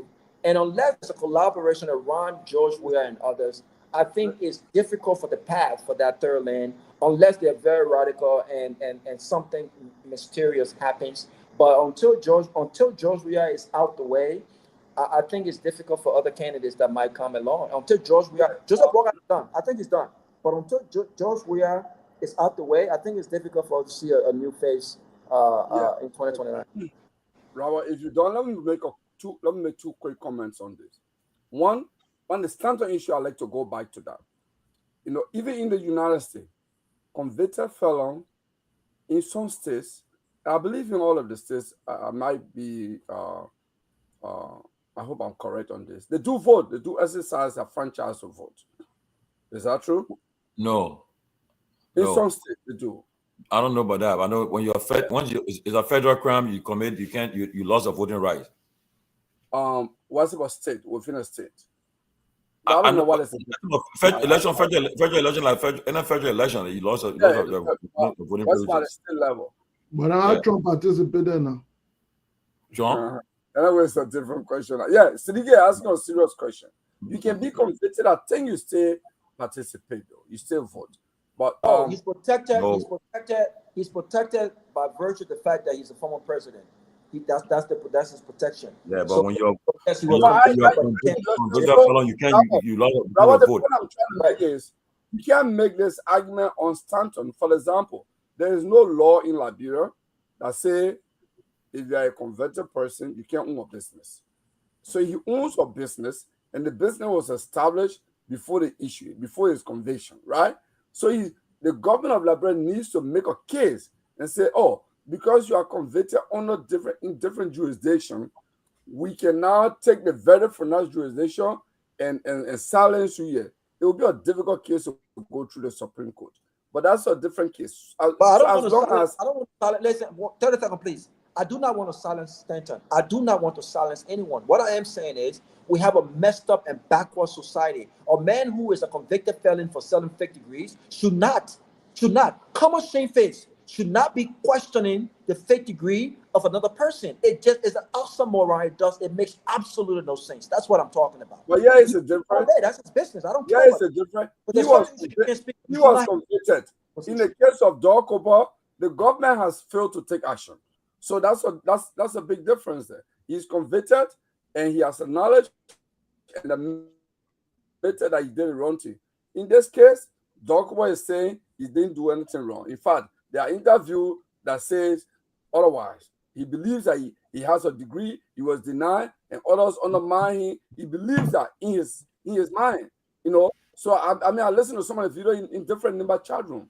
He believes that he was undermined by his opponent. He actually did earn a degree, and because the government has not persecuted, so he can go on.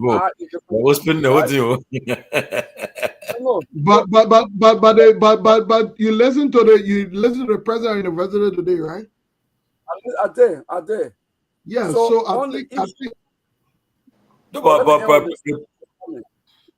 But just a breaking news, right? The Liberian National Bar Association, they are saying that the president acted on his own. The president, I said it today. They should they should remove him because he played politics with the poor name. You are forced to get a press conference today. I don't want to say what I know. Don't say about the man. You're public talk. You can say all the other thing about other people. Why you don't want to say that about him? You say everything about everybody else, but why you can't say that about him? The man shameless. Veteran. But let me say something quick.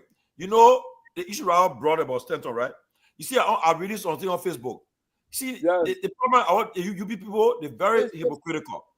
They see people who are praising Stanton yesterday. They had one night. They're attacking him today. Now you see, all the hypocritical. They were when the people were attacking Stanton, they were there defending him. Today now, they're there attacking. They say, oh, they defending people already against the man. It's not a problem in our country. We are hypocrites. Okay, because Stanton is taking issue on the government now, going after them, going after the government every day. So now they see him as the boogeyman here. So they're attacking him now. They're attacking Stanton right now. That's what they're doing. But Tomalin, Stanton himself, his first needs to advise him. Call him. Please give him a call. My thing is this. You are convicted criminal for selling fake degrees. Certain topic, let it pass. I mean, I watch the program. I watch the show, but I don't know what was there today. And that's what you're convicted. I get on reading on Facebook. My thing I read on Facebook. The fact of the matter is that I see Anthony there, all of them, Kehleboe there, all of them there attacking the man. And mind you, just 2 years ago, they were defending him. They were justifying everything. Now today, they're attacking him. You see, so I don't take the post serious on a serious note because now all the men critical of them, he go after them. If someone was still praising them, you're still giving a praise and say they're doing well, they're doing well, they're doing well, they will not be saying what they're doing well to him. Yeah. For me, look, if you listen, your credentials should be in tight. I don't believe in people. So, Tomalin, I think don't lie about anything. You don't have to lie about anything. I think let Tomalin, let Chairman Ben, let us talk about the fake degree. Stanton should not be the voice on anything fake. That's my whole point. Just shut up. Shut up. Robert, Tomalin, I think the bar should go beyond distancing itself from that means step down. I think they should take some action, some ethical action, because I think from my understanding, ethically, lawyers who are officers of the court are not in the best position to criticize or insinuate that they will reject the court's opinion. Now, that's one thing to legally go into a legal argument and disagree with the ruling there and provide a legal opinion in that regard, but to give a political disagreement, I tend to ridicule, undermine the court's own authority. I think it contradicts a lawyer's standing. So I would hope that the Liberia National Bar Association must do the right thing beyond just distancing. But what you would say about the Attorney General then? I mean, come on, man. No, the Attorney General, according to law, it is my understanding that Attorney General reserves the right to have disagreement with the court. In fact, there is the court, but you can't undermine. But he's a dean of the Supreme Court, the dean of the bar. He's the dean of the Supreme Court. So what he did, if I told you earlier today, I said had it been the John Lewis Court or Henry Cooper Court, that meant by now they would have suspended him. They would dealt with him. You can have your opinion, but if your opinion supports a political, we'll get ruling differently. Exactly, it's backed on partisanship. You can't have your opinion, but your opinion should be backed by the very law. You appreciate. You can't be having an opinion to support the illegal or unconstitutional decision of your president. You can't be doing that. So listen, the Attorney General and the president of the Bar Association, they're all being used by Unity Party. They're all being used, and they're not good example for our laws in our country. I'm sorry. These guys are not, from my perspective, I'm sorry. I would not hire them to represent me on anything legal. I won't. I'm sorry. They have not displayed any appreciation for the law. They have not. They have simply been used for political reasons, and I don't respect that.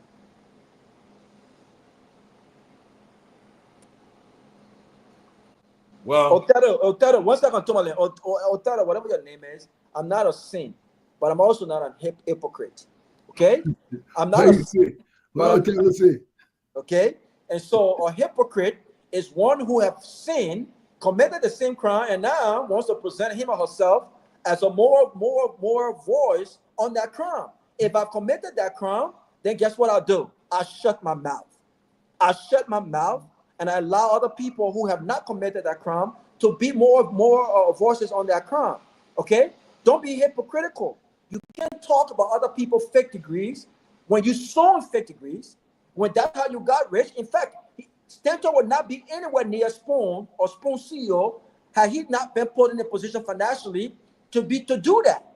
So of course, if you benefited from it at the detriment of poor people, then shut your mouth.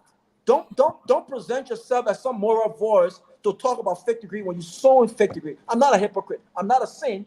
But when I commit a crime and other people are talking and other people committed the same crime and talking, I would just recuse myself. I'll recuse myself. He should recuse himself. He should have recused himself on the network when Tomalin and Bennett asked him to do that. He didn't do that. So he should shut his mouth. So back to our show. Tomalin, who's in charge of our government right now? Which government? The government of Liberia. Who's in charge?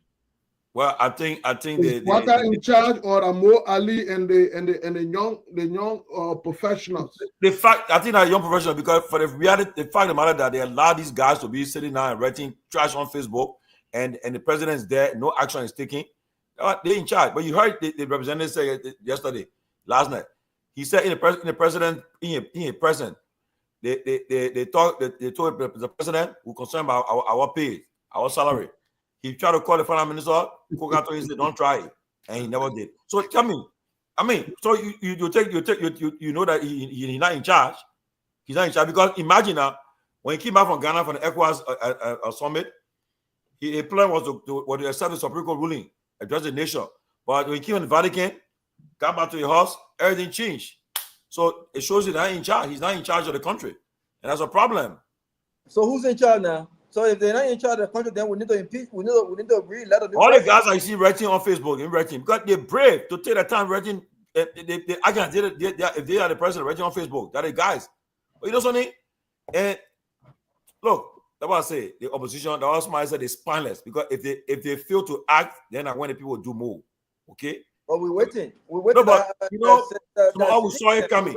We knew that this thing would come to this point where the country will be plunged into mess that they're going to right now. Because instead of you govern the country, you try to remove a speaker. All because you talk about audit. Almost 2 years now. Almost 2 years. I asked my dear brother the other day, when should we expect the first private sector investor in the country? It's almost 2 years now. I haven't seen one investor in the country. When should we expect that to happen? Tomalin, almost 2 years, going 3 years, coming go. But then you love it. But Robert, it's not going to happen. For the fact of the matter is that the fact of the matter is that you cannot have investors come in the country when the country is going through every family protest. You see, Manasaliso, I give the woman credit. So the woman has been the most smart politician in our last 20 years. First, what the woman did, the woman knew she had to deal with CDC. She asked CDC what she wanted to be. And to be from you, the woman has CDC in a place where she said the people now will not get a chance. If I get a chance to protest, my government will fall. My government will not get anybody coming in the country. I got a lot of companies here doing investing in the country. So what she did, she don't she's better President Weah. She kept President Weah as one of a person that she would talk to regularly. She kept in that way. So as a result, she would put her phone and call President Weah in a day and they would talk. Okay. Then she stopped there. She made him peace ambassador. So now he got a whole plate to handle now. As a result, so now when CDC got it, when they get mad, Johnson will say, we're going to arrest Johnson tomorrow. When he say arrest, and I heard that she treated one of the great attorney Jackson. Boja radical. But when one say no happy, you call Boja, I'm to the Boja. They said, no, what I want there too. Formula, formula. Who are radical, one person who are critical of her. He said, I bring him right my officer. She brought him right by her office, being security advisor. So as a result, one of the potential people that she felt that could threaten her administration, she brought them closer. And she kept them comfortable, kept them happy. That it was about 12 years. But the Pape, he won with a slim margin. You think if the Pape first thing you have done, you were trying to reach George Weah said. So look, and I mean, especially so that night when we are considered, he was expecting that call. When that call came in, when they told him, when the former VP said, President, we are about to call you. He said, huh? Sorry, when he said, well, you didn't call him, couldn't get him. So when President Weah said, man, a VP call your papa, let me call him. But then they call him, he said, oh, then they said, when we are calling, we are saying, well, our vice president, at the election we had, I think you are one, and I called him right you. He was shocked. He was shocked. And the call was so quick. And many they did it. But say when they told the guys there in the UP room, they believe it. They said, what? He said, we are just considered. They believe it. Somebody told me, won't believe it because it happened that way. So you think, but that kind of being very gracious in defeat, right? You think he was going to say, well, this man, when he won me, he said, he showed that we talk. When I needed help for medical help, he helped me everything. You are a broad relationship, but he did not do it. He began first thing I do, go after the man, and we are quick. We are forming a transitional thing quick. He said, "You have to do a transition quick. Let everything be done.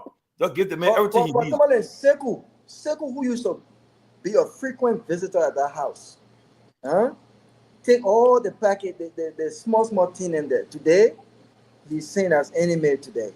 Listen, I think to your point, I think that was it was an olive branch. Yeah, that as a president, regardless of what happened during the campaign, I think that we don't want to. We want peace.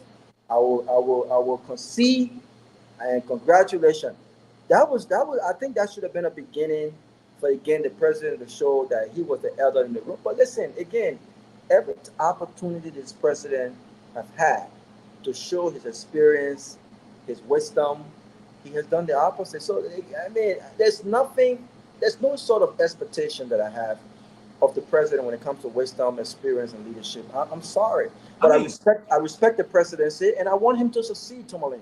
I stand with you there. But how do you rate his performance so far?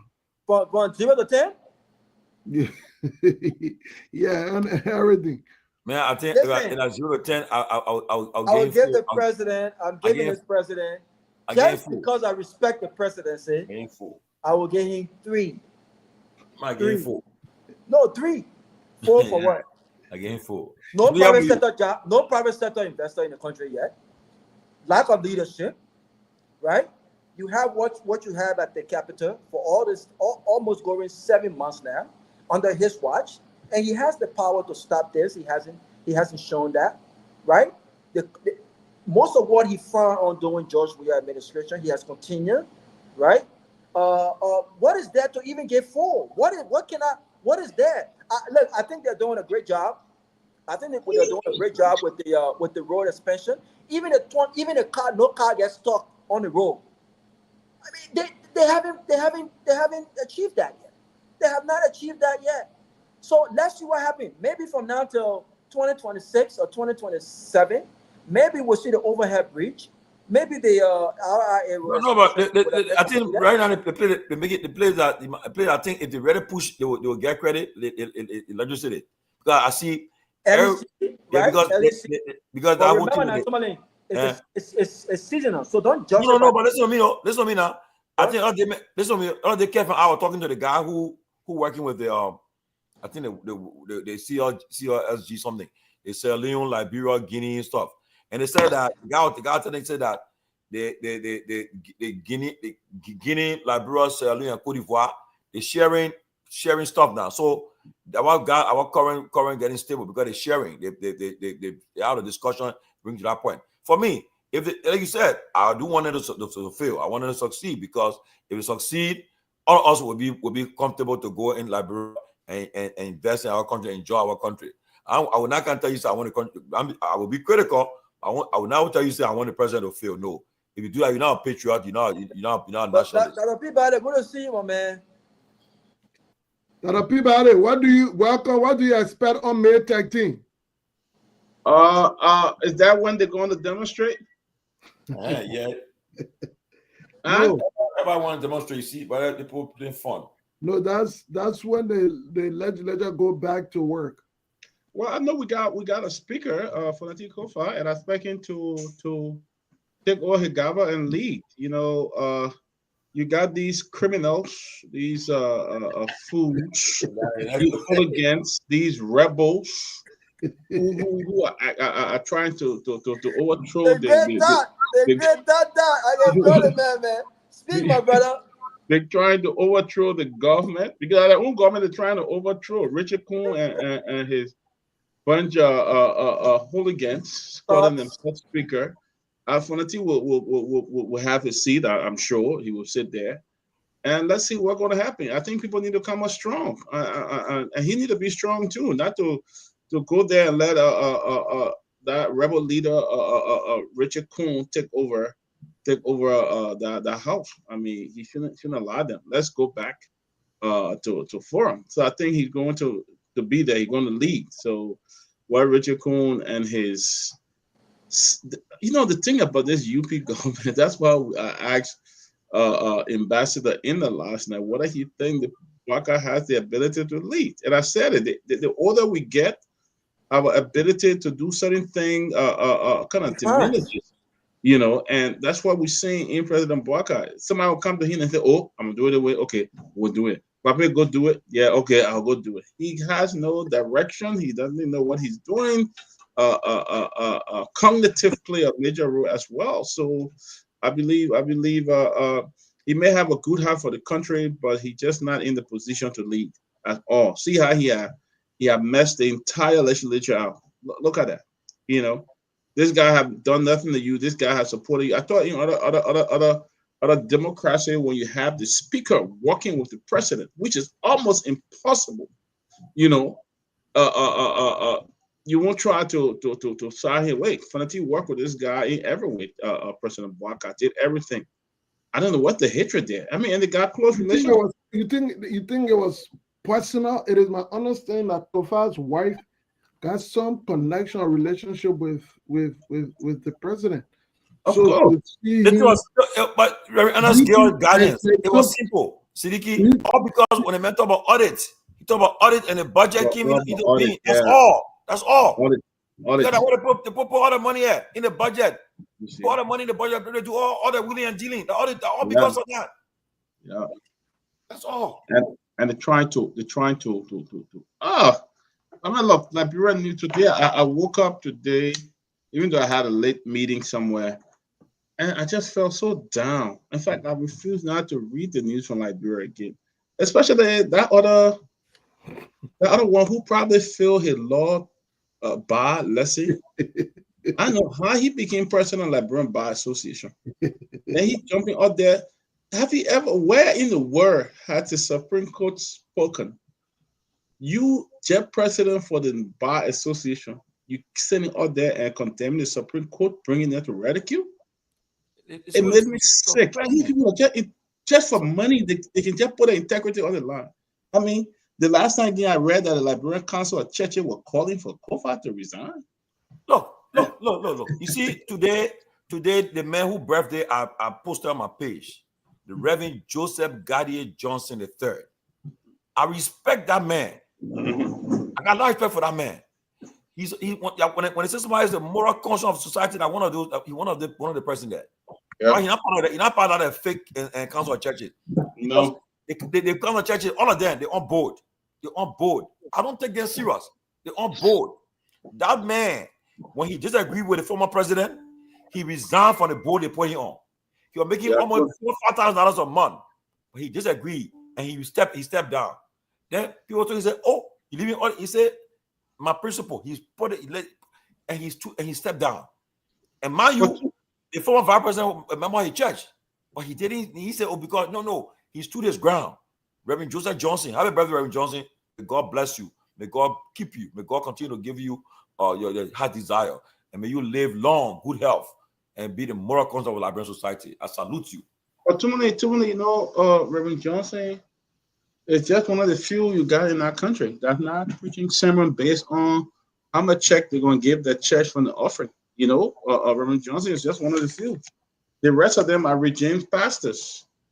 They only preach a sermon that pleases the leader just to get money or something like that. I mean, if you look at just Sidiki when we went to the mansion that day. Yeah. The guy Sidiki, my gate took out to the mansion, right? They just faced the mansion. So they had some Olo, they had some pastor in there. With they had a big sun on the head. Then they took out to the president's office. Yeah, one. I said, what's this? What do you want to do? He said they come in, got consecrated office. The master. I said, and you might have a bottle they carry that we are not because they keep with that. I said, but what the problem? They kind of they work gone.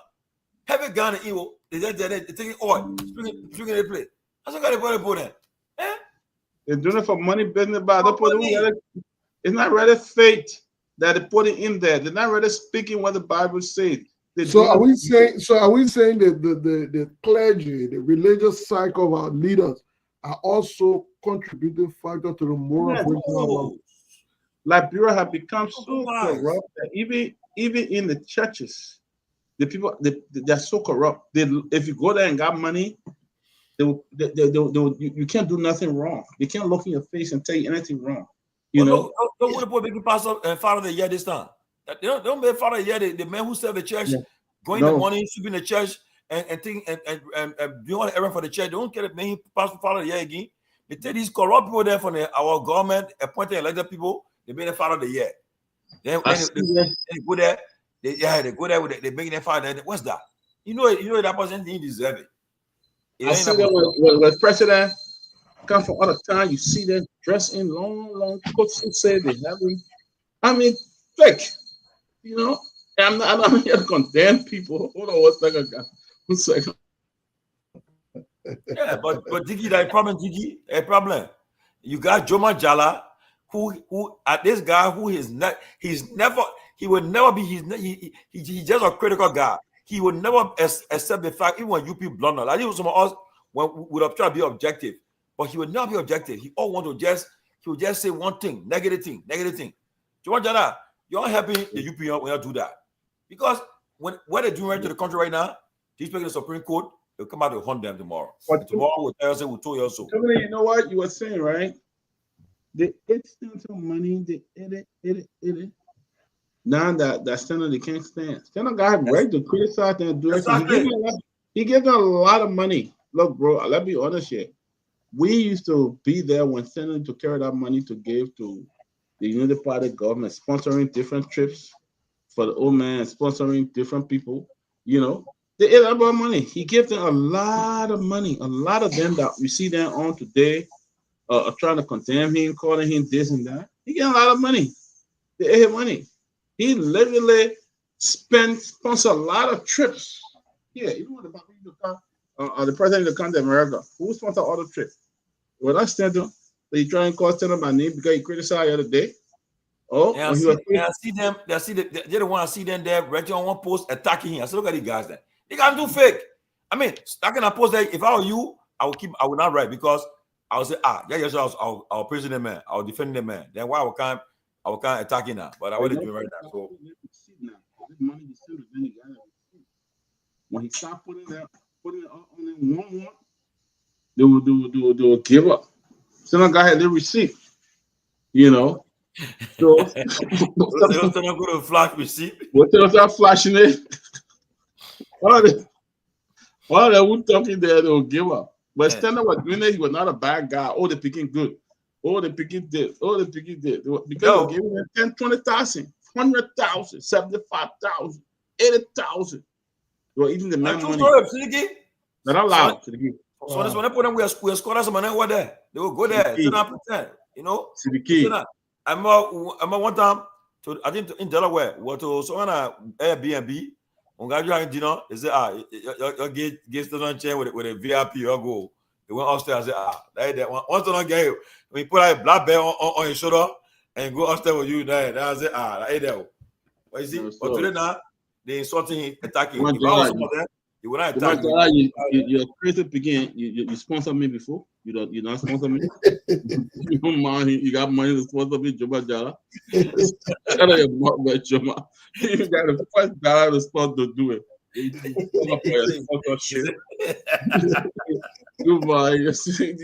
a crazy guy. You don't forget. Joma Jala, I forget why I did it here. You gotta shut up and say something good. What you say? You sponsor. You mind? You got money to sponsor me, Georgia.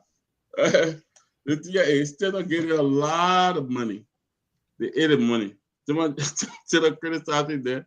They're mad now. That boy used to get 100,000, 80,000. We used to be there. Henry Grant, so got Peabody used to be right there.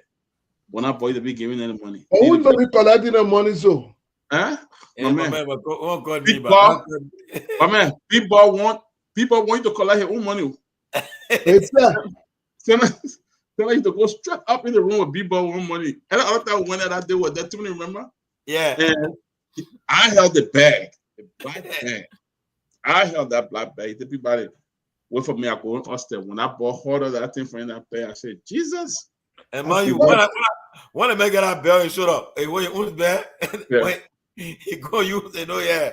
And you see people want smiling. Yeah. No. Yeah. I'm not in the basement. If I go in the basement, you want to get all our African shit out there to me? The people brought it for us. All our African shit. Yeah, man. I hope I can find a picture. They get all our African shit. I got my own down in the basement. Huh? I don't want to get. I see what Stunner can be so angry with you guys when you think about. Oh no, but you see what happens in Diggy.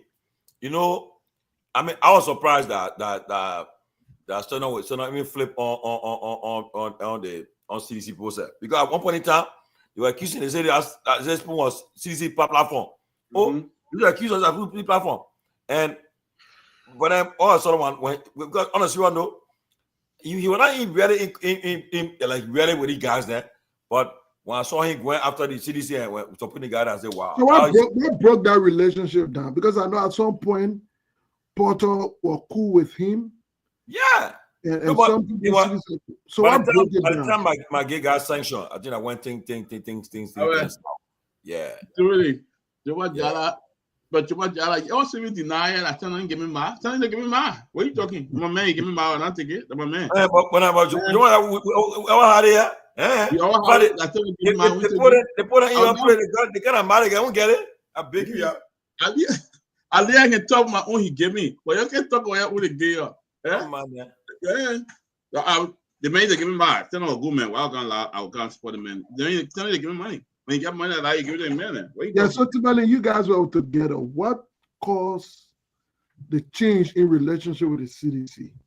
I said by the time my gig got sanctioned, that one I think 10 sour. Because they don't have a very good relationship with my gig. We're close. We're close.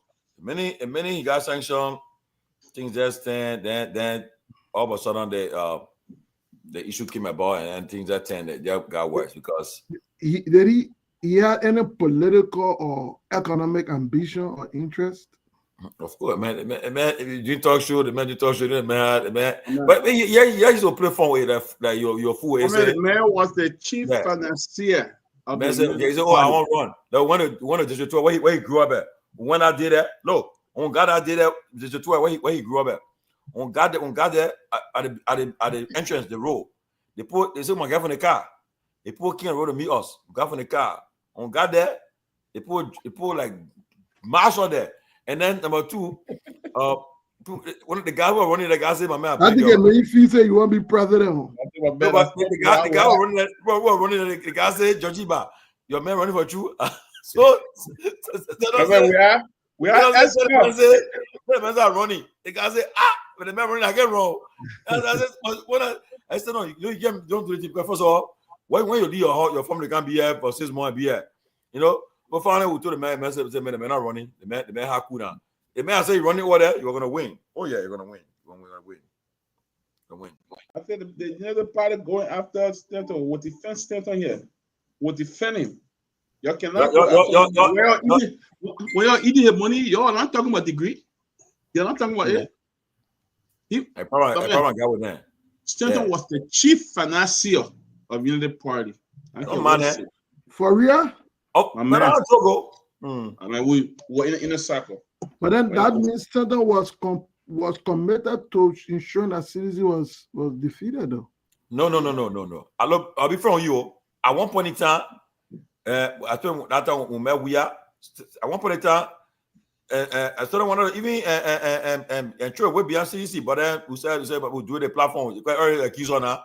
They say the platform will be coming about things, so we just held back. But the platform trade is way beyond Boaga. Was it not compromised? Yeah, but I don't know why they went to that extent, but I not been so. But the platform help the regime to take power. Because at the time, man, everybody if not for Stanton, you know the party would have won the election. That platform. Yeah. The president went there. The president went there, the VP went there, everybody was going there. You know, where Tomalin just contributed to the defeat of the CDC. Yeah, but the whole Stanton group. He made a logical argument of Spoon remaining neutral, and later when he left Spoon did not remain neutral. So he agreed at that time that let's go that way. That's my old institution. I'm 2022, but my man, at the time the people already say they say, oh, you guys as your platform, as CDC platform. And at that time, have we done it? Well, our platform would have lost the credibility right away. People say, oh, they won't listen to us again. We have lost credibility. At 30 point in time, we're gonna reach that point. We're gonna do it. Yeah. I'm calling Stanton Tomalin. In his side, that argument can suffice, can hold water, because you know what?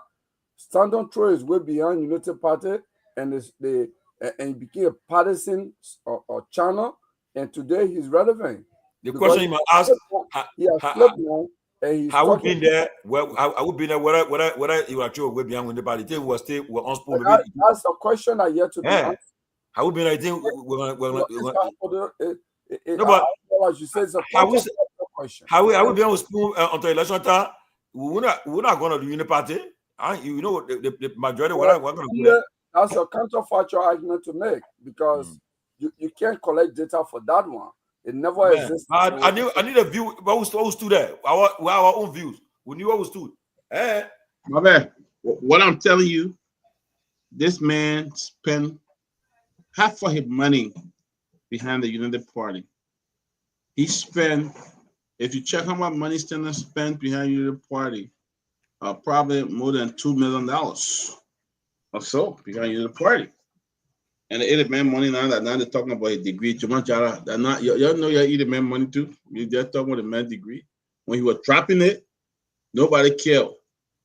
You so see, who are some of the people attacking him? You probably let us dig deeper. No, I don't know because I don't really know Stenton. I mean, such a him being. I mean, we'll start naming. Costa was very clear. Costa people. Costa, they were. You don't know when the Eagles were learning. No. Listen, Costa had a very good relationship with Stenton. Let me say this, all right? Costa didn't go to him for money. Most times, he was the one calling Costa to come to that office. All right. But we're talking about the people then who are dropping hunger in Maria that are calling Stenton. The like of Mo Ali then. I got on the receiver, the tenor gave me to send them Maria for Mo. I got it. So the thing that it can be consistent. Tell us to put it on 100%. I ain't want to go deep. If I go deeper, you not believe it. Do you have the receipt for the one you sent for coronavirus? Oh yeah, the medicine. You remember the one you sent for coronavirus? He gave the government 25 and gave the other opposition 25. Who was the minister that received the money? The minister, no. I'm asking he gave each opposition, each of the opposition, he gave them, I think, 25,000 each for corona. Not to LPP though. He did not LPP, I just party about structure, man. I just party about me. LPP, I party to give 25,000. It's a party, so I'm just telling you. No, but why do you get LPP 25,000? But not wasting his money. Why would you get CDC that was stealing all the money, give them money? No, but I'm saying CDC had a bet if he had political interest now, or if he had economic interest, CDC was a part of LPP. Why do you LPP that what they were generating around there? They can't win election, they can't win senator, they can't win representative seat. Well, who are LPP now? LPP that the Catholic Party? No, that Gongloe. Oh, okay. Oh, but I dropping it. No, that's not my party. LPP is not like other political parties that are aligned to individual. No, LPP is a progressive party. Nobody owns LPP. We have the party that has the most, I would say, different standard bearers in the history. Who are your standard bearer there? Standard bearer. Dr. Fano was standard bearer. Dr. Tipo standard bearer. Councillor Gongloe. I think Dew Mason was Dew Mason a standard bearer? I believe. Yeah. One point in time, Dew Trang would have missing. He wanted to, but I don't think he ran that time. Dew Mason came with morale. They said Professor Dew Trang would have missing. Ambassador to Nigeria. No, you are in France. You're France. Yeah. Then he was businessman in Nigeria. Oh yeah. That guy was with me in Nigeria, Ikoyi Hotel. So it's more early among the people that criticizing Stenton as well. He fool the criticize them up. He tried Boga fire him more. Was not open on Boga fire him more. That flashing now, same way receipt and whether your receipt. That's 40. Too many people send money too. Too many they go. It'll be too many. I'm gonna try to. Does not have the receipt. Tomalin has the receipt. So don't open our man tomorrow. Boga fire you straight. Yeah. have money. But you know, one night while with my game, say your way, they put a big criticizing your watch. There was some kind of one load on there. You see they coming. I said, oh, they put on they thought they don't feel when they can't in and then they can't on cover here. Man, like bring politician and man allow you. The thing is when you get the power. What the parable like Brentford said when you're climbing the tree, don't forget to put that you left standing down there because when you come down your butt there, someone there. Well, I went to in Liberia the other day, right? I went to SKD to watch Lone Star play. So I told the guy I said I want to go to the highest place. The most expensive, they call it VVIP. The guy said, oh, cheap, it'll cost you like $100. I said, that's fine. I paid $100. I bought a ticket. I want a VVIP. I saw for the hunger line for CDT. They can't see that they got security up behind me. I said, look at trouble here you give my people. Why are you even here for? I said, what the hunger line coming? I'm all of them want to put on you. So the man was mad with me. Somebody, I thought, what about man? Well, man, we are either track Western Union like crazy. The man saw me, he worried. I think, see the other hungry one study, oh, that they respect me. He come out of speed, he with me. Did you go to look for Moali so you can remind me of the Western Union transfer? I got one friend in Liberia. One friend in Liberia. When I go to Liberia, he will come find me, or I'll go find him to the side Joseph. That only man I hang with Maria. When I go Maria, so I will look for me. In fact, he will tell me my man that only man I hang with for years. Okay? But these guys are now they're top people. You can't just go speak to them like that because they got security standing up waiting for them. As they're watching the game, I said the entrance got 4 or 5 security. Somebody holding other man's cell phone, standing up. I said, what? Oh, you know said what you do? By the time you hear the country, then they can call you. Oh man, you in town? Remember that? Man, I'm making it clear. You run to your office, I'm going there. We can't take picture and can't say the man can't hustle. I'm going there. Listen, when I go to Liberia, I don't go to look. The only office I tried to go to when I was in Liberia last year, July, was LRA, my friend Double Jala office. Yeah, like good friend. I did not go there. Amen. I met at Calabash. We had lunch together. Then I went to his house and I spent probably 3 hours. So you mentioned Double Jada. I don't know whether you ever ask him. But I don't. You, end of the office.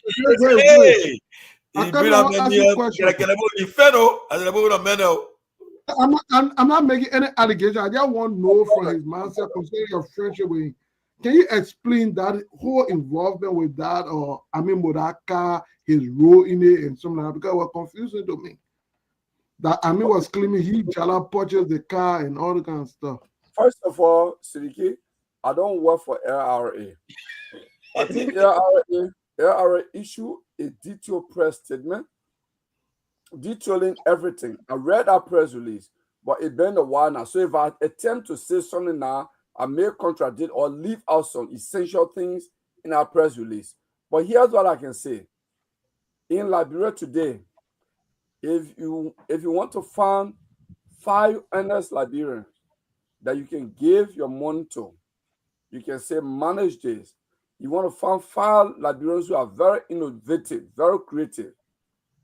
Double Jala will be among those first 5. I can tell you that. Not because he's my brother, not because I know him, not because I sat in class from freshman level to senior level with him, not because we both taught in the math department together. So you want to say your former boss, you're not honest? The president, secretary advisor, the president. I don't understand the question this man is asking. Your former boss, you're not honest? He president secretary advisor right now to the president. You're not honest? I'm not talking about Kofi Woods. But is he not honest? Is Kofi Woods honest?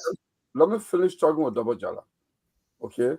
So if you want to find that quality of Liberians, you'll find that in him. Listen, Sidiki, I'll tell you the public a little story about Double Jala. During Ebola, L.M. Johnson Salif, this is how the guy got to when he became deputy minister for sectoral planning and minister of planning. You know how he got there? The government of Liberia had gone to USAID, basically looking for a technical support. They were trying to do the growth corridor study, right? They went there for support. And they needed people with background in planning. And the embassy said, there's a Liberian here. He went to MIT. He did logistics and supply chain management. When you talk of planning, growth corridor planning, he knows it. Why he knows the knowledge he has is sufficient. We can't bring another American here. And you got somebody right here. That's how he became deputy minister for sectoral planning. He served there for 2 years. He and the government fell apart because when they took him on the promise that they would give him extra salary, besides, I think deputy minister will make them $1,600 US at a time. Besides that, they were going to give him extra salary. Mind you, BHP Billiton, the mining giant, was in Liberia. The area manager was Mike Ritchie. Mike Ritchie he was my friend, an Australian who came from Harvard. He was working in Liberia. He offered Double Jara to be the regional procurement manager for BHP Billiton. They offered him $6,000 US salary per month. He said he rejected it. He said that position, if you have to bring a white person from Harvard or MIT that has the same degree he has, they will pay him 3 times that or 2 times that amount. Unless he paying that amount, he can't take the job. He said he can allocate no salary for working for Liberian government than to work for the mining company for low salary for $6,000. He rejected it. So he opted to take the job at Planning Ministry as Deputy Minister for Sectoral Planning. After 2 years, the city administration had failed to keep that promise. And he walked to the president and said, here is my resignation. I'm going to go to look for a job. And he left and went to work for the World Bank. He resigned because of money? Because promise was not kept. Okay, so before you came on the show, Tomalin and Rabba gave the evaluation of the UP government thus far. Tomalin gave them 4, Rabba gave 3. What your take? On what basis? The government performance. No, you have to look at different indicators. Are you talking on the economy? Use any indicator you want and then get an average of what the government performance is between 1 to 10. Okay, Siddiqui, before I do that, let me make comment on one thing you said in my, I have to rush to go do some responsibility in my house. Let me tell you this. You're actually praising the tuition-free policy at the University of Liberia or higher education. That policy, the way in which the CDC government introduced it was bad. Oh. You don't just jump on and put in place a public policy. You have to collect data. You have to look at the situation and try to address it. For example, when they did that, it did one good thing. It increased enrollment at the university. It increased enrollment at different community colleges around Liberia. You know what it didn't do? It did not increase the number of teachers available to teach. Then the quality of teachers available to teach. It did not increase the material supply to the different universities. I was teaching at the university at the time. But did they increase the budget? Oh my God. Tomalin, don't tell me that. Look, I used to print. We are increasing your budget. Tomalin, I was teaching there, so don't tell me what I know.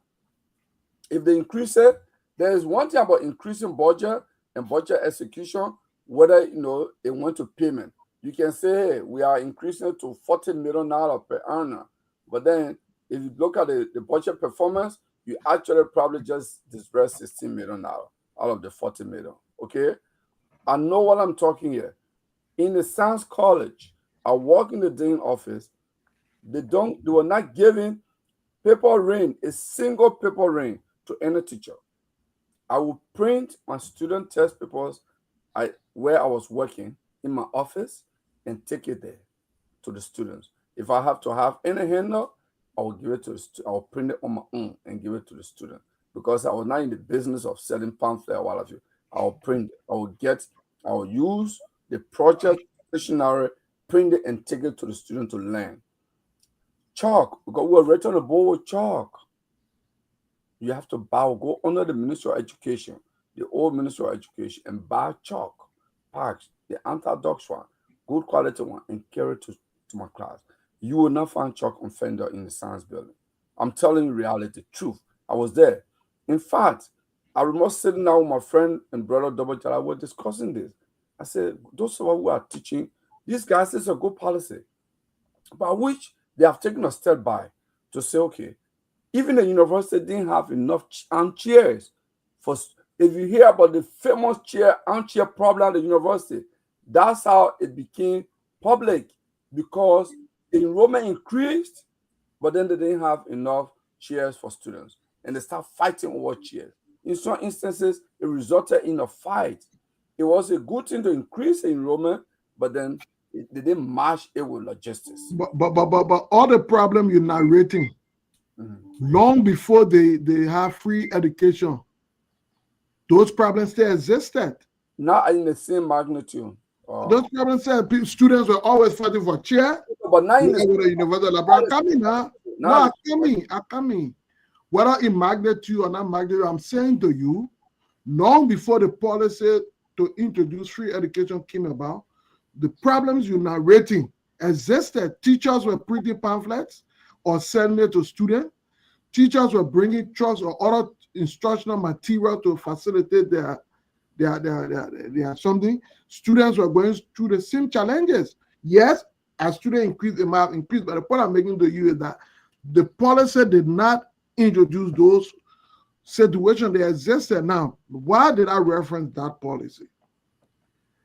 I reference it under the context of transformation. I think that is one of few, or perhaps the only policy where the resources of the country directly affect the people. We talk about education, we talk about health. We look forward to the day that we can also make health free, at least, if not for all, but for some class of people, if that the elderly or so, something like that. And it takes somebody to take the first step. Along the way, we can affect policy, we can affect law, we can make changes better. Today in the United States, the Republicans are still saying the Affordable Care Act needs changes. That is not the best, but at least it exists. It provides insurance for some Americans. So the point I'm making is that was introduced. It provided an increased enrollment. Other people who could never really think about going, when they went out, they would drop off.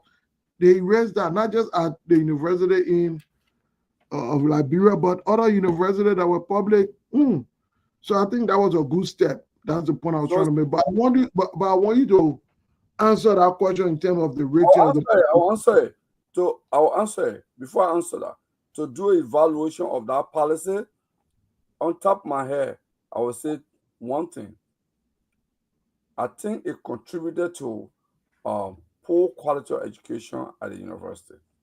Today, I know quality of education has been a problem in Liberia historically, not because of that policy, but it has accentuated, it made it more pronounced that people know that people go to the University of Liberia now, they graduate, they can't even write letter application. No application. How did the policy do that? Oh, because you know how long people have been graduating again, right? So they can hear why it did. It increased the number of students in the class, and the teachers could not cope with it. But you don't go to university to read letter. You should already be on a red letter even before you enter the University of Liberia. So when you go to the University of Liberia, you tell it, you depend on the college you're in. If you're in science college, you take 4 English courses. It teach you grammar and construction as well, because I went through those.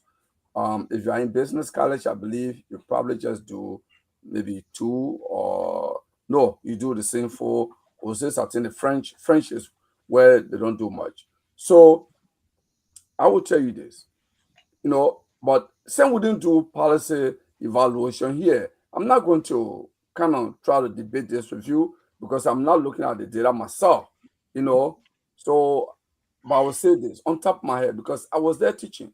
I know what I saw, and I can tell you that for fact. Okay, so all I can say to you when it comes to maybe just on a side note, maybe that influx, that policy that caused the influx of students at the university, that led to Garguah to even enter through the byway and unnoticed. You know, I mean, it's possible. So CDC can take credit on that, saying it was a sedition at the time. You know, Garguah, what's a sedition? You know that. Garguah graduated as a UP Alliance. No, he graduated during UP Alliance time, but he entered the university during CDC time. So no, they said, but which are the government official that said that they suspended a professor from LU for giving fake degree? Who was that? And the Garguah man. They're the one that entered CDC time. No. That's the one that in the law school. That in law school. We don't know when Garguah entered the university. All we know when he graduated. Because listen. That the man entered CDC in power. No, if Garguah entered that time, he would have been graduated. That was 6 years. He would have been graduated a long time. Garguah, all we saw was he was graduating. That's why I raised question about his enrollment, because people did not see him entering, but they saw him coming out. But anyway, I don't want to discuss Garguah. I don't want to discuss Garguah. I don't want to make this about him. I want to make this about the government. I'm saying to you, I ask you a question, and you seem to be dodging that question. What is your grading mark for the Unity Party government up to date? All right, let me say this to you. On the economy, I will give, on the scale of 1 to 5, 5 being the best, I will give the Unity Party 2 points. That is below 50%. On the scale of 1 to 5, 5 being the best, 1 being the worst. On agriculture, I'll give them 2 points. Probably 1.5. I'll give them 1.5. That's below 20%. If you take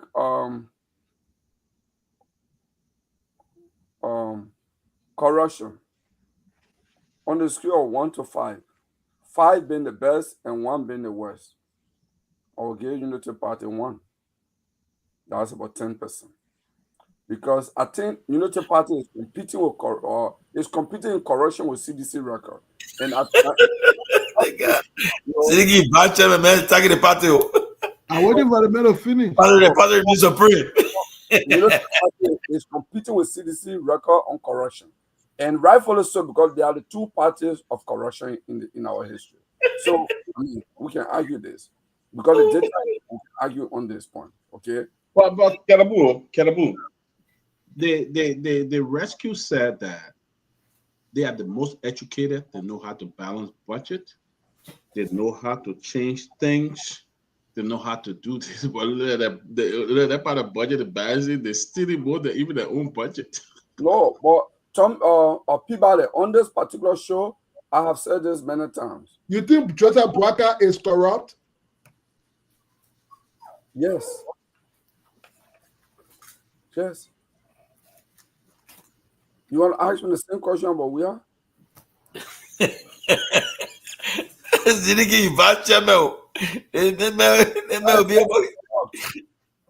Because corruption took place and grew under these two. There was perception of corruption allegation under CDC. Where corruption took place. We can devote show to this and debate it. Bring some more to we can debate this. But let me say this to you. Here's what I want to say. Peabody, on this particular show, I have argued that the contrast in terms of the approach to corruption between CDC and Unity Party is completely different. CDC is a bamboo. When it's sitting, you know, they build gigantic structures, the rough, flashy cars. So people get to know their mode of consumption is clear and indictable. You can indict them, right? Whereas the Unity Party guys, they are the cats. They steal anything, but sometimes hard to catch them. You know, that's the difference, I would say. They will steal and wipe their mouth quick, but they are the smart, they are raw. How do you call the base after 20 million considered to go do repair of roads as cat? On this particular show, ask Peabody, when the Minister of Public Works appeared here, it was my question that led him I spoke with Senator Magay on this. I said, you go and read the PPCC law. What the minister did, he engaged in an act of corruption. The act is very clear. 2 weeks later, Magay put that letter on the floor. I want to say I'm one of those that contributed to that discussion behind the scene. Because what the minister followers did was an act of corruption. Who you think is Bwaka most performing? No, but wait. But you see, on that issue, right? You should blame the PBC. What the guy who the PBC, the guy who they call Johnson. He's the one, right? Warren Johnson. Yeah, because what he been doing, and he did it to Noka, he did it with all these agencies. He been giving no objection. That's what they've been doing all the time. How they've been doing it since they put over. No objection. Okay. Tomalin, you know why he's doing that? And that is when they're done when on extreme circumstances, but he just giving them no objection. And you know it's not fair to them. He did it with Mo Ali, did it with all the people he been doing to them. It's not fair. You know why he's doing that? Because when Bwaka started to move all the turning people from that position, that guy got afraid. So the United Party guys just Mo Ali then went to him and said, you know what? Once you keep issuing no objection to us, we tell the president we'll not touch you. So be here. We are put here, we'll not move. Just give us no objection to cover our bike. But look, you know what I would say? You know, in the 90s, that's when the 419 scheme was rampant in the Yahoo boys in Nigeria. It became very rampant. They were just going all over the world. You know, this other person get money in central bank. They want this, one not, and they were taking the people, they were eating people money. Honor Bamagida. I remember the foreign minister at the time. I just forgot his name, but I read the interview on BBC. He was in West African newspaper, West African magazine.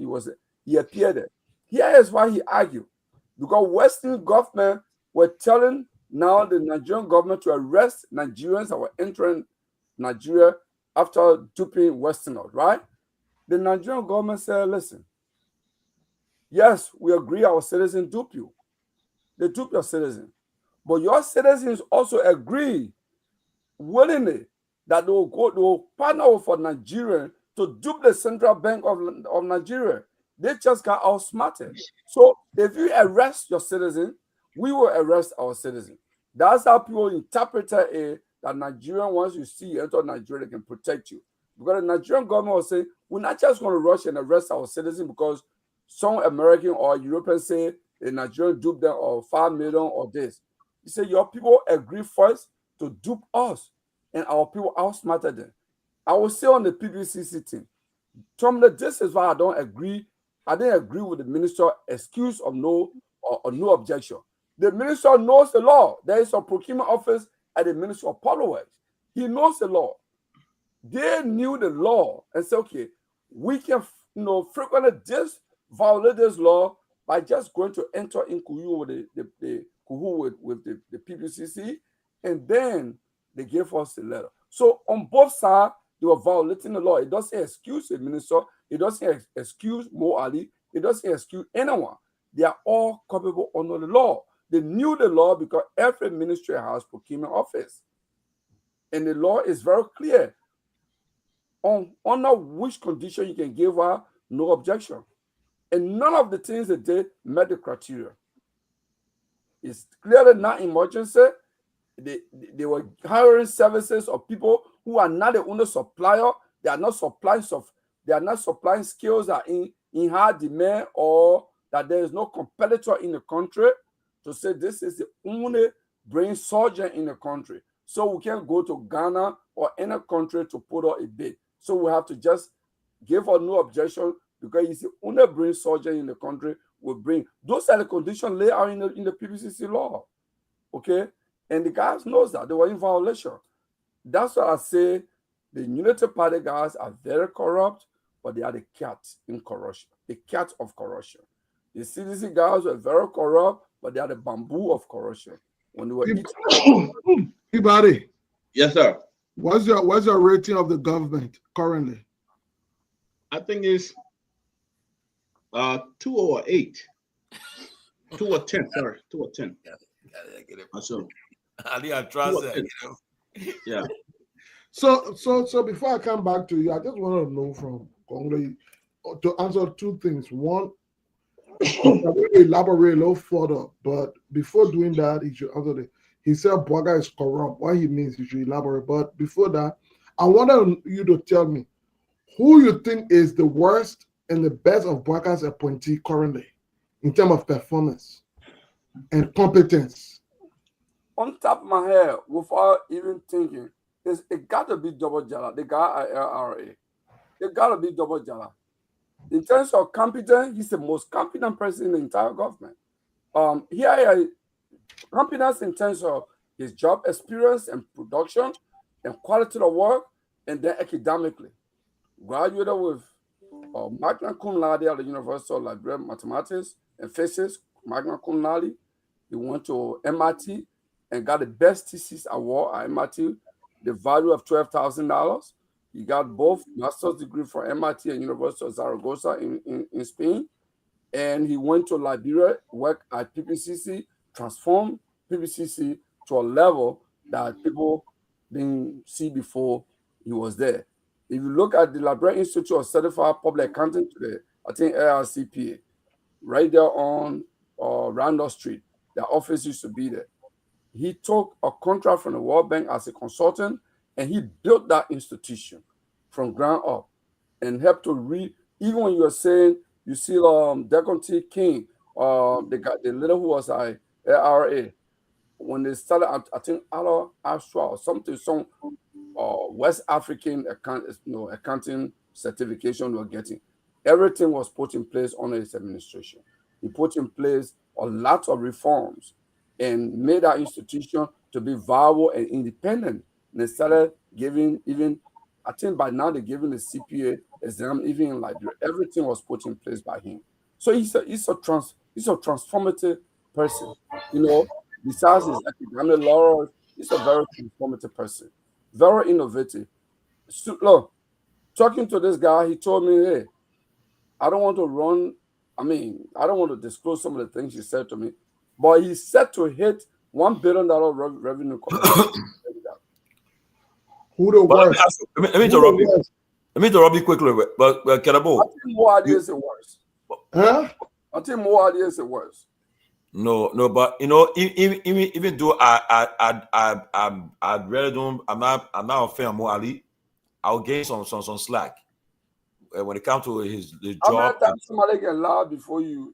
Well, I think I'm not a fan of him. I'm a critic. I wrote on your critical. No, the worst person there is the public minister. I think on the Bapolu project. But I think he's working. He's working. Yeah. For me, the best appointment that Bwaga ever made his government was Dr. Dugba Christian. Oh yes. At Infield. Yes, I'm Phil. This guy have proven to be one of the best scientists, not only in Liberia, but the different patents and things that he have produced and things. Dugba Christian is the best. And I commend the president for doing that. I think for me the worst is the Minister of Public Works. He's the worst. Roland Giddens is the worst person that the government put in the first place. He doesn't even have the technical know-how to even run that ministry. Have the academic qualification to be a minister. He's not qualified academically for that job. But you were deputy minister before that. It doesn't matter. Doesn't matter. He was in the administration. He's a UP. No, right now too. The better when I put my boy, I made the LEC boss. He appointed. Honestly, I think when I look at what the guy been doing with LSCG, and he was there before then. So he took over. There have been a lot of positive things about him. I think, yeah. The man been there for a month. Then you say that best. No, but there's a man who he appointed drew praises. Man, I haven't been there for a month. Yeah, been there for but at least when he got there, he drew praises from across the aisle. Number two, his short time been there, it's been positive vibes coming for him. Okay, somebody here wants to say it's also possible that the interim management team that was there already worked hard. Yeah, moving forward, then he took over and he just sailed through. It's also possible. It's also. Are you disappointed in Kofi Woods with his? Oh yeah, he wanted the worst too. I remember boss. Yeah. Kofi Woods has. Kofi Woods has. Also, man, because and we are a political leader. I'm not question. I can tell what I think. Sidiki, we have not answered. One of the worst. He know. They want It's a personal job because you know what? He's not security advisor to the legislature nor to the judiciary. He's security advisor to President Boyka. He goes to Boyka and tell him and say, hey, this is a security implication for maybe LU student demonstrating. This is a security implication for CDC or the opposition wanting to demonstrate. Here is what I think you should do. Here is what I contact this person. Or here is a national security analysis for removing Speaker Kofa. Or the failure to remove him outrightly and has dragged on for 6 months. Here is the implication. He goes and make that analysis of Boyka. But it's left for Boyka to listen to him or not to listen to him. So we don't know how much he's telling Boyka because he's not addressing the press. So, excuse me. We don't know how much, okay? So I can't make comment on that. I'm making comment on things that are in public domain. For example, Mo Ali went to Bapolu. Nowhere in Liberia the man say he dug 750 meter. I use drill machine, and he said he spent what 250,000. He's a liar. You know, he's a criminal in chief. On that, we all know drill machine. Could you accept a job in the Boyka government if you are offered? I will say this, Sidiki, and not to boast. I'm not going to call anybody name, but I know somebody respectable was called by Boyka. That person asked me, "What do you think? Should I go?" I said, "Oh, go and serve the country." That same person came to me and said, "I want your CV. I want you to go." I said, "I don't want to." He said, "Why?" I said, "Because I don't think positive of him. I don't think positive that I'm going to go sit under the combination of his government with Jeremiah Corruption King Kong and all of that. I'm not sure I can serve in such a government with and pretend to be partisan and pretend not to air my view on things. So I would rather be consultant in your office than to take an outright presidential appointment." Okay, and I was just serious on that. You know, he actually begged, the person begged me and said, "Give me your CV, give me your CV." You know, and that's not something I was ready to do. Because and it's not the fact that I'm a poor teacher in America. I'm also happy for teaching here, but I'm not sure that's something I wanted to do. That's not something I was ready to do. I mean, it's my right. If I want to work in government, I'll go work. But under the atmosphere, I reach an age that I want to be openly critical about my view, about my country now. I'm not at a point where I want to, whisper about what I think. So if I were working in government, I will actually be all right and say, hey, even to my boss. And when I work at Labor Ministry, my former bosses know I'm not going to go in public here to say what happened or what didn't happen.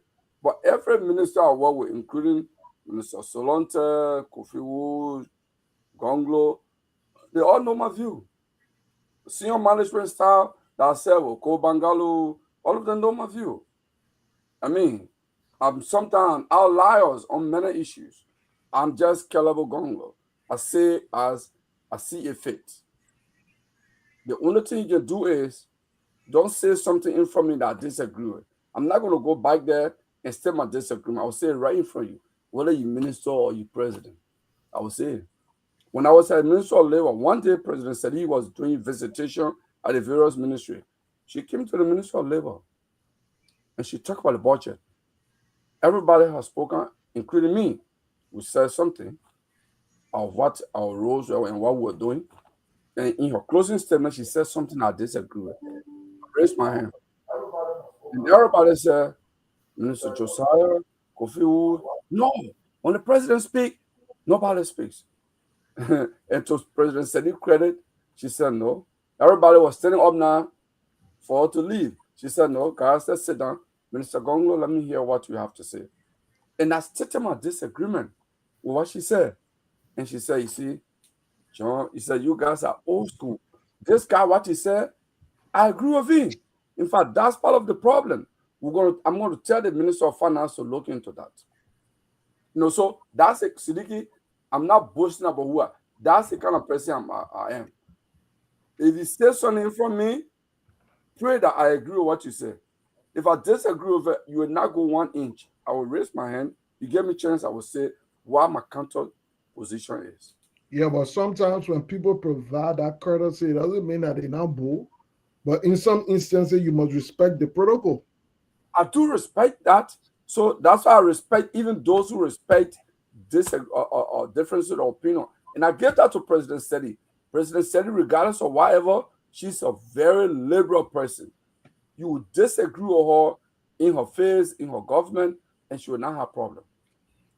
How you call her liberal? How you call her liberal when she was part of those who orchestrated war to the country? Look, I can't defend Salif on this. Yeah, but they don't call her liberal. No. Why? How did she orchestrate war? How did she orchestrate war? How did she? Not only that she had mobilized resources, but she also plan the execution. So Siddiqui, you make such statement on the assumption that what was happening in Liberia towards the end of the Doe administration was good. That's no, that's not what I'm saying. Oh, no, I'm saying, not because Ikimifuna, I'm just using another logic, was sanctioned to be killed.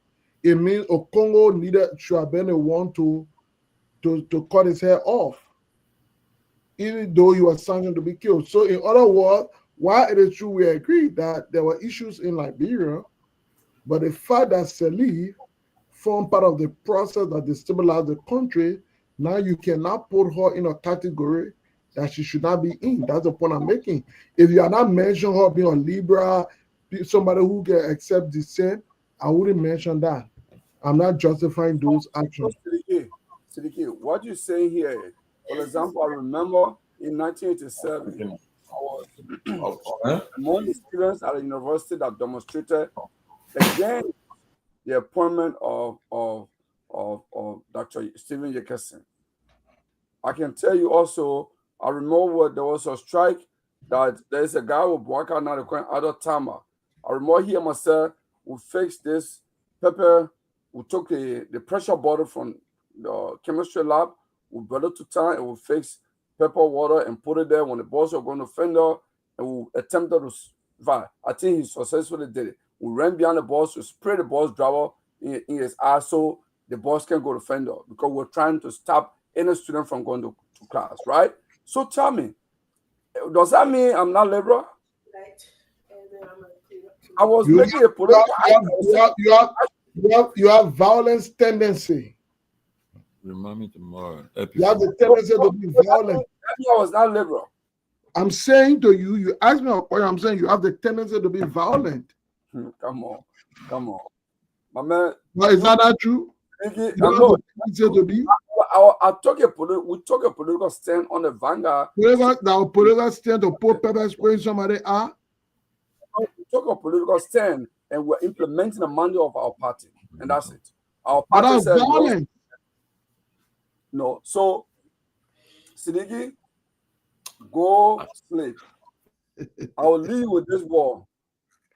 For you to dream that you guys can come to power, you need to answer the question: how a sitting president allowed Jeremiah Kun to cheat in Nimba? A sitting president who had access to the national security apparatus, NSA intelligence, and Jeremiah Kun cheated. That's the only country where CDC was cheated over voting. Okay. For you. Somebody say you okay. So finally, before you leave, I want to ask your view on this guy. I'm not a lawyer. Do you know this guy Vama? Huh? Yeah, Vama is a comrade. He's a what? He's my comrade. I know him. Yeah, order for me You now. follow his statement today for which they by social distance itself? I can't eat it for I no think he should be impeached or he should be removed as the president of the bar. So, what a question? I'm asking about Vama. Vama should be removed by the National Executive Committee of the. Yeah, they should move from there. What he did was not fair. To the bar. Why he did no? Because on the bar and he made because what he tried to do. You see, we already got complication. People trying to interpret the Supreme Court ruling different way too again. And he, as a national bar, that's the body that should be able to help people and show people respect the Supreme Court. But he took the point himself because you're part of the Unity Party to go and talk the crap he said today. That's unfair. But Kehleboe, Doris Cooper proposed he might answer that question. So I'm not a lawyer. No, but look at that thing now. The person assume I'm Councillor Gongloe. I'm not a lawyer. I see. I'm not about this case. Councillor Gongloe defended when a freedom timer, when she dismissed group of workers from LRA, Councillor Gongloe took that case. They were only for a while. 2 years. He even won that case at the Supreme Court. The Supreme Court mandated a freedom timer to reinstate them, but I was during Ellen Johnson's time, and she refused to reinstate them. She said she would not do it. Some of them agreed to take money and to get them paid off, and some of them got paid off. So I know about that case. And some of them, I know Prince Benson was one of them. They reinstated some of them, but she said she will not reinstate some of them. So I know Prince Benson was one of them. I think he's a sign in the South. He still works for custom to So yes, I know about that case. But I'm not a lawyer. It's just that I happen to know some of the people who Councillor Gongloe defended them, So, but here what I was saying, the team Vama did, in the lawyers are partners of the Supreme Court. Without the court, if you go after the credibility of the court as a lawyer, you put yourself out of job. Because everybody will say, what kind of court? I'm not going there. They will take the alternative route into their hand. Either go the violence way or go settle under the table. They say, well, there is no court to go to. So lawyers, that's why lawyers respect the court, because they depend on the court for their living. So what Bama attempted to do is to put thousands of lawyers out of job. No lawyer, not even in the United States, lawyers will do that. Individual lawyers who disagree with the Supreme Court verdict, but for the American bar to go and outrightly basically say don't follow what when the Supreme Court decide, that's the law. That opinion is a law for now until it is reviewed, until it comes to a judicial review, maybe 5 years later or 10 years later, whatever, But to do what he did today. Finally, for me, my last word today is that the meeting the opposition parties had today, they said they set out secretariat and they're going to act. Now, all I want them to do now, they got to act. They can't keep, they have at a second meeting, they got to act now. They got to act accordingly. They said, we'll see all of their leaders are in the forefront.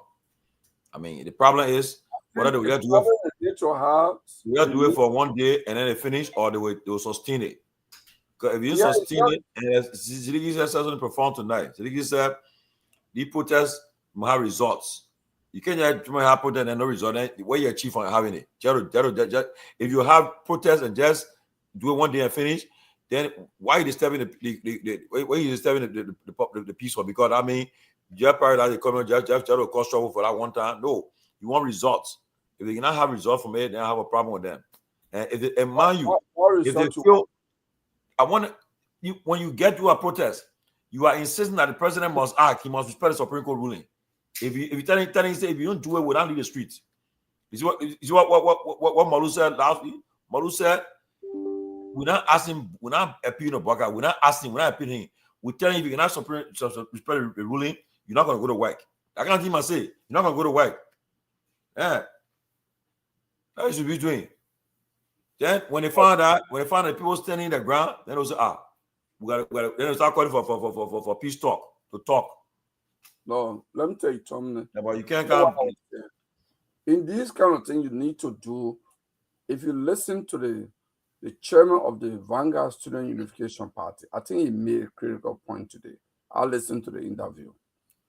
Nope. In this kind of critical movement, Who and soup? Yes, you need man, to. You know, this guy, I'm sorry to say, but these children are for a joke, right? Since the real soup people then left, they trying to all I see have done over the years, they just make noise from that day. After when the time kind of just surrender, they move from it because they're saying the soup leaders there in the government. They need guardians in the government. They'll tell us and that's only for you, and they calm down. All they do today right now. They need guardians, but the boys are critical that let's say and it's go and what is that? They were critical that if they agree that Bouaka has engaged in extra unconstitutional activities, and decisive action must be taken. Okay. I'll put that video in the chat room so you can watch it. I won't see it. But they were also clear that they put the CDC and the Unity Party in the same basket. That in such a critical moment, they would like to see the CDC take a by stage. Why it's true that CDC has a mass-based membership in Monserrado, but they don't necessarily have to be the spokesman. They don't necessarily have to lead a march.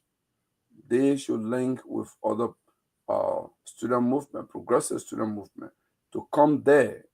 And that secretariat is set up. I think that secretariat should be headed by the Vanguard Student Unification Party. I disagree because they could compromise. They will compromise. The government will call them. The leaders in the government will call them tomorrow. The next thing for that, you'll call them tomorrow. And why they have not called them all this time? Why they have not called them all this time? I would have them. They'll call them tomorrow and say, Kofi will call them or other one. All the guys from in the government. Like all this time, you didn't admit, the man was in the bike like 9:52 p.m. Anthony Gill, but he left. Let's end the show. I'll talk to you, man. Okay. Tomorrow. I don't trust them. If I don't get no leave, we got to quit compromise. All right. Go with the CDC compromise. The B word intervention. They can say that's what intervention. Moru can plan demonstration 3 months ahead. I'm trying to bring Moru in the show because that telling the president, I will shoot you. I'll gun you down 6 months from now. The person will go by or they will come to you and say, please don't gun me. So that's okay.